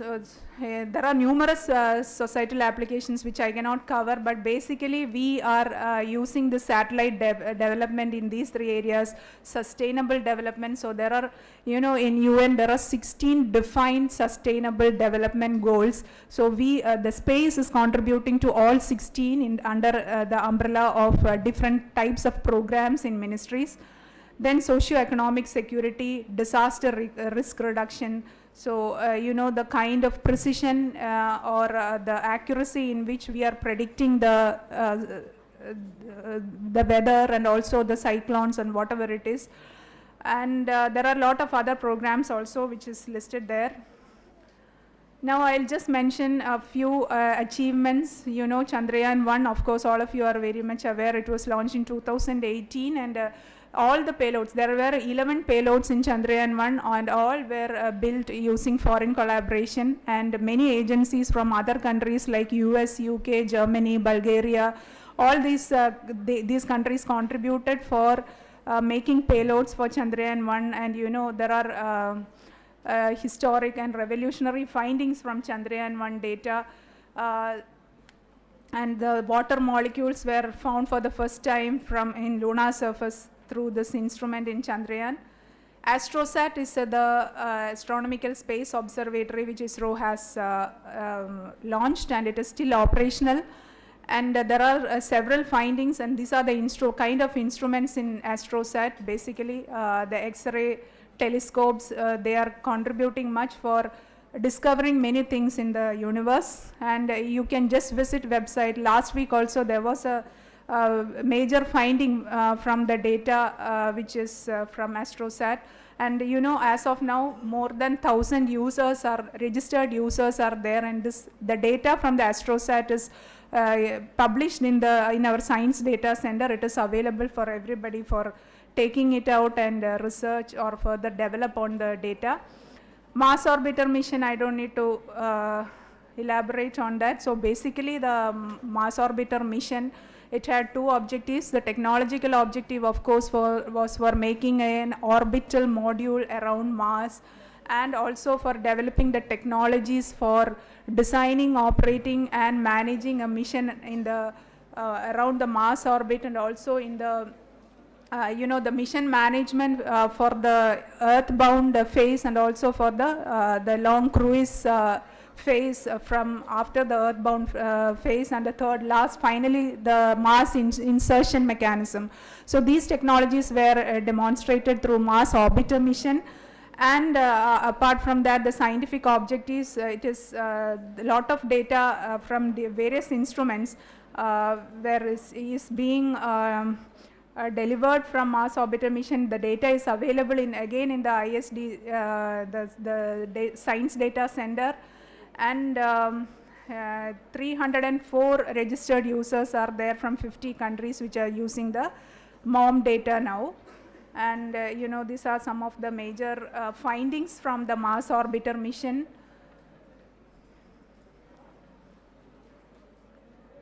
So even though it was designed for a life of 6 months, it has worked for more than 5 years.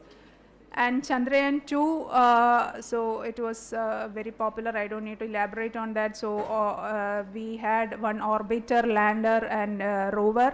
Although the soft landing of the lunar rover and the lander was not accomplished, the orbiter is still giving very precise data. So it is still orbiting around the moon.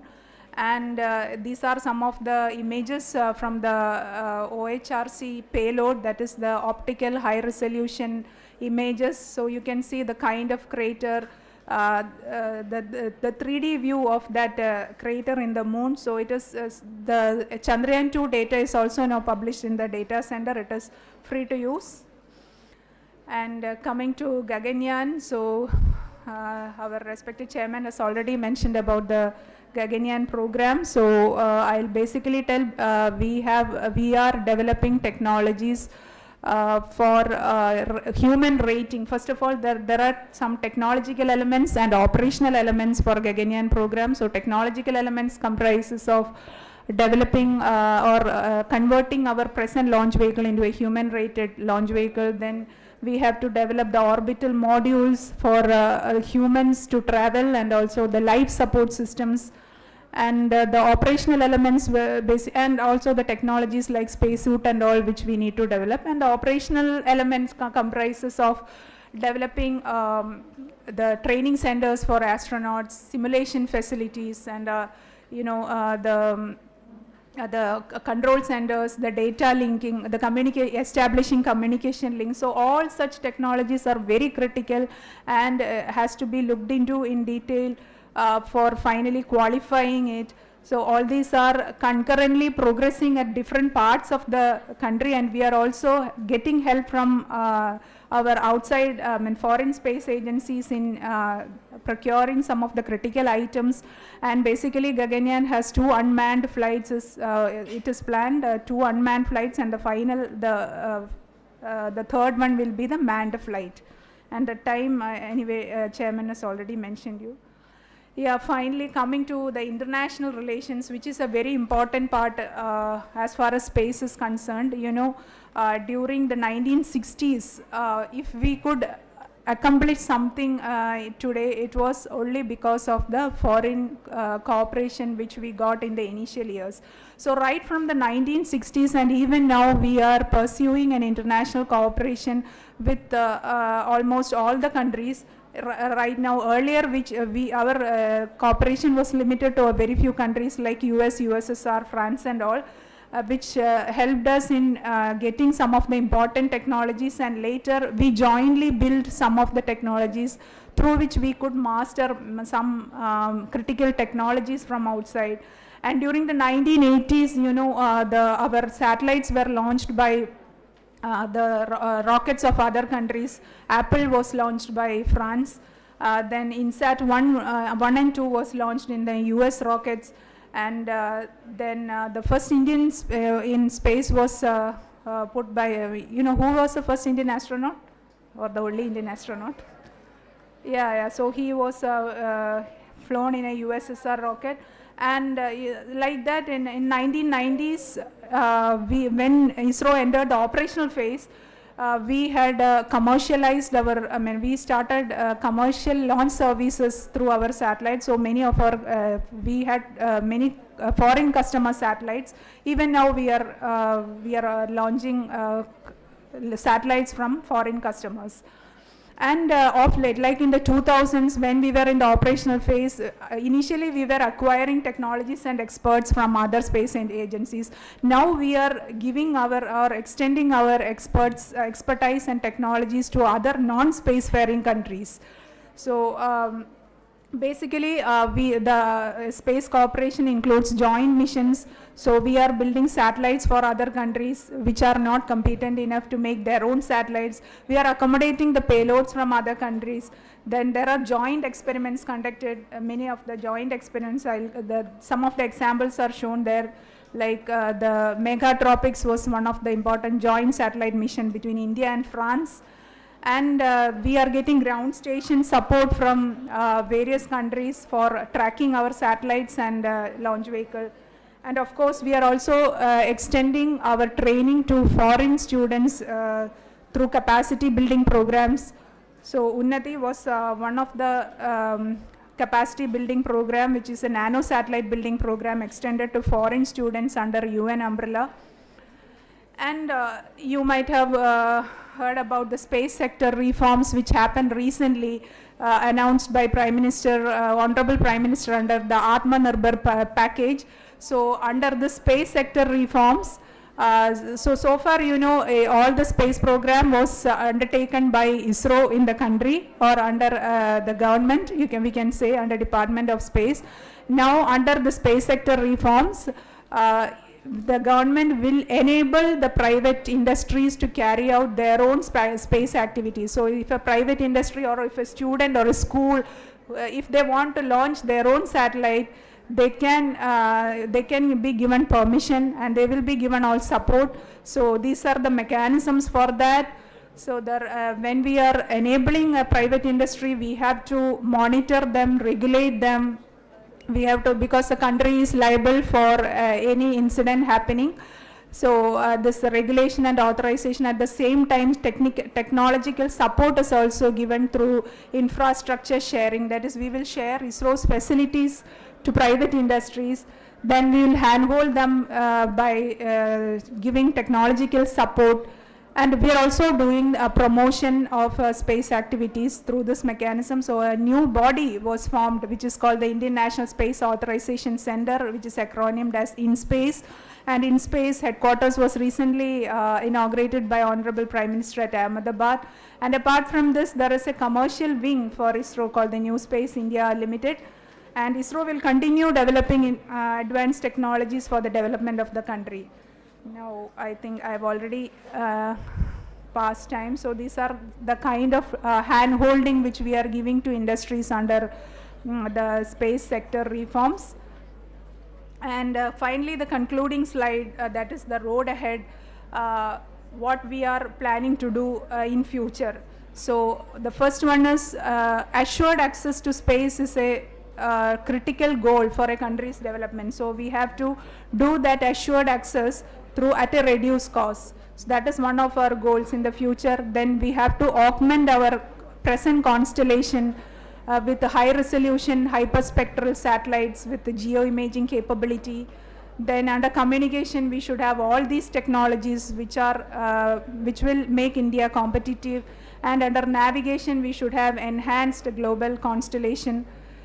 And for building capabilities, we should also build capabilities for more science exploration. We have to pursue our human space program under, by extending the Gaganyaan and beyond.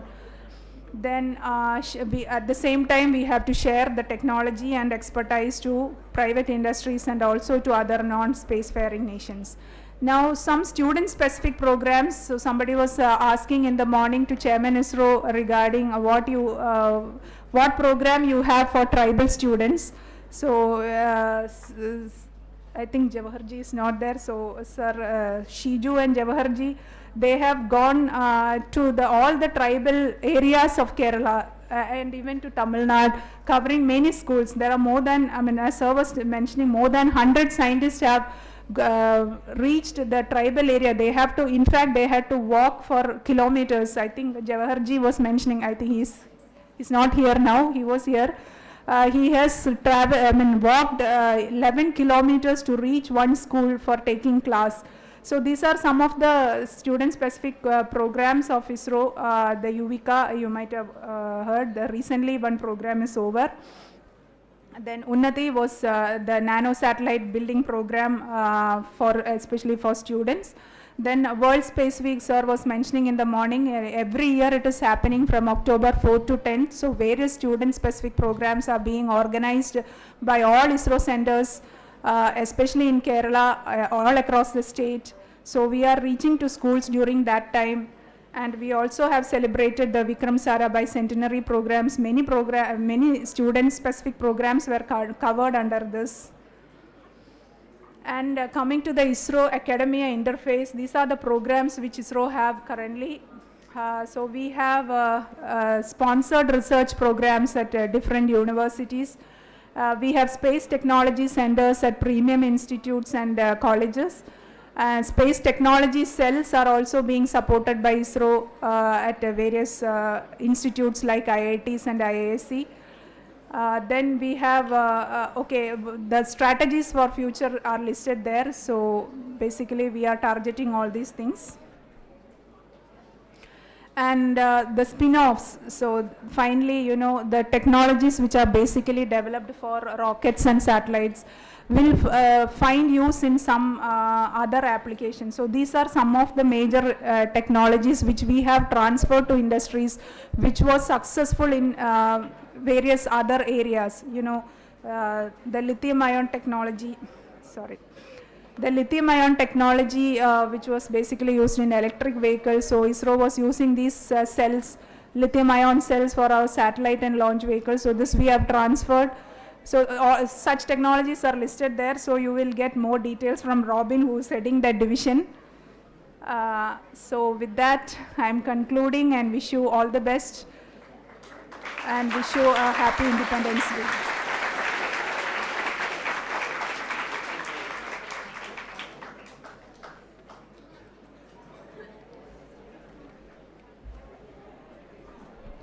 Thank you so much, ma'am, for the inspiring talk. Now I kindly request Jayant Sahasrabudhe sir to present a memento to Sri Rekha ma'am as a token of appreciation.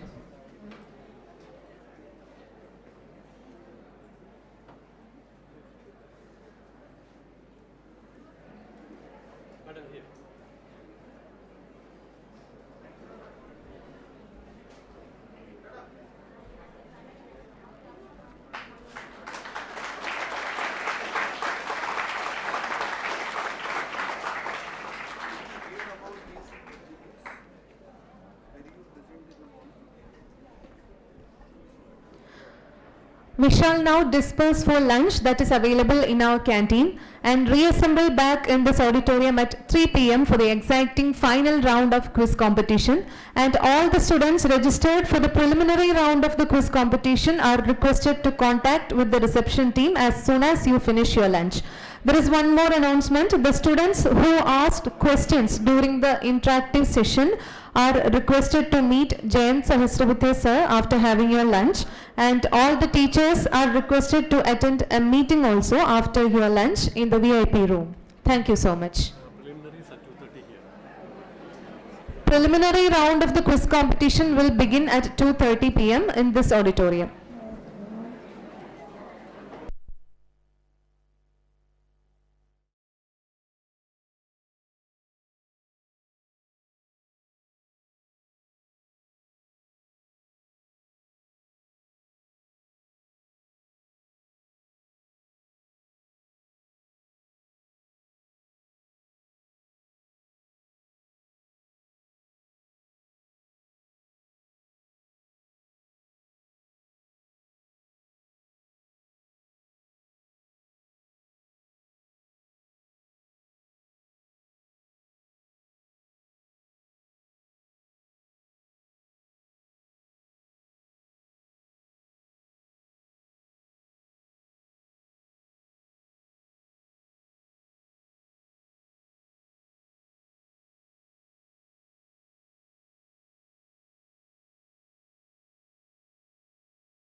ISRO. So now it's going to be some time for you to relax. We'll have some quiz. Like, don't think about winning. It's just, so I always think quiz as a way to exchange information with students. And whenever okay, first of all, let me introduce myself. I am Dhaneshas. I am working in ISRO as a mechanical engineer. I'm mainly working in space robotics area, and I joined ISRO in 2008. So I have been conducting quiz competitions for ISRO for a long time. Some of you might have participated in the World Space Week competitions. Has anybody participated? Yeah. So normally we conduct these Space Week quiz competitions every year for all the students all over Kerala. So I always think quiz as a way to exchange information with students. That is to give some new information as well as inspire or encourage them to learn more about some of the things that we come across in space as well as space technology. So this quiz also I have made it in that way. So it doesn't matter whether you get good marks or you finish first or last. So as long as you are able to take away some information from this event, it is the best thing as far as I am concerned with in participating in a quiz competition. I have also participated in many quiz and did not win many prizes. So, but I have always learned some new information in participating. So we'll have 2 rounds. First will be a preliminary round will be there. It will be a written round. After that, top 5 teams will be taken to the finals, which will be a normal quiz oral round. Okay. Now I will distribute the questions. So since we are running short of time, the questions I have written in the question paper that it is 20 minutes, but I request you guys to finish it in 15 minutes. Like if you know the answer, it will take hardly 10 minutes. So there are 25 questions. 20 of them are like multiple choice. So if you know the answer, you can simply tick.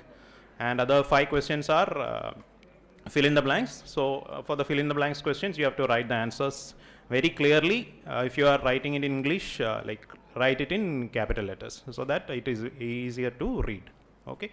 So 15 minutes is more than enough. So I request you guys to complete it within that time. Okay. Happy quizzing. All the best.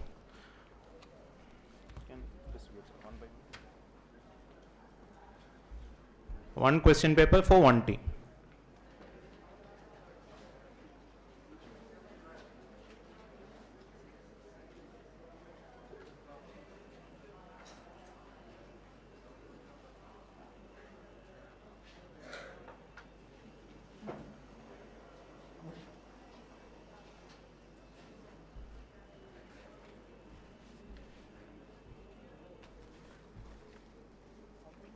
So please write your name and school name at the space provided.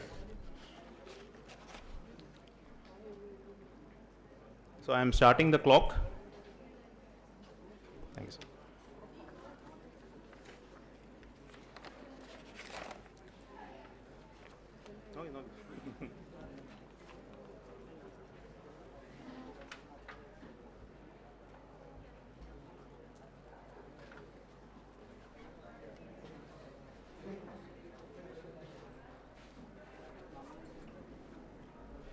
So if you have any doubt, please raise your hand. I will come there and clear it up.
mobile number, you can write your parents' mobile number.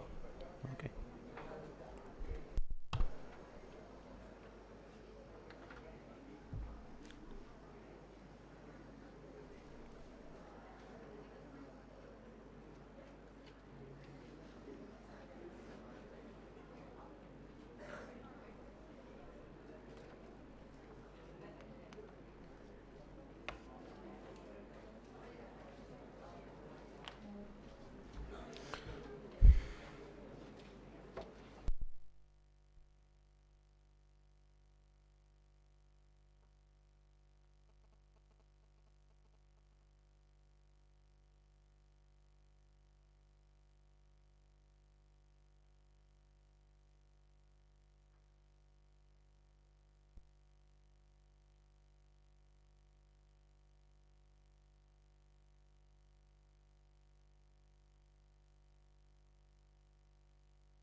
You have 5 more minutes. 5 more minutes.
If you want to change any answer, like you just strike it off and write it again or mark it again. But it should be clear that only one answer should be there. Okay.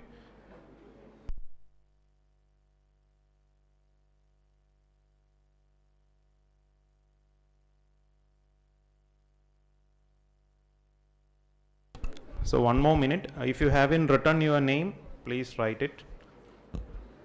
No extra time will be given for writing the name.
Time is over.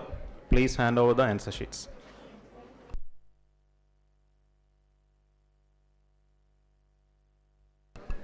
The quiz participants, please remain in your seats. Your participation certificates will be given while we evaluate the answers. We'll also discuss the answers, like once the evaluation is complete. Okay, prelims answers we'll discuss.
Okay, we'll quickly discuss the questions. So first question, which of the following is the correct chronological sequence of successive ISRO chairman? I think most of you got it correct. It is U.R. Rao, Kasturi Rangan and G. Madhavan Nair.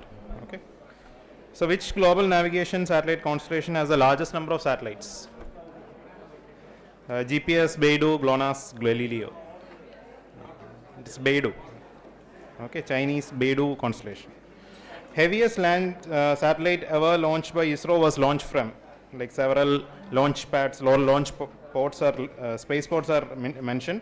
Sriharikota, Cape Canaveral, Baikonur, Kourou, French Guiana.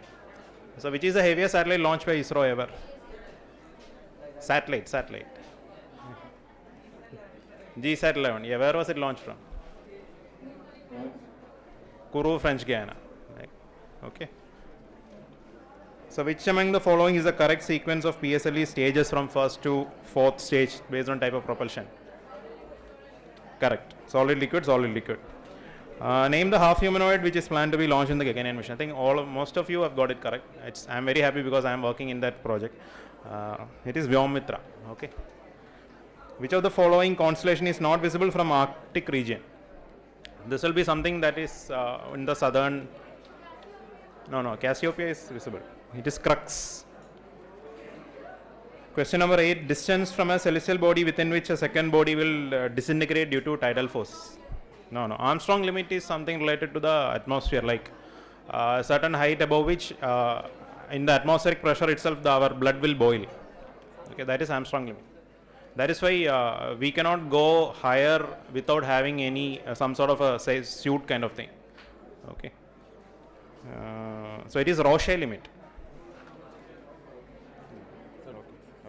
Sir.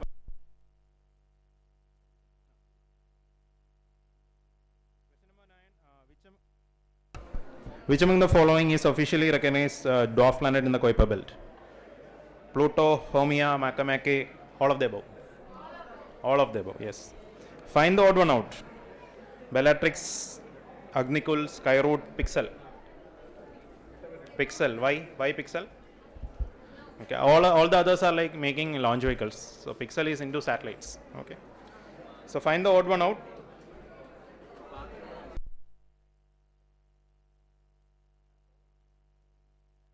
Yeah. Others can also listen. I mean, this is general information only, even though you have not attended the quiz. Find the odd one out. Oceansat 2, Astrosat, Rusosat 2, Cartosat 2. Astrosat is a astronomical satellite, correct. All others are like Earth imaging or remote sensing satellites. Yeah. Which of the following is true about the ISS, International Space Station? It is the largest artificial satellite. It takes 1 day to orbit the Earth. It is the first space station ever made. It cannot be seen with naked eyes. We can see. Yeah. Have you not seen? I think it is the largest artificial satellite of Earth. It is not the first space station. First space station was Salute, I think. Salute. I think Salute or Skylab. I think Salute. Okay. Find the wrongly matched pair. Phobos, Mars, Amalthea, Jupiter, Tethys, Sun, none of the above. All are correct. Okay. Phobos is Mars' satellite. Amalthea is Jupiter's satellite. Tethys is Saturn's satellite. So which star has the lowest surface temperature? Red. Yes. Yeah, all of them are correct. So that none of the above is the wrongly matched pair.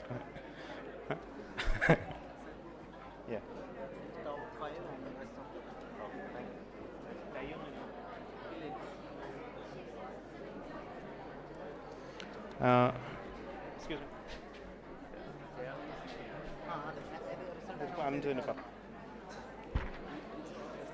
Anj. Again, another find the wrongly matched pair. Messenger, Venus, New Horizons, Pluto, Cassini, Saturn. Basically, like in the one question, I am trying to give you more information. That's it. Okay. So all these are missions to different planets. Messenger is actually a mission to Mercury, not Venus. So that is a wrongly matched pair. Which orbit needs to be centered around a physical object? Halo orbit, Tadpole orbit, Molniya orbit, Lysage's orbit. So Molniya orbit is the answer. Molniya is an orbit, and highly elliptical orbit around Earth. Others are like around the equilibrium point. You can read about it. This halo orbit, the Aditya mission that we are going to plan, that is going to be put in a halo orbit along the Lagrangian point 2. Which among the following launch vehicles has not been used for human space flight? Answer is Ariane 5. Ariane has not been used for manned flight. So which among the following is a stellar remnant? I think that most of you got it correct. All of the above, white dwarf, black hole, neutron star, all of them are stellar remnants. From where was the first Indian satellite launched? Which was the first Indian satellite? Aryabhata. Where was it launched from? It was launched from Kaputsin Yar, that is in Kazakhstan. Kaputsin Yar, okay. Not from Kaputsin Yar is like another place in near Baikonur, Tumba, and not French Guiana. What can a satellite in sun synchronous polar orbit do? It can image a place at the same intensity, so that the illumination will be same, so the images will be same every day. So in the fill in the blanks, which launch vehicle put NASA's James Webb Space Telescope to space? From which spaceport was it launched from? It was a very huge satellite, so it was launched from Ariane 5 from Kourou, French Guiana. Expand in the course for this, most of you got it correct. Indian National Committee for Space Research. There were a few errors somewhere. It was not, some of the answers, the full expansion was not there. So name the rovers for China's Chang'e and Tianwen mission. Chang'e U2 and Tianwen Zhurong. Which organization spearheaded the development of Azadi satellite? It is very recent. A couple of days ago only it happened.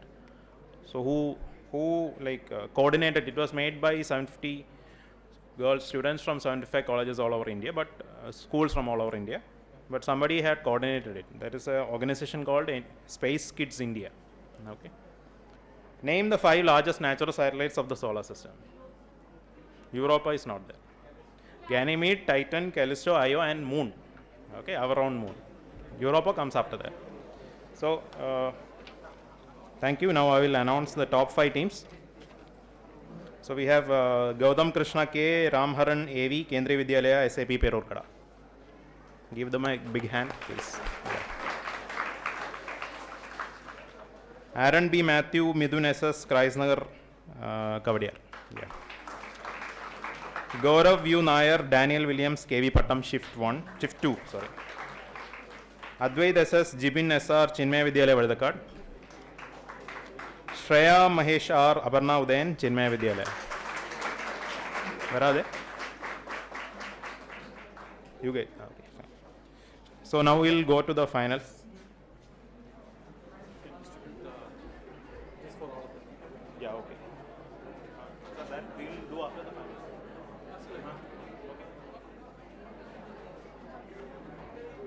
So after the final round, I think all of you are having participation certificates. So the certificates as well as your answer sheets, you can take it back from me. So after the finals. So now I request the teams, the top 5 teams to come forward and occupy the seats in the front.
Display വരുന്നില്ല, വന്നില്ല.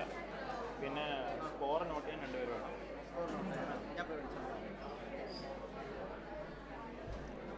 We'll do one thing.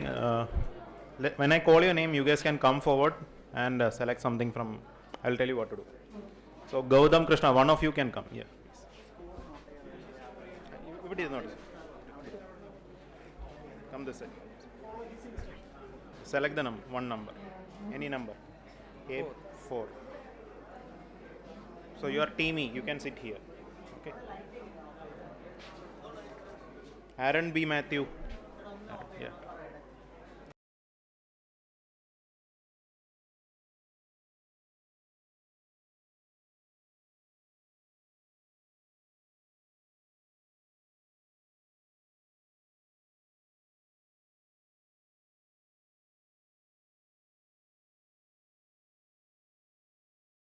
Select from there. Yeah.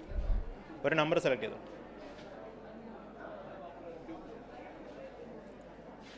Your team C. നിങ്ങൾ ഒരു സീറ്റും കൂടെ അപ്പുറത്തിരിക്കാം.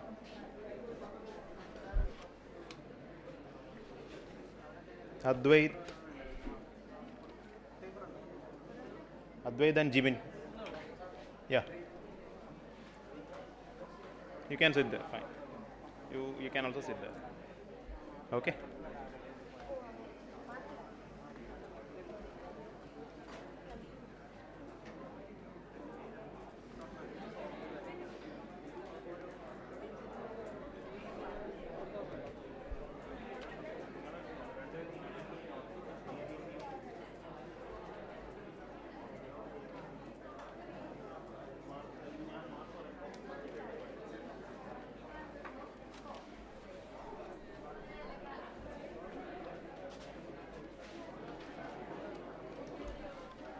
So team A ആരാണ്?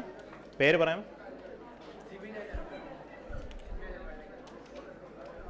Okay. Shreya, you are team C, right? Sorry, D. And Gautam, team E. Aaron, team B. And Gaurav. Yeah.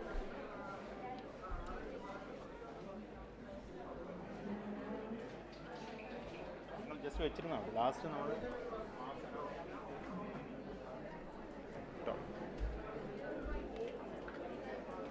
So we'll start the quiz. Excuse me. So we are going to start the quiz.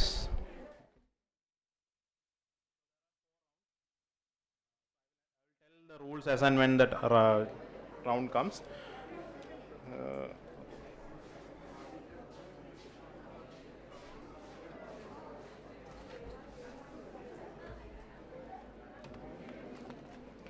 കുറച്ച് white papers എല്ലാവർക്കും ഓരോ white papers അല്ല അത് വേണ്ട.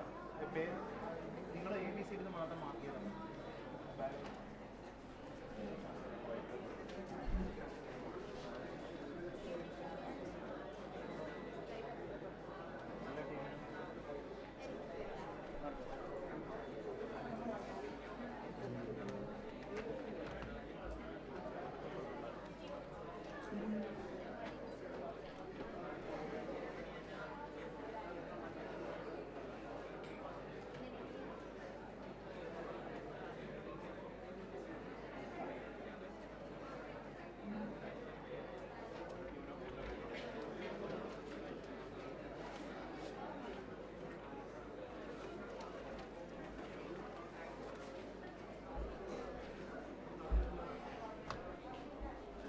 So we'll start.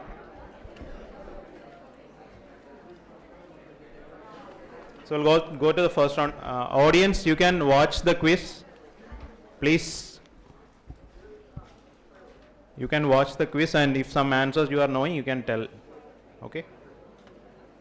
So we'll go to the first round. It's called lift off. So here basically it's like a normal quiz. Questions will be asked, and what we will do is it will be a bouncing format. That is, let's say the first question will be asked to team A, and if they are not answering, it will go to B, pass to C, and let's say D is answering, then you will get 10 points. Like passing and direct both carry same points only. And next question will be to team E, not to B, like that. Okay. So the team next to the team who is answering will get the next question. Okay. Now team A, you can select a number. Can you give some? Avarku mic kodukam. Cordless mic. 7. So, which private space sector company in India is undertaking the design and development of the launch vehicle named Chetak? Chetak എന്ന് പറഞ്ഞിട്ടുള്ളൊരു launch vehicle. Which private company? So, lots of space startups are coming up now.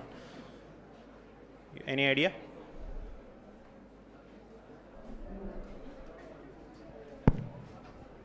Pass. B. So negative marking is No negative marks.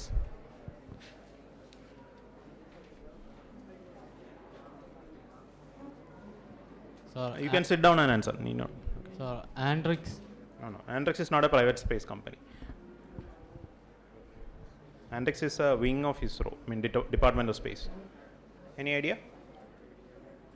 Okay, passes. Timmy?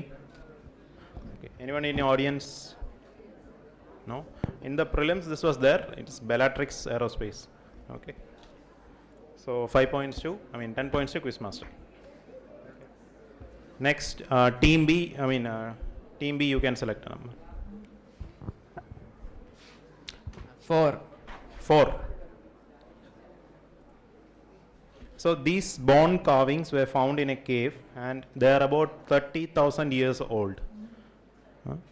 ഒരു കേവിൽ പണ്ട് കണ്ടെടുത്താണ്. Archaeologists have found it out. So these carvings, these bone carvings are 30,000 years old. So അതിനകത്ത് some markings are there. Some markings which is related to something that we see very often, even now also. So what is depicted in them? So what you have to understand is that even 30,000 years ago, humans were knowing certain things.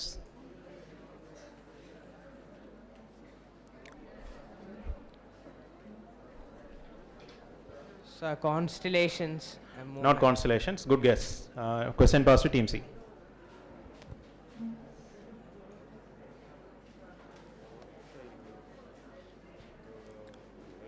Any idea?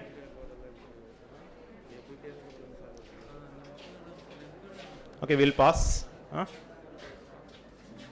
വെറുതെ guess ചെയ്താൽ മതി. Yes. Sir, universal layout of ഇല്ല അത്രയും അറിയത്തില്ലായിരുന്നു. This is something very simple. When I tell the answer, you will be surprised. Yes. Planets അല്ല, അത്ര അറിയത്തില്ല. ടീമേ ഒരു മൈക്രോൺ കൊടുക്കാം. ഒരു മൈക്രോൺ പറഞ്ഞാൽ മതി.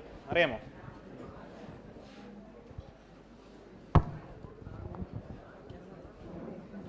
Position of the moon. I will give you part points. You have said moon, I will give you 5 points. Okay. Anybody in the audience? Phases of the moon. Okay. It is phases of the moon.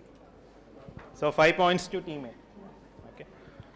So good answer. 10 points to Sitin. So next question to team B again. Yeah, select a number. So 10. 10. So identify this spacecraft. This is developed by Boeing. You must all be knowing about Boeing. So this spacecraft is will be carrying astronauts to space. So very recently, couple of months ago, so it successfully completed the first docking with the International Space Station. So there are only a few, after the space shuttle retirement, only a few spacecrafts are taking astronauts to International Space Station. Mostly it was done using Soyuz. Later some other private players have also developed. SpaceX has developed, Boeing has also developed. So what is the name of that spacecraft? Question to team B. Pass. Question to team C. Sir, Falcon. No. Falcon is a launch vehicle, rocket. Yeah. Ariyamo. Passes. Long March. Long March is also a launch vehicle. The Boeing developed a satellite in the pair, or a spacecraft in the pair. Orion. Orion alla. Good guess. Team A. Okay. Audience. Okay. This is called Starliner, Boeing Starliner. Okay. So after the SpaceX Dragon is now taking crew to space. So once the Starliner also comes up, so there will be 2 vehicles capable of taking humans to ISS. Next question to, nobody has answered. Again to team B, you can select.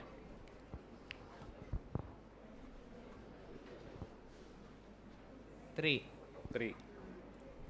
So who is this person? He has been in the news maybe for the last 1 year. A very prominent, important person related to space, Department of Space in India. Who is he?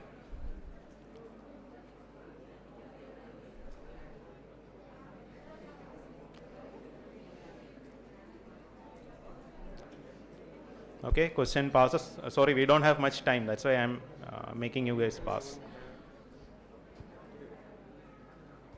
Pass. Arilla. Ariyamo, teamy. Arilla. Audience. Arilla. This is Pavan Kumar Goenka. So InSpace ennu paranjittu organization recently thodangiyayirunnu. InSpace. So InSpace ennu parayunna organization ade Department of Space inde keezilulla oru regulatory authority aanu. Adinte chairman aanu Pavan Kumar Goenka. He is formerly managing director of Mahindra and Mahindra. So again question 10 points to Quiz Master. Now question again, you can select a number. I think nobody is answering, so 1. Yeah, this is a very simple question. You must have listened to Shiju sir's talk about Vikram Sarabhai in the morning. So this meeting, obviously I don't need to tell who this person is. So this meeting took place in TIFR, that is Tata Institute of Fundamental Research, in the late 1960s. So identify this person, the one who is highlighted in red. Who is he? Very famous person. Just take a guess and you will get the answer. Kennedy. Not Kennedy. Not John F. Kennedy. Question to team C. So is it George Bush? Sorry? Is it Bush? Bush? Yes. No. He's American, yes. I think everybody is telling American.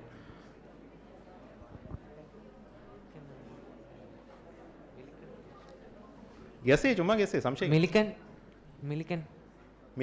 No, Milliken alla. Yes. That is a good guess. Milliken.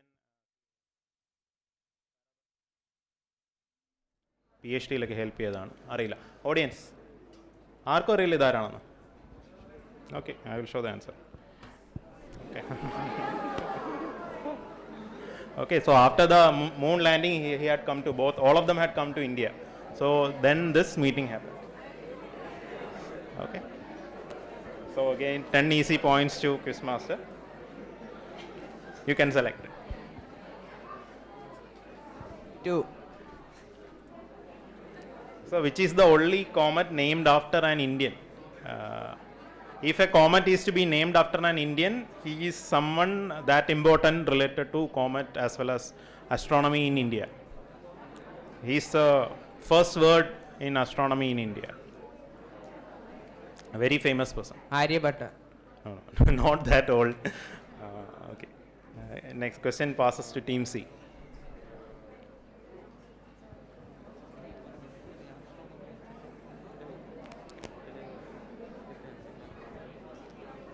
Ariyamo. Team A?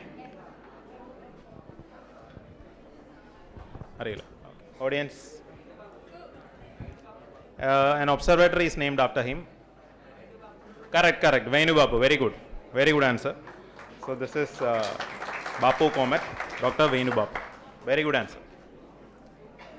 So again, question to team B. 5.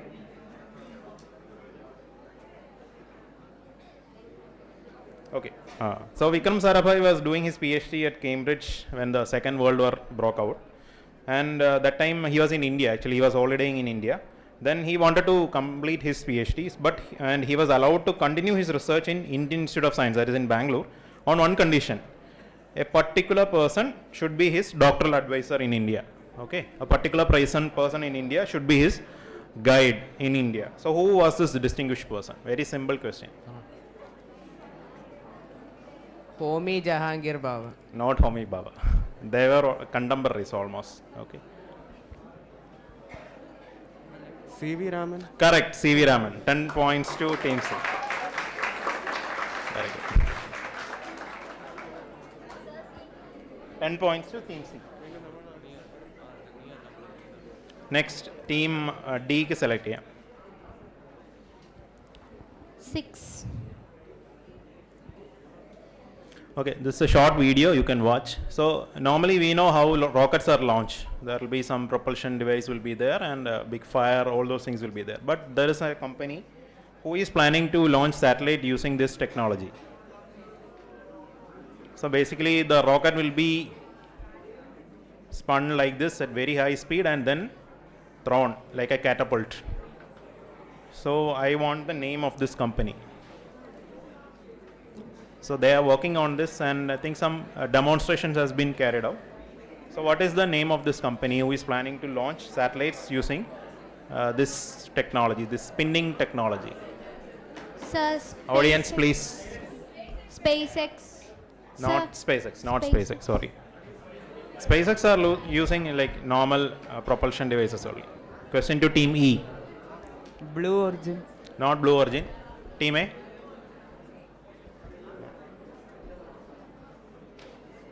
Team B. Spin launch. Very good answer. Spin launch. ഞാൻ പറഞ്ഞ ക്വസ്റ്റ്യൻ്റെ ഡിസ്ക്രിപ്ഷനകത്ത് തന്നെ പേരുണ്ടായിരുന്നു. So answer is spin launch. 10 points to Team B. Okay, very good answer. Now Team C can select. 9. So this is a famous photograph, maybe about 50 years old, 50 to 60 years old. So what is the speciality of this photograph? Who took it? Who need not be a person. So what is the speciality of this photograph? Why this photograph is important, and who took it? Like it, part points are there. If you tell one part, then you will get half points.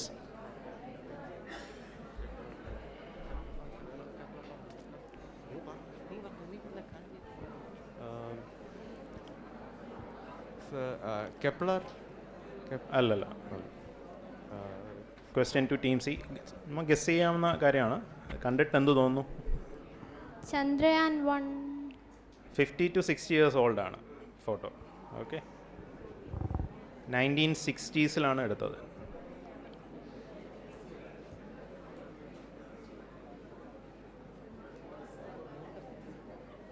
Guess ചെയ്യ്. Okay, question passes. അറിയാമോ?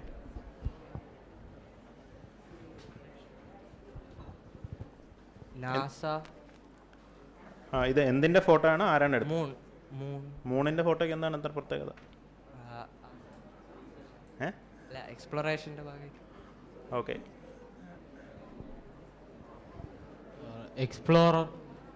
Explorer അല്ല. Okay, audience. Yes. Yeah, far side of the moon, correct. Very good answer. Far side of the moon. Okay, we only see one side of the moon always, so we don't know what is on the other side.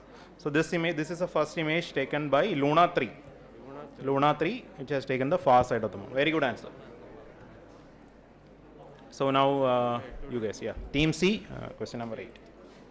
So name the Indian satellite. This is very recent, about last month. Launched by New Space India Limited on 23rd June from French Guiana on board Ariane 5 launch vehicle. Recently one communication satellite was launched. So what is the name of the satellite?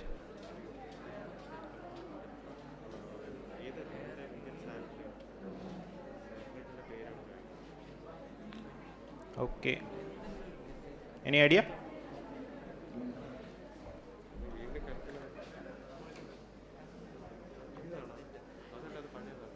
Shall we pass? Yeah. Team D. PSLV. Allala. Arilla. Team A. Audience, please keep silence.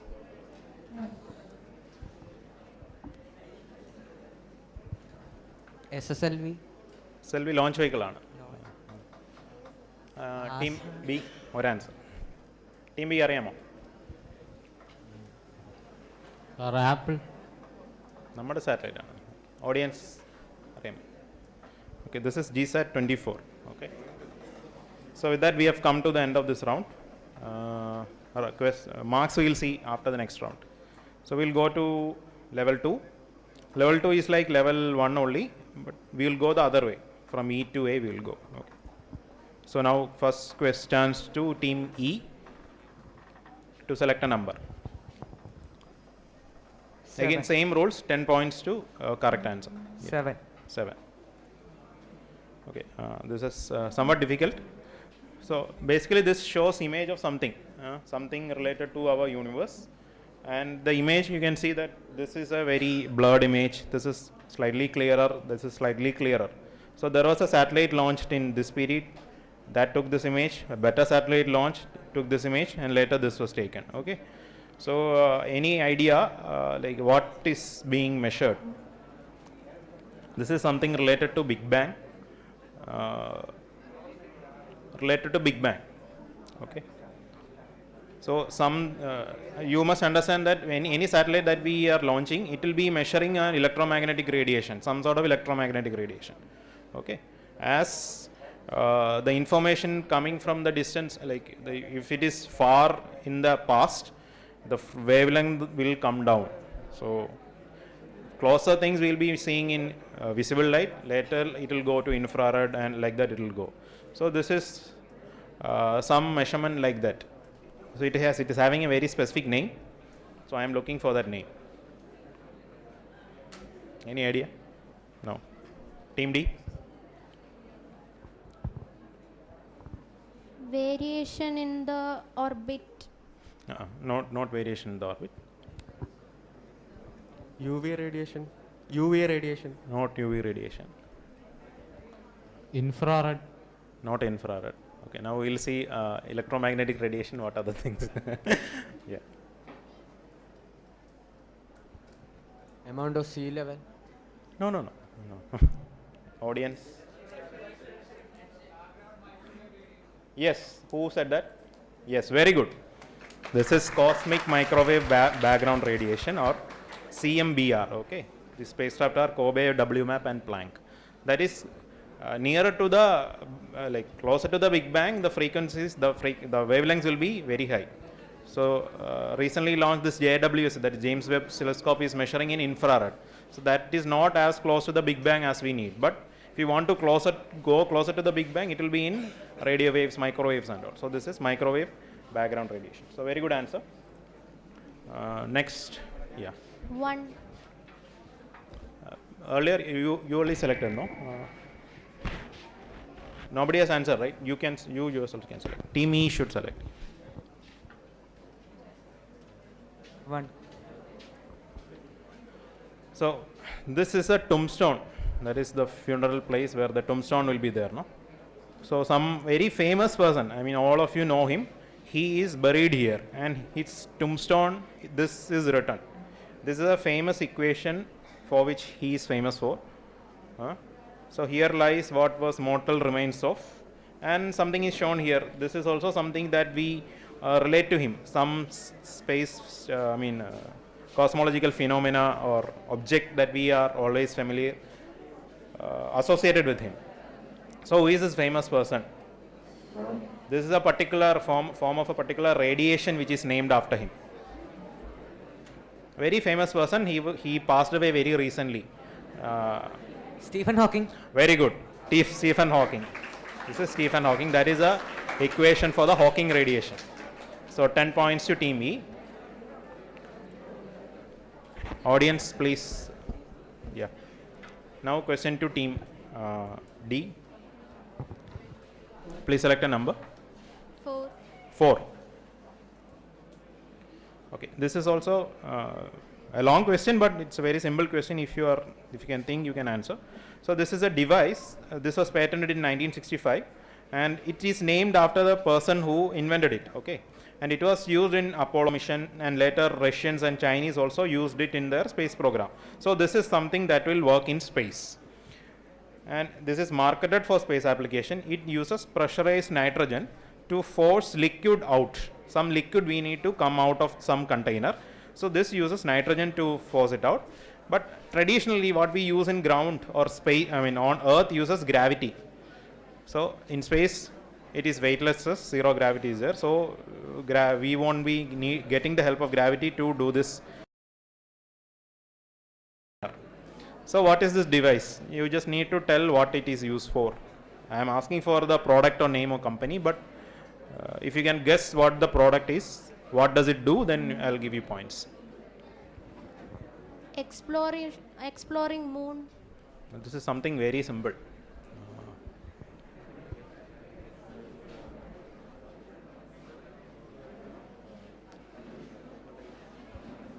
Propellant. Sorry? Propellant. No, not propellants. In space there is no gravity, so you need pressurized so that you can write in space. So what is it? It's a pen. Yeah, it's a pen. Very good. So it is a Fisher space pen. So very good guess. So 10 points to team B. So anti-gravity pen developed by Paul C. Fisher and his company. Next question to team A. Team A. 9. So this is a specific type of rockets. They are called by a very specific names. So normally these are small rockets, and they are not used to put satellites in space, but rather they are used to do some measurements in upper atmosphere. So they are called by a specific name. So what is that name? They are called some rockets. So what are these rockets which are typically used, which will have some instruments, and it will perform experiments or measurements of the upper atmosphere, like 52,500 kilometer. Okay, 1,500 kilometer is like space only, but it is not used to put objects in space, like satellites in space. So what are they? What are these rockets called? Okay, question passes. Do we know the answer? Please pass the mic to team E.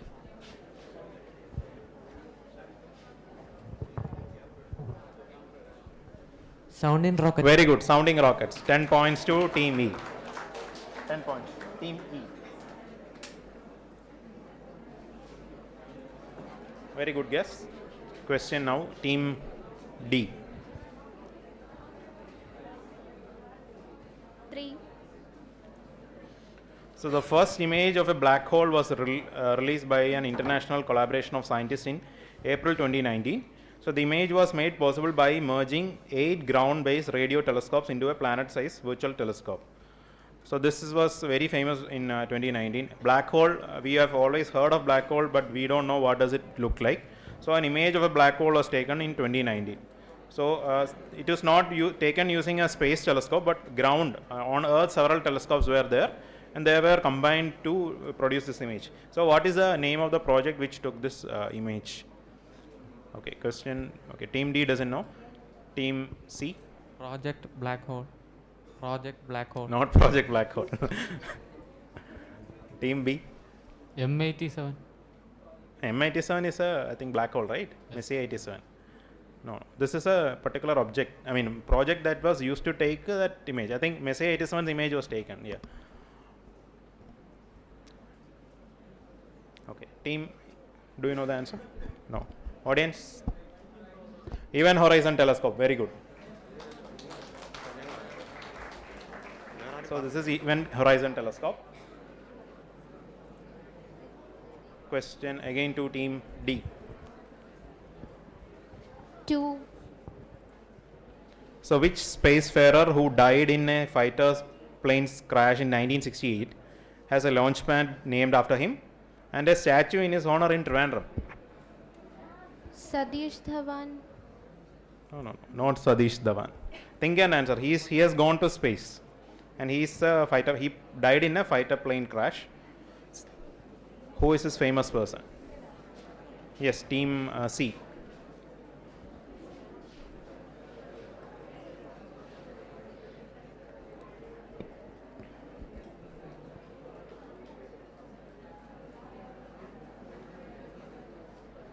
Team B.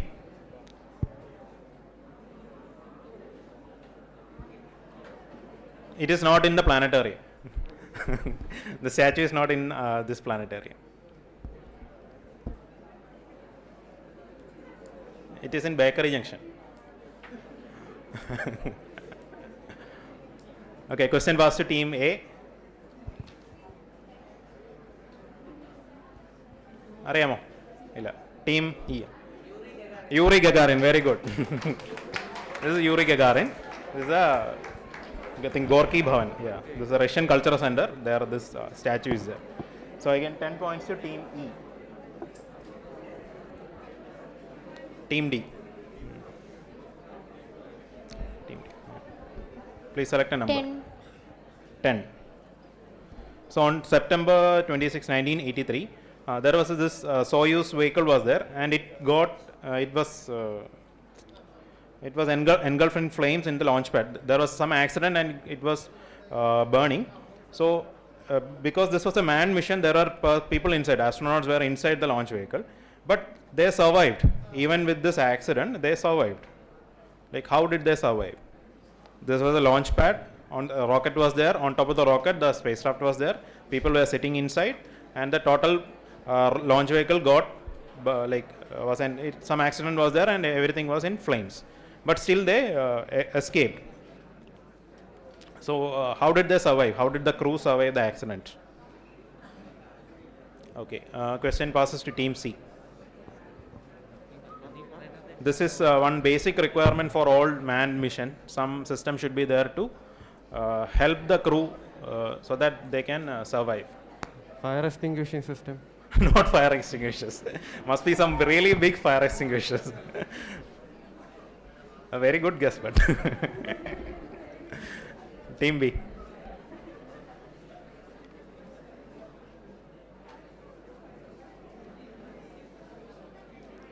Anti-fire system. No, not anti-fire system. Arila. Team E. Any guesses? Arila. Audience? Ejector. Ejection. Okay. കേൾക്കുന്നില്ല അല്ലല്ല അവിടെ ലക്കോൾ ചെമ്പയിൽ എയർക്കുട്ടി yes no not International Space Station. This is actually something called launch escape system. So every manned mission will be having a system on top of the rocket, so that if in case any mishap is there, so that the top portion where the people are sitting, that alone will be taken away. So immediately it will be fired. You can see the rocket is getting burned at the bottom, but they are escaping in a smaller rocket that will take away only the spacecraft in which the people are sitting, the astronauts are sitting. So this is called a crew escape system or a launch escape system. So just 2 seconds before the launch, the vehicle exploded and they escaped in the launch vehicle. This was the first instance in which this happened. So again, question to team D. 5.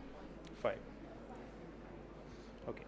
Here some animation is there. This is a Voyager 1 spacecraft, how it was launched, and it is passing through the outer solar system. So here you can see something happening. So it was going in this direction and it moved like this. So this particular method of increasing the velocity of this spacecraft, it is having a specific name. So what is that name? So it is moving close. I think this is Jupiter, if I remember, or no, this is Mars probably. So it is moving very close to Mars and it's changing its direction as well as increasing its velocity. So this particular maneuver, like this is a very economical way to go out of the solar system, because we don't need to spend any propellant to increase the velocity. So what is this called? Team C. Question passes to team C.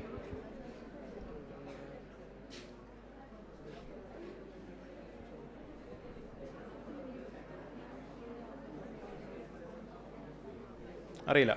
Team D. Sorry, Team B. It's using in the object's gravity to push itself and go. Okay. What is it called? Any specific name? Lagrangian point. Not Lagrangian point. Team A. Team E. Arila. Audience naragelo ariya. Gravity slingshot എന്നാണ്. Okay, I will give you 5 points. Okay. Gravity slingshot. 5 points to team B. So this is gravity slingshot. Okay. So very economical way to move around the solar system. Question to team A. Select a number. 6. So this country is home to more than 50% of world's astronomical infrastructure. It is having lots of telescopes, this particular country. So why this is possible? Because this place is having several places where there never rains and very less rainfall, and country's desert offers clear skies and utterly dry air during night time. So it's very good condition for making observations. So which is this country where more than 50% of astronomical infrastructures are there? Team A. Russia. Not Russia. Silence, please. Not Russia. Team E. Not South Africa. Australia. Not Australia. Austria. Not Austria. ഒരുപാട് deserts ഉള്ള സ്ഥലമാണ്. Why Austria?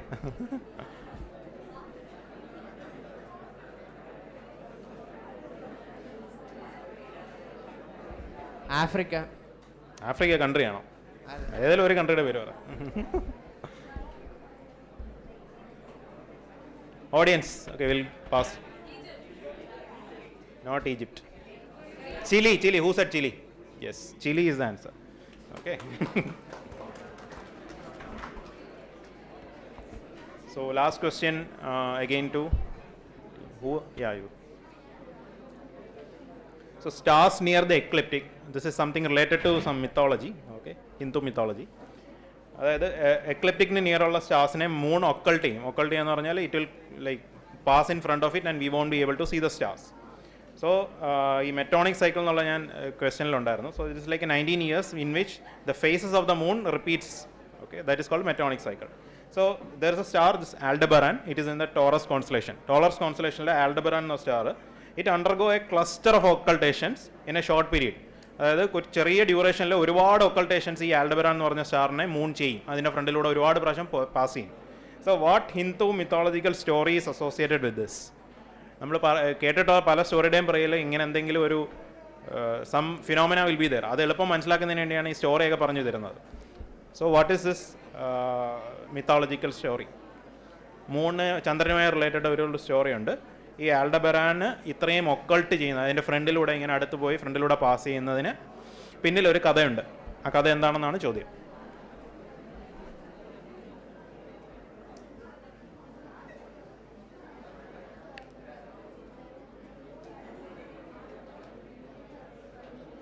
Rahu and Ketu. Not Rahu and Ketu അല്ല. അറിയാമോ?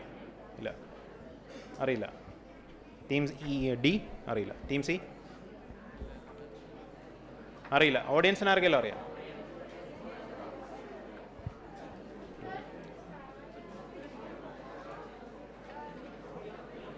Okay, ഇതെന്ന് പറഞ്ഞാൽ ഈ രോഹിണി, ആൽഡബറാൻ എന്ന് പറഞ്ഞാൽ രോഹിണിയാണ്. ചന്ദ്രൻ്റെ രോഹിണിയെയാണ് കൂടുതൽ ഇഷ്ടം എന്ന് പറഞ്ഞിട്ട് ബാക്കിയുള്ള 26 നക്ഷത്രങ്ങളും കൂടെ പോയി ദക്ഷൻ്റെ അടുത്ത് പരാതി പറഞ്ഞു. അങ്ങനെയാണ് ദക്ഷൻ ചന്ദ്രനെ ശപിക്കുന്നതും ചന്ദ്രൻ്റെ ഫേസസ് ഒക്കെ വരുന്നത്. ഓക്കെ, അപ്പോൾ ഈ ആൽഡബറാൻ്റെ അടുത്തേക്ക് ഇങ്ങനെ ചന്ദ്രൻ എപ്പോഴും പോകുന്നതുകൊണ്ടാണ് രോഹിണിയെ ഭയങ്കര ഇഷ്ടമായിരുന്നു എന്നുള്ള കഥ വന്നത്. Okay, so with that we have come to the end of this round. നമുക്ക് ജസ്റ്റ് സ്കോർസ് നോക്കാം, എന്നിട്ട് അടുത്ത റൗണ്ടിലേക്ക് പോകാം. So team A gets 5 points, team B 25, team C 10. Clap ചെയ്യാം കേട്ടോ. Team D has not opened. Team E gets 30 points. So Team E is leading with 30 points. Team B is having 25 points. Okay. So we'll go to the next round. So this is a clue round. So basically a question will be shown. I will show a sample. So ingane oru question കാണും. So if you are able to tell the answer, I will be talking about something. For example, here it's written, its assembly started in space in 1989. So what am I talking about? If you know the answer, you tell the answer. Then you will get 15 points. Okay, directly you will get 15 points. If you are answering with one clue, you will get 10 points. If you are answering with the next clue, you will get 5 points only. Okay. So we will start with team A. You have to select a number. 3. 3.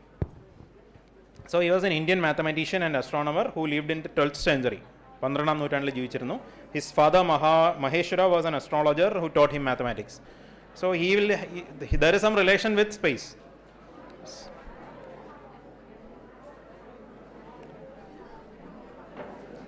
Take a guess. Clue 2. You can answer. നിങ്ങൾക്ക് പക്ഷേ രണ്ട് chance ഉള്ളൂ. Sorry, I forgot to tell. 2 പ്രാവശ്യം attempt ചെയ്യാൻ പറ്റും.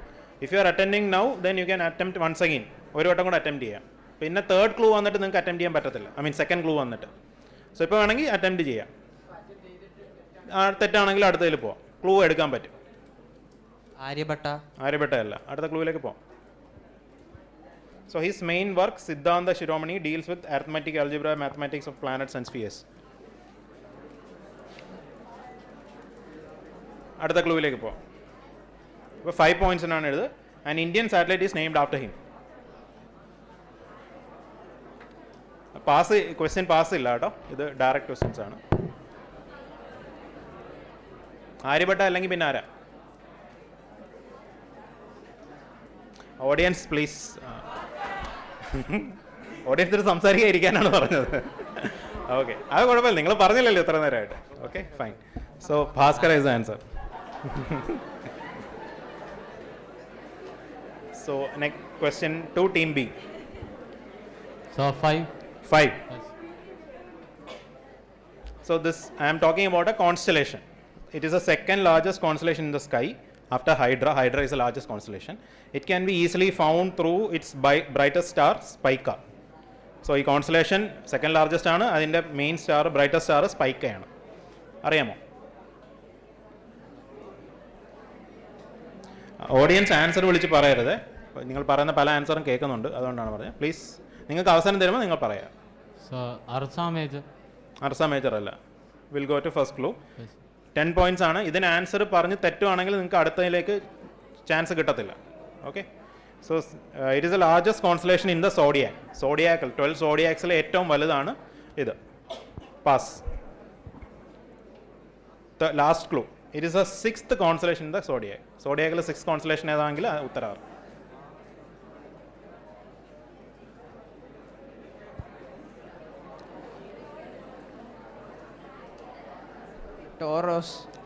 Taurus അല്ല.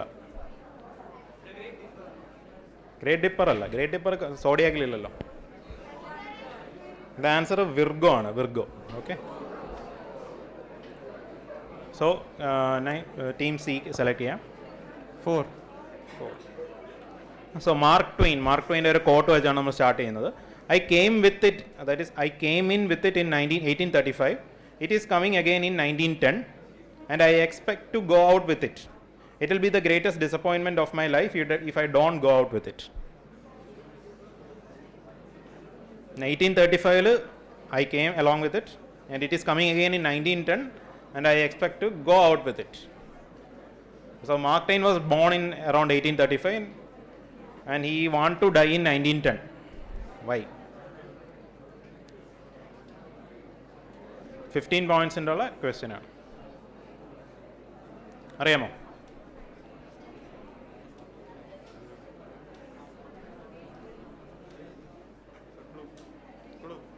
Clue. The first recorded observation of this object was in 240 BC. 240 BC-ലാണ് ആദ്യമായിട്ട് ഇതിനെ നോട്ട് ചെയ്തത്. The periodicity of its appearance was first confirmed in 1705 by an English astronomer. ഇതിങ്ങനെ periodic ആയിട്ട് വരുമെന്നുള്ളത്. It is named after this English astronomer. Is it Halley? Halley's? Comet. Comet, yes, right answer. 10 points to team C. So answer is Halley's Comet. Very good. 1. So this person was born in the district of Udupi. He completed his PhD in Physical Research Laboratory under the guidance of Vikram Sarabhai. Who is this person? You are Ravu. Very good. Very good answer. 15 points to team D. Last question of this round. So this distinguished physicist and cosmologist did a comic strip serial, The Story of Physics, and co-authored a book with his wife, The Dawn of Science. അതായത് രണ്ട് ബുക്കിനെ പറ്റിയാണ് പറയുന്നത്. He was a physicist. ഒരു comic strip serial ആണ് The Story of Physics, and another book with his wife, The Dawn of Science. Any guesses?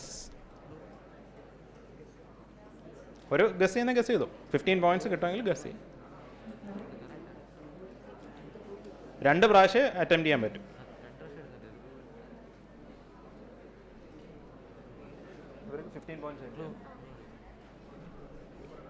അറിയാമോ? Clue. He contributed to modeling dark energy and the interpretation of gravity as an emergent phenomena. He was a distinguished professor at IUCAA. He's Indian, obviously.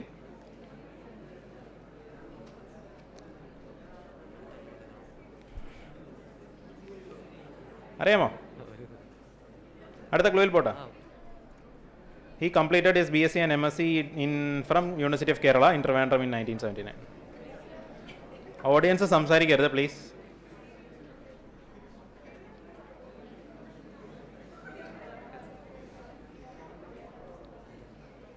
Okay, I will pass. ആരെങ്കിലും അറിയാം? നിങ്ങൾക്ക് ആരെങ്കിലും അറിയാം? Audience? Very good. Thanu Padmanabhan.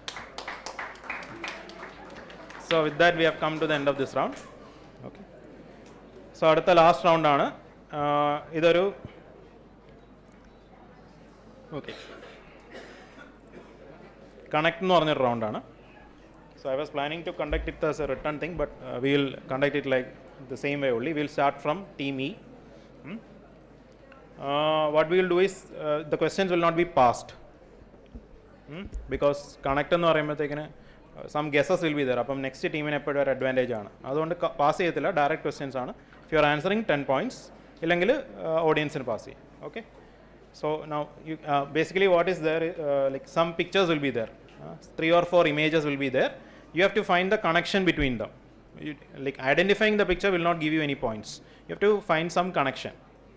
Okay, let me see if there is a sample. So this sample question എന്താണെന്ന് അറിയാമോ? I don't want Kalpana as the answer or Abdul Kalam as the answer or Aryabhatta as the answer. So we are talking about Indian satellites. Okay, all these are, this is students. There was a student, StudSat was there. So that way the question will be that way. So first team E ku oru number select cheyyum. 5. So there is a logo and this will be, I mean you will be able to understand this. Idu oru ella planets inum oru ഇങ്ങനത്തെ ഒരു image ഉണ്ട്, I mean ഒരു simple ഉണ്ട്. ആ സിമ്പിളാണ്, ഇത് ഏത് പ്ലാനറ്റിൻ്റെ സിമ്പിളാണെന്ന് അറിയുകയാണെങ്കിൽ guess ചെയ്യാം. അപ്പോൾ ആ പ്ലാനറ്റിലേക്ക് പോയ ഏതോ ഒരു സ്പേസ് ക്രാഫ്റ്റിനെ പറ്റിയാണ് ഞാൻ പറയുന്നത്. സോ അത് ഏത് സ്പേസ് ക്രാഫ്റ്റ് ആണെന്ന് പറഞ്ഞാൽ ദാറ്റ് ഇസ് ആൻസർ. സോ അതിൻ്റെ പാത്താണ് ഇവിടെ കൊടുത്തേക്കുന്നത്. So you have to guess which is the spacecraft. It was launched in 2011 and reached in 2016. You can even count the orbits and find out which planet it went to. So ഇത് earth ആണെങ്കിൽ ബാക്കി count ചെയ്താൽ ഇത് എവിടെയാണെന്ന് മനസ്സിലാവും. You can find which planet it was launched to. Juno. Very good. 10 points to team E. ഏത് പ്ലാനറ്റിലേക്കാണ് പോയത്? Jupiter. Yes, very good. So Juno spacecraft. 10 points to team E. Next question. Or number select. 1. Okay. There is so this is a person is standing with a telescope, and some people are protesting about something. And orbit of 2 bodies are shown, and their names are hidden. And there is a stamp is there. United States America stamp is there. There it is written that it is not yet explored, and image of an astronomical body. So I am looking for basically, if you know USA exploration. I am looking for one particular term or name, not a general thing. ഇദ്ദേഹമായിരിക്കും ഇത് കണ്ടുപിടിച്ചത്, ഈ particular ഒബ്ജക്റ്റിനെ. പിന്നെ അതിന് കുറച്ച് protest ഒക്കെ ഉണ്ടായിരുന്നു. എന്തോ കാര്യത്തിന് വേണ്ടി ആളുകൾ പ്രൊട്ടസ്റ്റ് ഒക്കെ ചെയ്തു. Something happened and people were protesting. നമ്മൾ ഗസ് ചെയ്യുന്നോ? ഇല്ല. Pluto. Yes, Pluto is the answer. This is Clyde Tombaugh. ആർക്കും പോയിന്റ്സ് ഇല്ല. ദിസ് ക്ലൈഡ് ടോംബോ പ്ലൂട്ടോയിനെ പ്ലാനറ്റ് സ്റ്റാറ്റസിൽ നിന്ന് മാറ്റിയപ്പോഴത്തേക്കിന് ഒരുപാട് പ്രൊട്ടസ്റ്റ് ഉണ്ടായിരുന്നു. Okay, this is Pluto and Charon രണ്ടിൻ്റെയും ഓർബിറ്റ്സ് ആണ് കാണിച്ചേക്കുന്നത്. So Pluto. ലേറ്റർ പ്ലൂട്ടോയിലേക്ക് ഒരു മിഷൻ പോയിരുന്നു. അതിൻ്റെ പേരാർക്കെങ്കിലും അറിയാം? New Horizons. Yes. Now team C. Team C, please select a number. 7.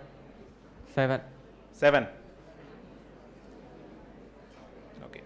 Here I'm looking for a person's name. This is that person. Okay. This person is a US astronaut named Deke Slayton. I am looking for the name of this person who is sitting here also. And this is the most famous act that he had done in space. All of you must be knowing his name because of this particular activity that he did for the first time. And these two images, he was a very good painter. He drew these paintings. This is a painting of a spacecraft and another painting. So who is this person who was a astronaut, a cosmonaut as well as a painter? Yuri Gagarin. Not Yuri Gagarin. ആരെങ്കിലും ഓഡിയൻസിന് അറിയാമോ? അല്ലല്ല, he's Soviet ആണ്. സോവിയറ്റിൻ്റെ കൊടിയുടെ തന്നെ. John Glenn was American. ആരാ എന്തോ പറഞ്ഞു. ഈ ഇമേജ് കണ്ടിട്ട് എന്താണ് തോന്നുന്നത്? Somebody is going out of a who is that? Alexei Leonov. Yes. So this is Alexei Leonov, the person who did the face walk for the first time. Okay. Next question to team B. 3. There is a logo, C.V. Raman, Abdul Kalam. This is Satish Dhawan. It doesn't have anything to do with what they have done or their achievement or their life story, just their names. The names is related to the logo of this organization. I am looking for the logo, which organization or company it is. Inscopa. No, not Incospa. ഓഡിയൻസിന് അറിയാമോ? ഒരു clue തരാം. ഇത് ഒരു എസും ഇതൊരു ആറും ആണ്. ഒരു പ്രൈവറ്റ് കമ്പനിയാണ്, ഒരു ഇന്ത്യൻ പ്രൈവറ്റ് കമ്പനി. അവരുടെ 3 എൻജിൻസിൻ്റെ പേര്, ഒന്ന് രാമൻ, ഒന്ന് കലാം, ഒന്ന് ധവാൻ എന്നാണ്. ഇത് സ്കൈ റൂട്ട് എന്ന് പറഞ്ഞ കമ്പനിയാണ്. Okay, this is Skyroot Aerospace. Okay, so they are the first private company who has developed solid motors, liquid engines as well as cryogenic engine. Question to team A. 10. Okay, here some animation is there. Animation കണ്ടിട്ട് നിങ്ങൾ answer പറഞ്ഞാൽ മതി. There are a set of images and something is happening. ഓരോ image ഇങ്ങനെ move ചെയ്ത് എവിടെ നിന്നാണ് വരുന്നതെന്നുള്ളത് കണ്ടുപിടിക്കുകയാണ്.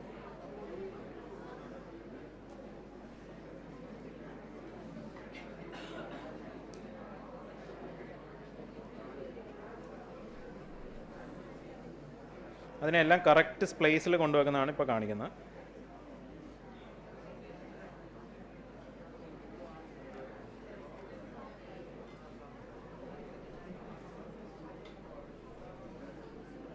ഈ ഷേപ്പ് കണ്ടാൽ തന്നെ പെട്ടെന്ന് മനസ്സിലാവേണ്ടതാണ്. And this is the path in which this particular spacecraft or object took. There were many operations when it went from Earth to the Lagrangian point. And this is a principal scientist who is a Nobel Prize winner. His name is John C. Mather. So what am I talking about? And this is the first image that was taken by this object or spacecraft. Satellite ആയിരിക്കണമല്ലോ ഇങ്ങനെ പോയിട്ട് ഇങ്ങോട്ട് സ്ഥലത്തെത്തുന്ന ഒരു path കാണിക്കുന്ന satellite അല്ലേ? ടീമേ,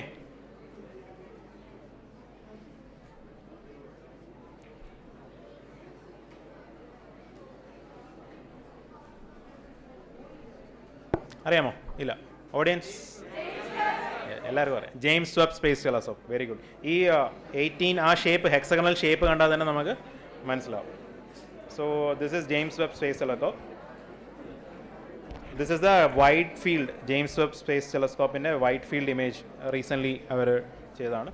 This JWST is the most technically most complex spacecraft or observatory that has been launched. അത്രയും അധികം operations അതിനകത്തുണ്ട്. ബോത്ത് മെക്കാനിക്കലി അതിനകത്ത് ടെമ്പറേച്ചേഴ്സ് മെയിൻറ്റെയിൻ ചെയ്യുന്നത്, അതിനകത്ത് ഡിഫറെൻറ്റ് സെപ്പറേഷൻ മെക്കാനിസം. ഇത് ടോട്ടലി ഭയങ്കര വലിയൊരു സാറ്റലൈറ്റ് ഒരു ടെലസ്കോപ്പാണ്. It was totally folded and kept inside the launch vehicle. ആ ഫോൾഡ് ചെയ്ത് വെച്ച് എല്ലാം ഡിപ്ലോയ് ചെയ്ത് വലുതാക്കുന്നതിന് വേണ്ടി lot of operations were there. It was technically very challenging. So this is JWST. Next നിങ്ങൾ തന്നെ ടീം തന്നെ സെലക്ട് ചെയ്തു.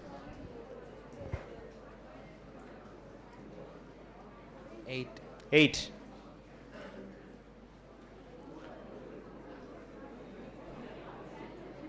Somebody is taking some photographs. So I am looking for the name of that person or the spacecraft.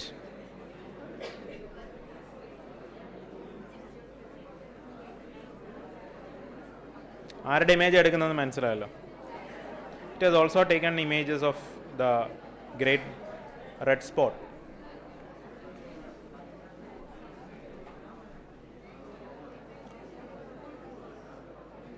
സാറ്റലൈറ്റിൻ്റെ പേര് അറിയാമോ? സ്പേസ് ക്രാഫ്റ്റിൻ്റെ പേര്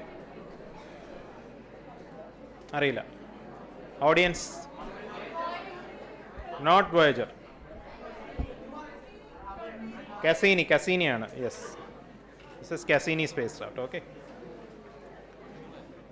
team B. So 6.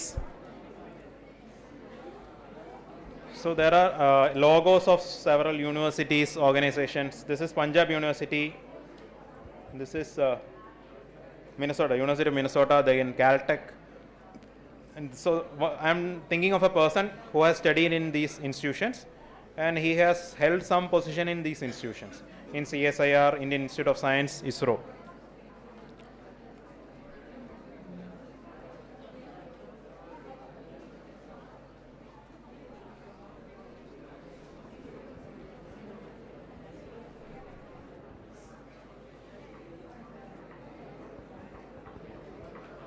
Do you have an answer?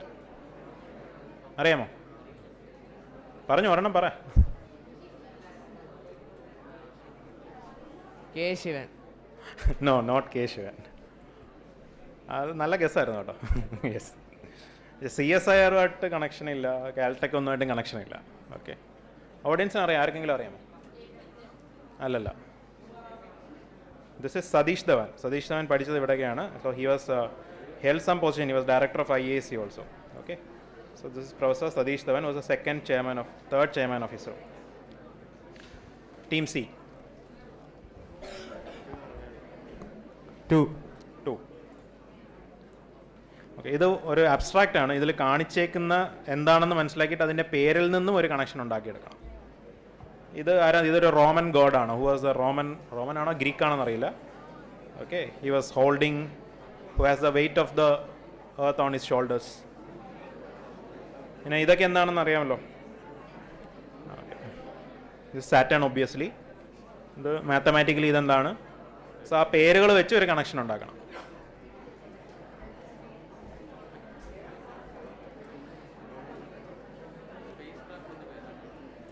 Can be anything.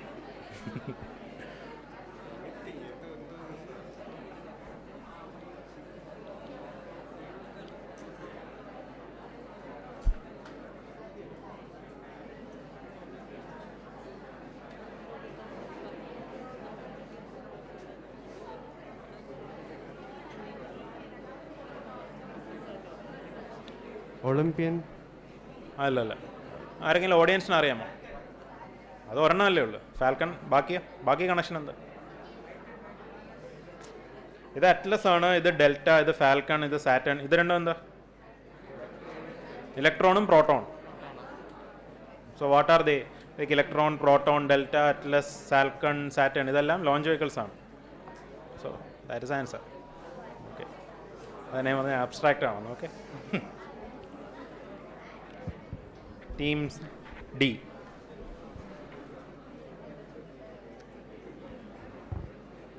4 or 9?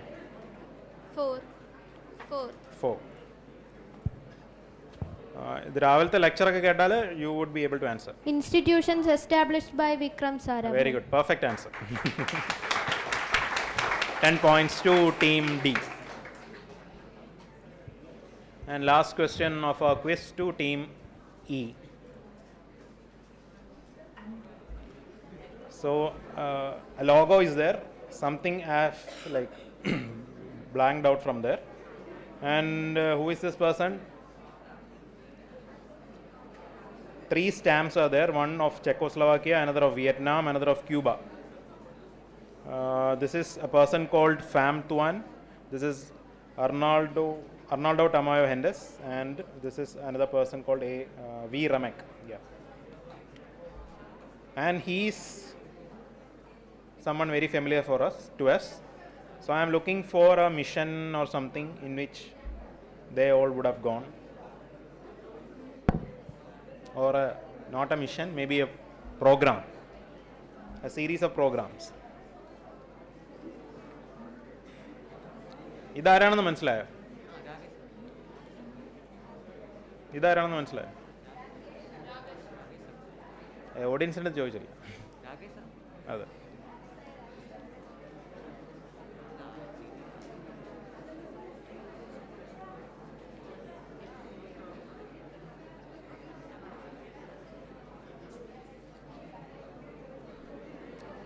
അറിയാമോ? Guess ചെയ്യാമോ? Okay. So audience, last question answer ആർക്കെങ്കിലും അറിയാമോ? അല്ലല്ല, ഇന്ത്യ റഷ്യ കമ്പൈൻഡ് ആണെങ്കിൽ വിയറ്റ്നാമും ക്യൂബയും ചെക്കോസ്ലോവാക്കിയൊക്കെ എങ്ങനെ അതിനകത്ത് വരും? സോയൂസ് ഒന്നുമല്ല. ആക്ച്വലി റഷ്യക്ക് ഒരു പ്രോഗ്രാം ഉണ്ടായിരുന്നു, അതിനകത്താണ് not space race. This is something called Intercosmos. Intercosmos എന്ന് പറഞ്ഞൊരു പ്രോഗ്രാമിലാണ് ദേ ടുക്ക് അവർക്ക് ഫ്രണ്ട്ലി ആയിട്ടുള്ള നേഷൻസിൻ്റെ ആൾക്കാരെ സ്പേസിലേക്ക് കൊണ്ടുപോയി. അങ്ങനെ ആ ഒരു മിഷനിലാണ് രാകേഷ് ശർമ്മയും പോയത്. So this is the USSR's Intercosmos program. Okay. So with that we have come to the end of our quiz. Hope you all liked it. Thank you. We'll look at the marks. Sunday same alla, correct alla. So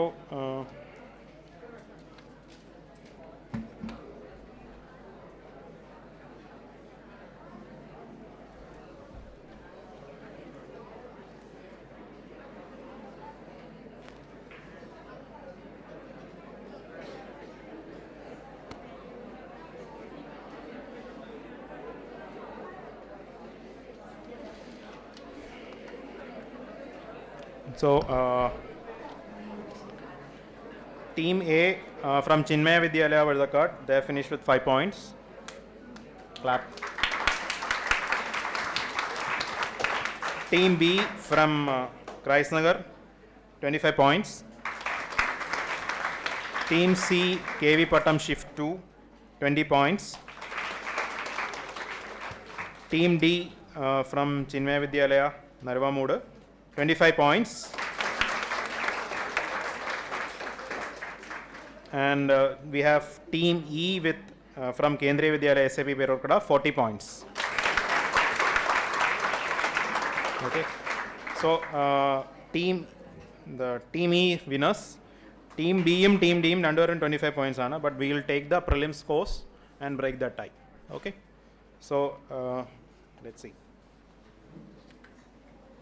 Because we are running short of time, I am having questions, but I won't be able to conduct a tiebreaker.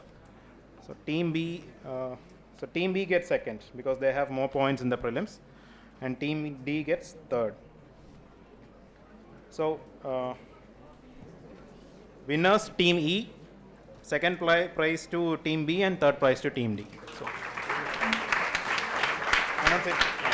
okay. So, okay, thank you. Certificates pinna kodukku.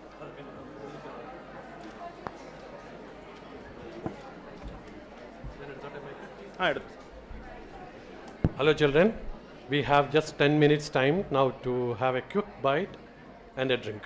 Please go to the corridor, take that and come back as soon as possible. then we will be able to conduct the valedictory function so quickly, then we can break for the day.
Space Research Institute. So next on the validity function also we are delighted to have the Honorable Director Chandrabas sir, and also accompanying with our National Organizing Secretary of Vijnana Bharati, Jayant Sahasrabuddhe. So I am cordially inviting them to having in the dais along with our Vivek sir and also Gopalakrishnan sir.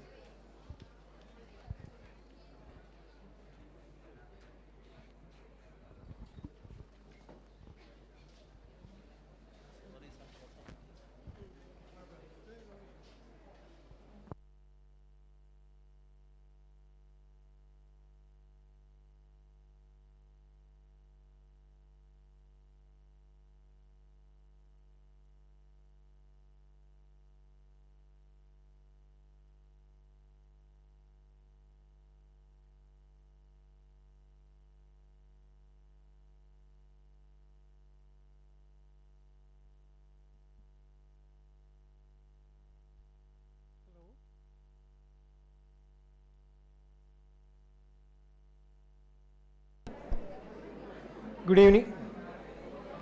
Yeah, good evening and welcome to this valedictory function. We are almost nearing the end of this one-day program that has been organized to commemorate the contributions of Vikram Sarabhai. And in this valedictory function, we are blessed to have with us Professor Chandrabas Narayana, who is the Director of Rajiv Gandhi Center for Biotechnology, one of the pioneering institutions in the state that has been doing relentless service during the time of pandemic, doing all the COVID testings and associated protocols. And this procedure has saved many Keralites from the infection, and we are grateful to Rajiv Gandhi Center for its outstanding contributions at this time of the pandemic. Professor Chandrabas Narayana is an acknowledged spectrophotophysicist from the Indian Institute of Science. He has moved as the director of Rajiv Gandhi Center a year or two back. So we are also grateful and blessed to have him for the valedictory function. I have already introduced Jayant ji. He is the National Organizing Secretary of Vijnana Bharati, and he is primarily responsible for promoting, the Indian values of science and promoting the use of Indian context, particularly in the implementation of scientific programs and educational policies of the country. Sri Vivek Pai is the National Secretary of Vijnana Bharati. He is stationed in Kerala and coordinating all the activities of the Vijnana Bharati and Swadeshi Science Movement, and all the programs that we carry out under this umbrella is under his leadership, and that is why you see such a kind of professionalism in all the functions that we do. So I welcome all the dignitaries on the dais. Dr. N. Gopalakrishnan is also associated with the Swadeshi Science Movement, and he will be proposing the vote of thanks. So with this brief welcome address, may I now invite Sri Vivekananda Pai for the presidential address.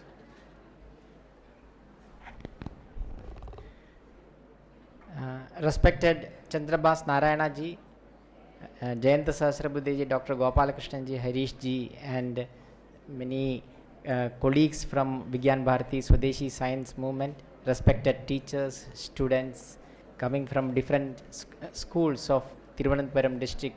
We have had a very informative day through the whole day today, starting with Somanath sir's and Jayant Sahasrabuddhe ji's remarks in the morning, and now we are coming to the closure of this program, and we are also running a bit late, so I am not going into much. Only thing I want to tell you is one very important point that Somanath sir answered when I think Niranjan asked that question, what was your experience of making the GSLV 3? And he said, make from a sketch on a paper to after 10 years a 50-meter tall rocket. That conversion, it was not an experience of work, it was an experience of joy.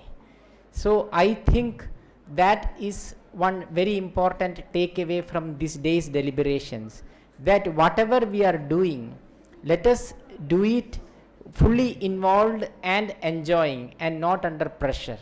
So that is one thing that is I may say needed much more in our education and especially science education.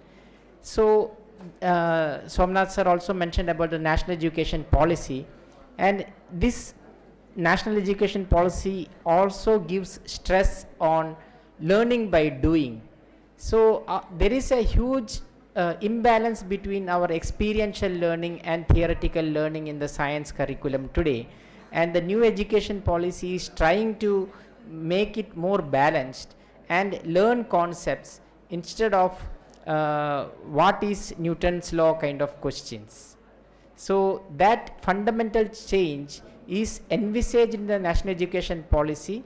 Let us all get the message of what Somanath sir said about learning being an enjoyment, and make that vision in the national education policy happen.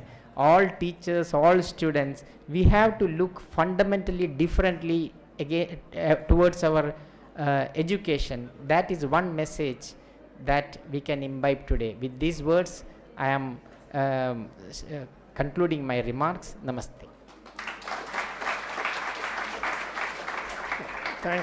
Thank you, Vivekji. May I now invite Sri Jayant Sahasrabudhe for the keynote address on the topic Swatantrata and Science, Role of Vikram Sarabhai.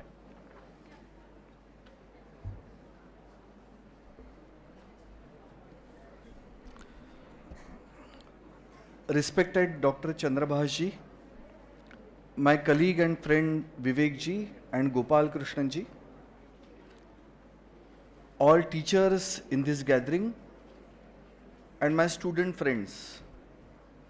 Today in the morning, in the inaugural session, I said that our entire freedom struggle was not only political in nature or social in nature, but this entire struggle was carried out even in the domain of science. And I narrated in front of you few things about it. I specifically mentioned one thing, that there was a scientist in our country who did lot of research work on this topic, and he came out with a research paper with a title, Science Utilized as a Tool to Consolidate Colonial Rule in India. Like all other invaders, British tried to suppress or crush our identities in India. That was their main role or goal. And they utilized science as a tool to crush Indian identity. And there were scientists from our country who challenged British rule, who stood against the injustice that was there under British rule, and they started fighting to achieve Swatantrata or independence for our country.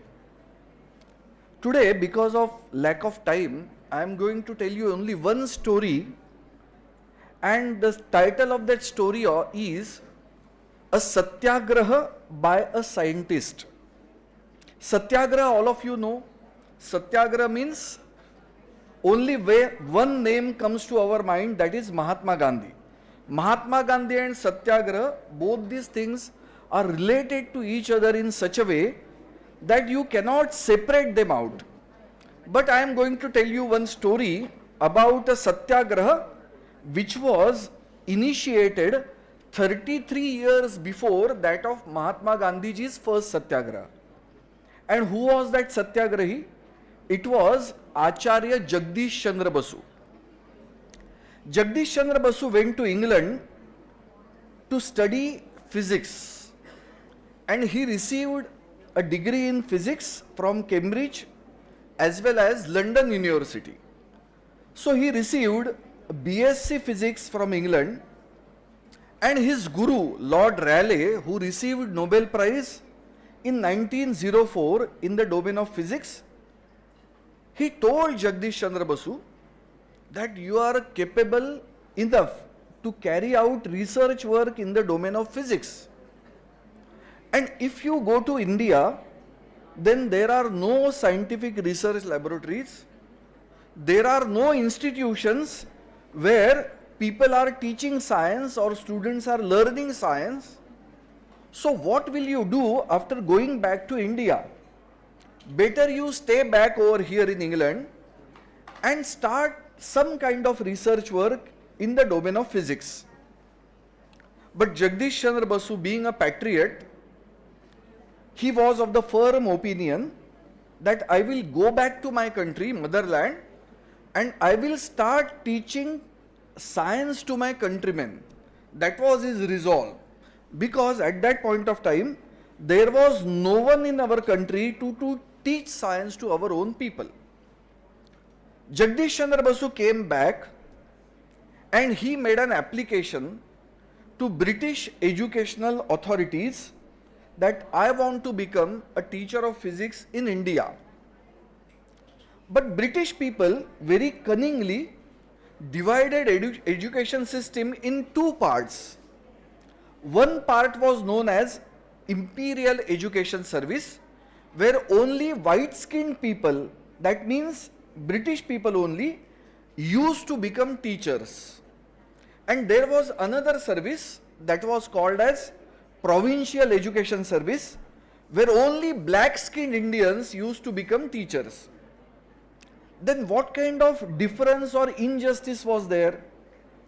A British teacher having same qualification as that of Indian teacher, but the salary that British person will receive, say for example 1000 rupees, then Indian teacher used to get only 300 rupees. So 2/3 less than that of white skinned British person or teacher. So that was the injustice. Though qualifications of both the teachers were same, their knowledge was same, even skills were same, but even then that kind of discrimination was there. As soon as he applied for that, he was thinking that I have received a degree from England, because though there were 3 universities established in India by British people in 1857, Mumbai, Chennai and Kolkata, they never started teaching science in those universities. So all our Indians had to go to England to get degree in the domain of science. That was the situation at that point of time. And similar thing was done by Jagdish Chandra Basu. He came back with a degree in physics and he was capable enough to do even research work also. Even then, what response or reply he received from British authorities? See, Jagdish Chandra Basu made an application to become a teacher of science. The reply he got was like this: as Indians have no aptitude for exact methods of science, no Indian can teach science. Applicant was an individual and his name was Jagdish Chandra Basu. British authorities would have said, Jagdish Chandra Basu has no aptitude for science, so he cannot teach science. That would have been a justified answer. But what answer was given to Jagdish Chandra Basu?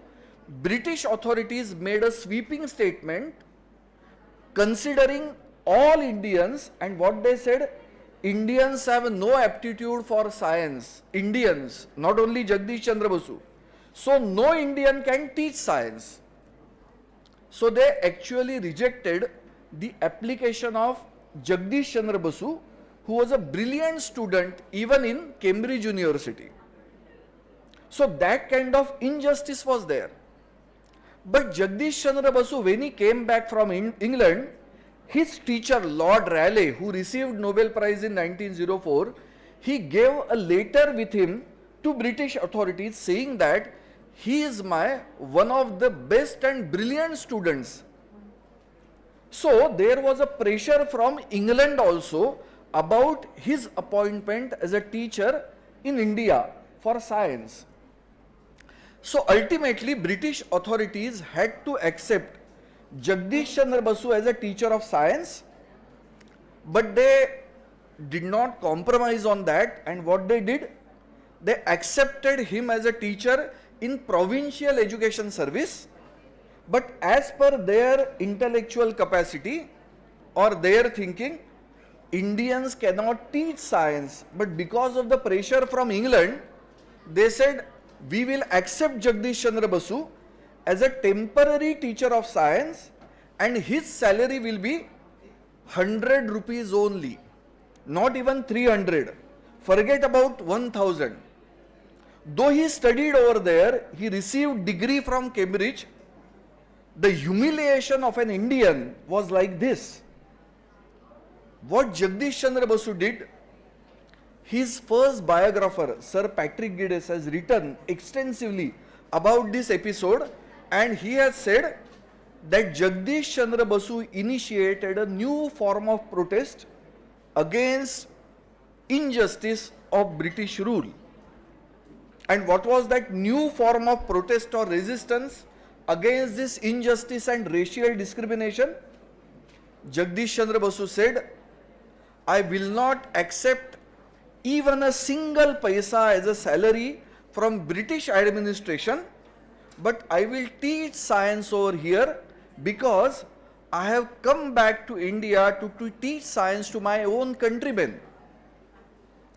And he not only accepted this salary for 1 month, means 2 months, 3 months, for continuous 3 years, he taught science without accepting a single paisa. 3 continuous years. Can we imagine this? One young graduate, most brilliant graduate from England, Cambridge University, came over here. He kept on teaching physics for 3 continuous years without accepting single paisa as a salary from British government because he was facing an injustice from British government at that point of time. Consider his courage, consider his audacity. And what happened after this? After 3 years of this satyagraha by Jagdish Chandra Basu, British government surrendered before him. They not only accepted him as a full teacher, permanent teacher of science, and gave him all the salary for 3 years with retrospective effect, but they abolished this discriminatory system of education as imperial and provincial education service. That was the victory of first satyagraha by a scientist. Why I am calling this as a satyagraha? I started searching for a definition of satyagraha and I came across one definition. What was that? What do we mean by satyagraha? It has been specifically mentioned like this: a determined non-violent resistance or protest against any kind of injustice.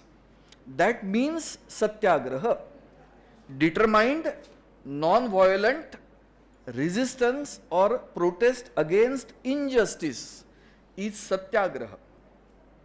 First satyagraha of Gandhiji was done by him in 1917, and this satyagraha was done by Jagdish Chandra Basu or started by Jagdish Chandra Basu in 1884, 33 years before that of first satyagraha of Gandhiji, and it went on for 3 continuous years.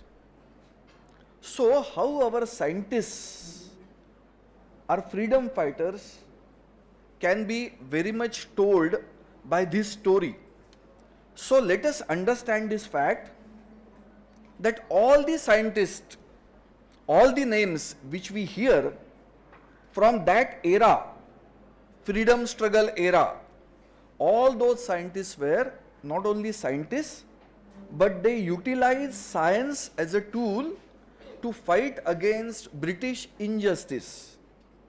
So they are called as freedom fighters, scientists, freedom fighters.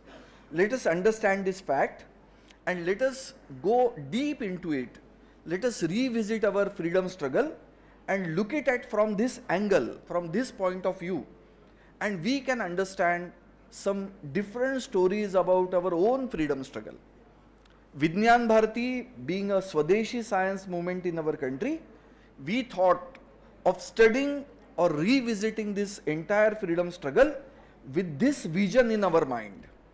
And historical pages gave us lot many evidences like this, that yes, our scientists were freedom fighters. So let us understand this. There is one great example by Dr. S. Chandrasekhar.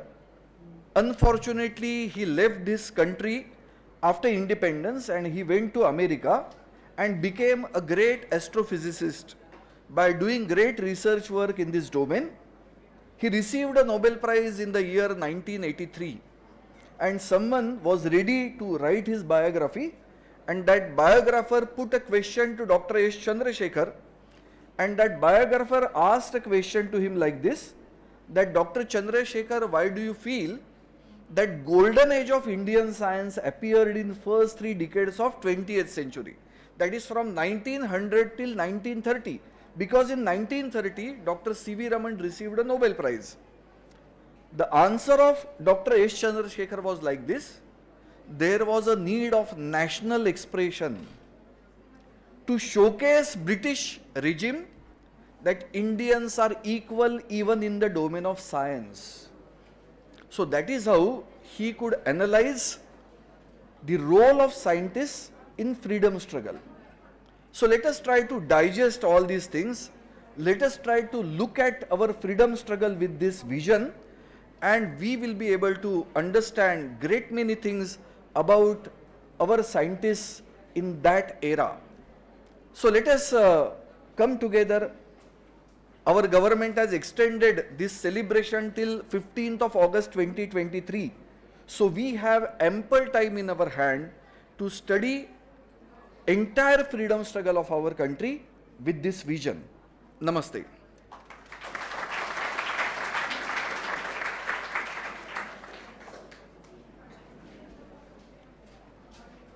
Thank you, Jayanji. Now I request Professor Chandrabas Narayana for an address and prize distribution.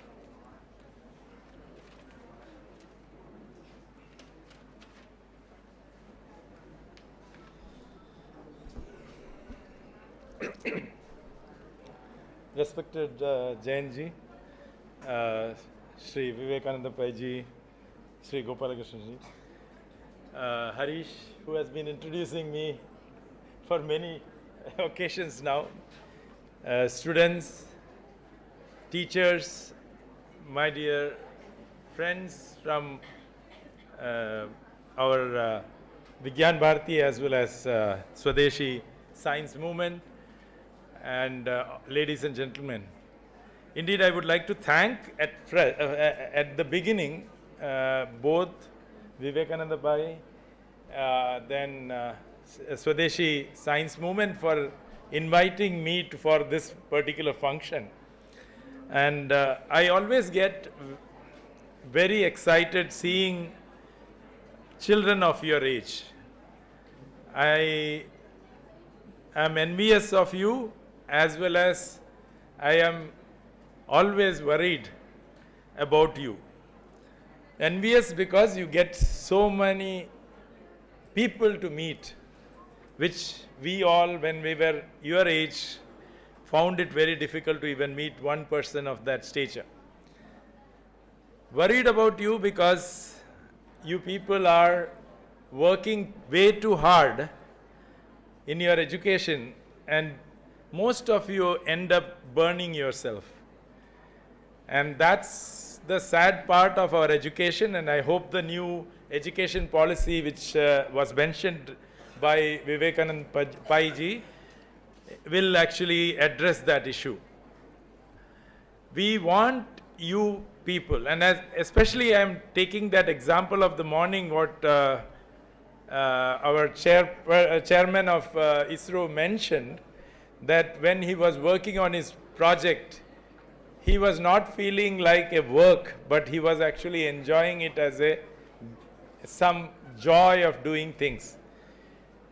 Today, that is what is missing in all of you.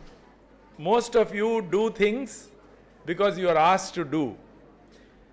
I want all of you to realize that you need to be very passionate about things, you need to be enjoying things, and you need to be able to be creative in your domains. The creativity is something which is missing nowadays because of all this excessive coaching classes as well as teaching which is focused on marks. Marks is not always the way to distinguish excellence. It is fundamental knowledge of science which is very, very important. And I want all of you to dwell and try to get the knowledge in science or in the respective field and try to be excellent in that field and try to be creative in those areas. That's the most important thing you should do. And the way you can know whether you are actually doing that is only one test. If you are getting up in the morning after you have finished all of this education and got a job, you are going to a job, if you feel that I want to be in that place, then you are creative. If you are thinking that when do I stop working, then you are not creative. And that's the simple way to judge whether you are really in a job which is creative and you are able to work continuously and tirelessly. At this point of time, I also want to remind you, you would have heard a lot of stories about today our greatest technocrat and a scientist, Vikram Sarabhai, who has been a father of space science. All of you have heard that. But do you also realize that he was not just working on physics, space science, and other aspects? He also was the father of creating School of Management. The first Indian Institute of Management, Ahmedabad, was created by him. He was the first one to realize science popularization is very, very important for children. So he started this movement which actually has caught up now, and we are actually educating all of you. Science education was started by him. This was not all. He was also passionate about art and fine arts. Indeed, he started the first performing arts school in Ahmedabad. So you can see, scientists need not be only doing science or things like that. You also have other relaxations in life, and you need to actually look for all of those things and try to be more creative and try to contribute to the nation building. And this is exactly what I want all of you to take home from all the lectures which has happened today, that you need to take back and see how you can contribute towards nation building. It's not just looking after yourself, but looking at how India can be the leader from where we were, and then we went down, and today we are on the upside, and tomorrow you are going to be the people who are going to make us back into the glory years of our yesteryears. I hope all of you are going to contribute significantly, and I hope this particular experience and many more such experiences are going to make you a wonderful citizens of India trying to contribute for the nation building. Thank you very much for this opportunity, and thank you for listening patiently.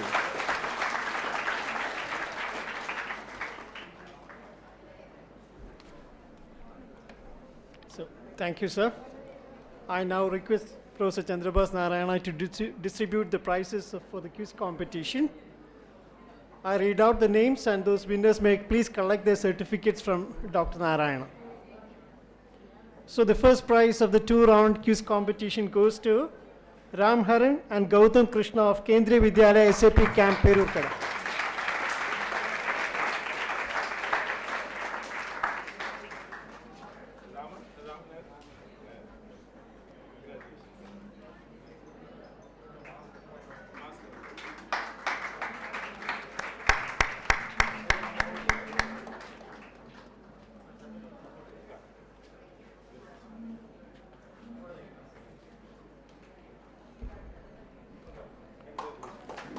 Congratulations.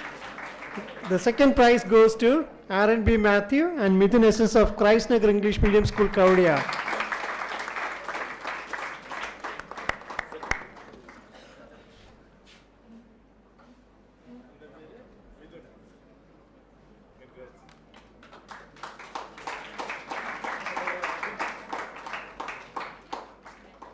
So congratulations, Aaron and Mithun. The third prize goes to Shreya Mahesh and Aparna Udayan of Chinmaya School, Narvamud.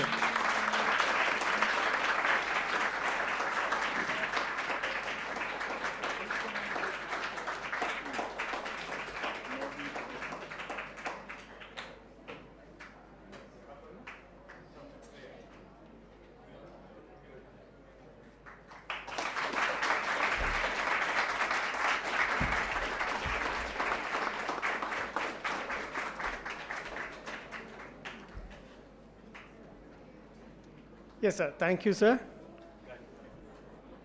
I now request Jayanji to hand over a memento to Professor Chandrabas Narayan.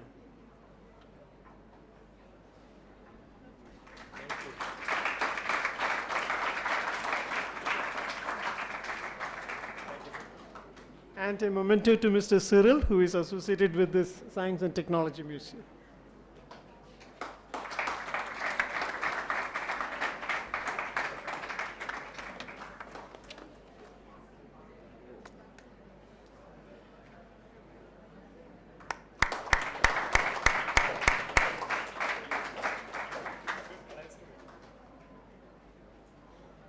Thank you, sir. Dr. R. Gopalakrishnan is invited to provide the vote of thanks.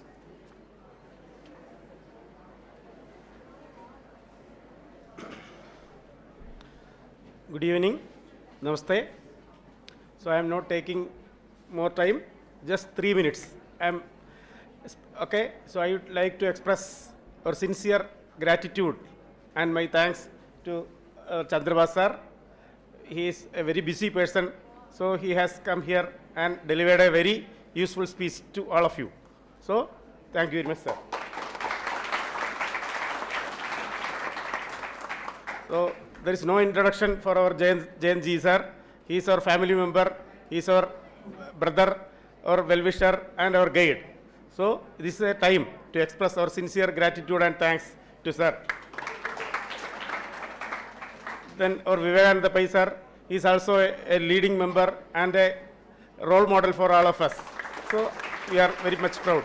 So not the least, I am expressing our sincere gratitude to our children, the teachers, the school, and all other media persons and my colleagues. So it is a very privileged event and all the best wishes. Thanks.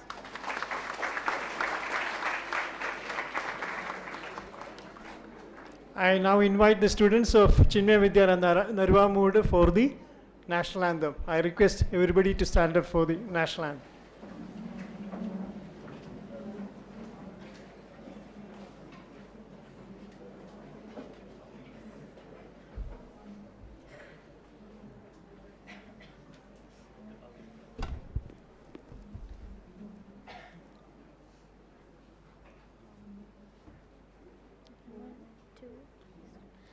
जनगण मन अधिनायक जय हे भारत भाग्य विधाता पंजाब सिंध गुजरात मराठा द्राविड उत्कल बंगा विंध्य हिमाचल यमुना गंगा उच्छल जलधि तरंगा तव शुभ नामे जागे तव शुभाशिष मागे गाहे तव जय गाथा जनगण मंगलदायक जय हे भारत भाग्य विधाता जय हे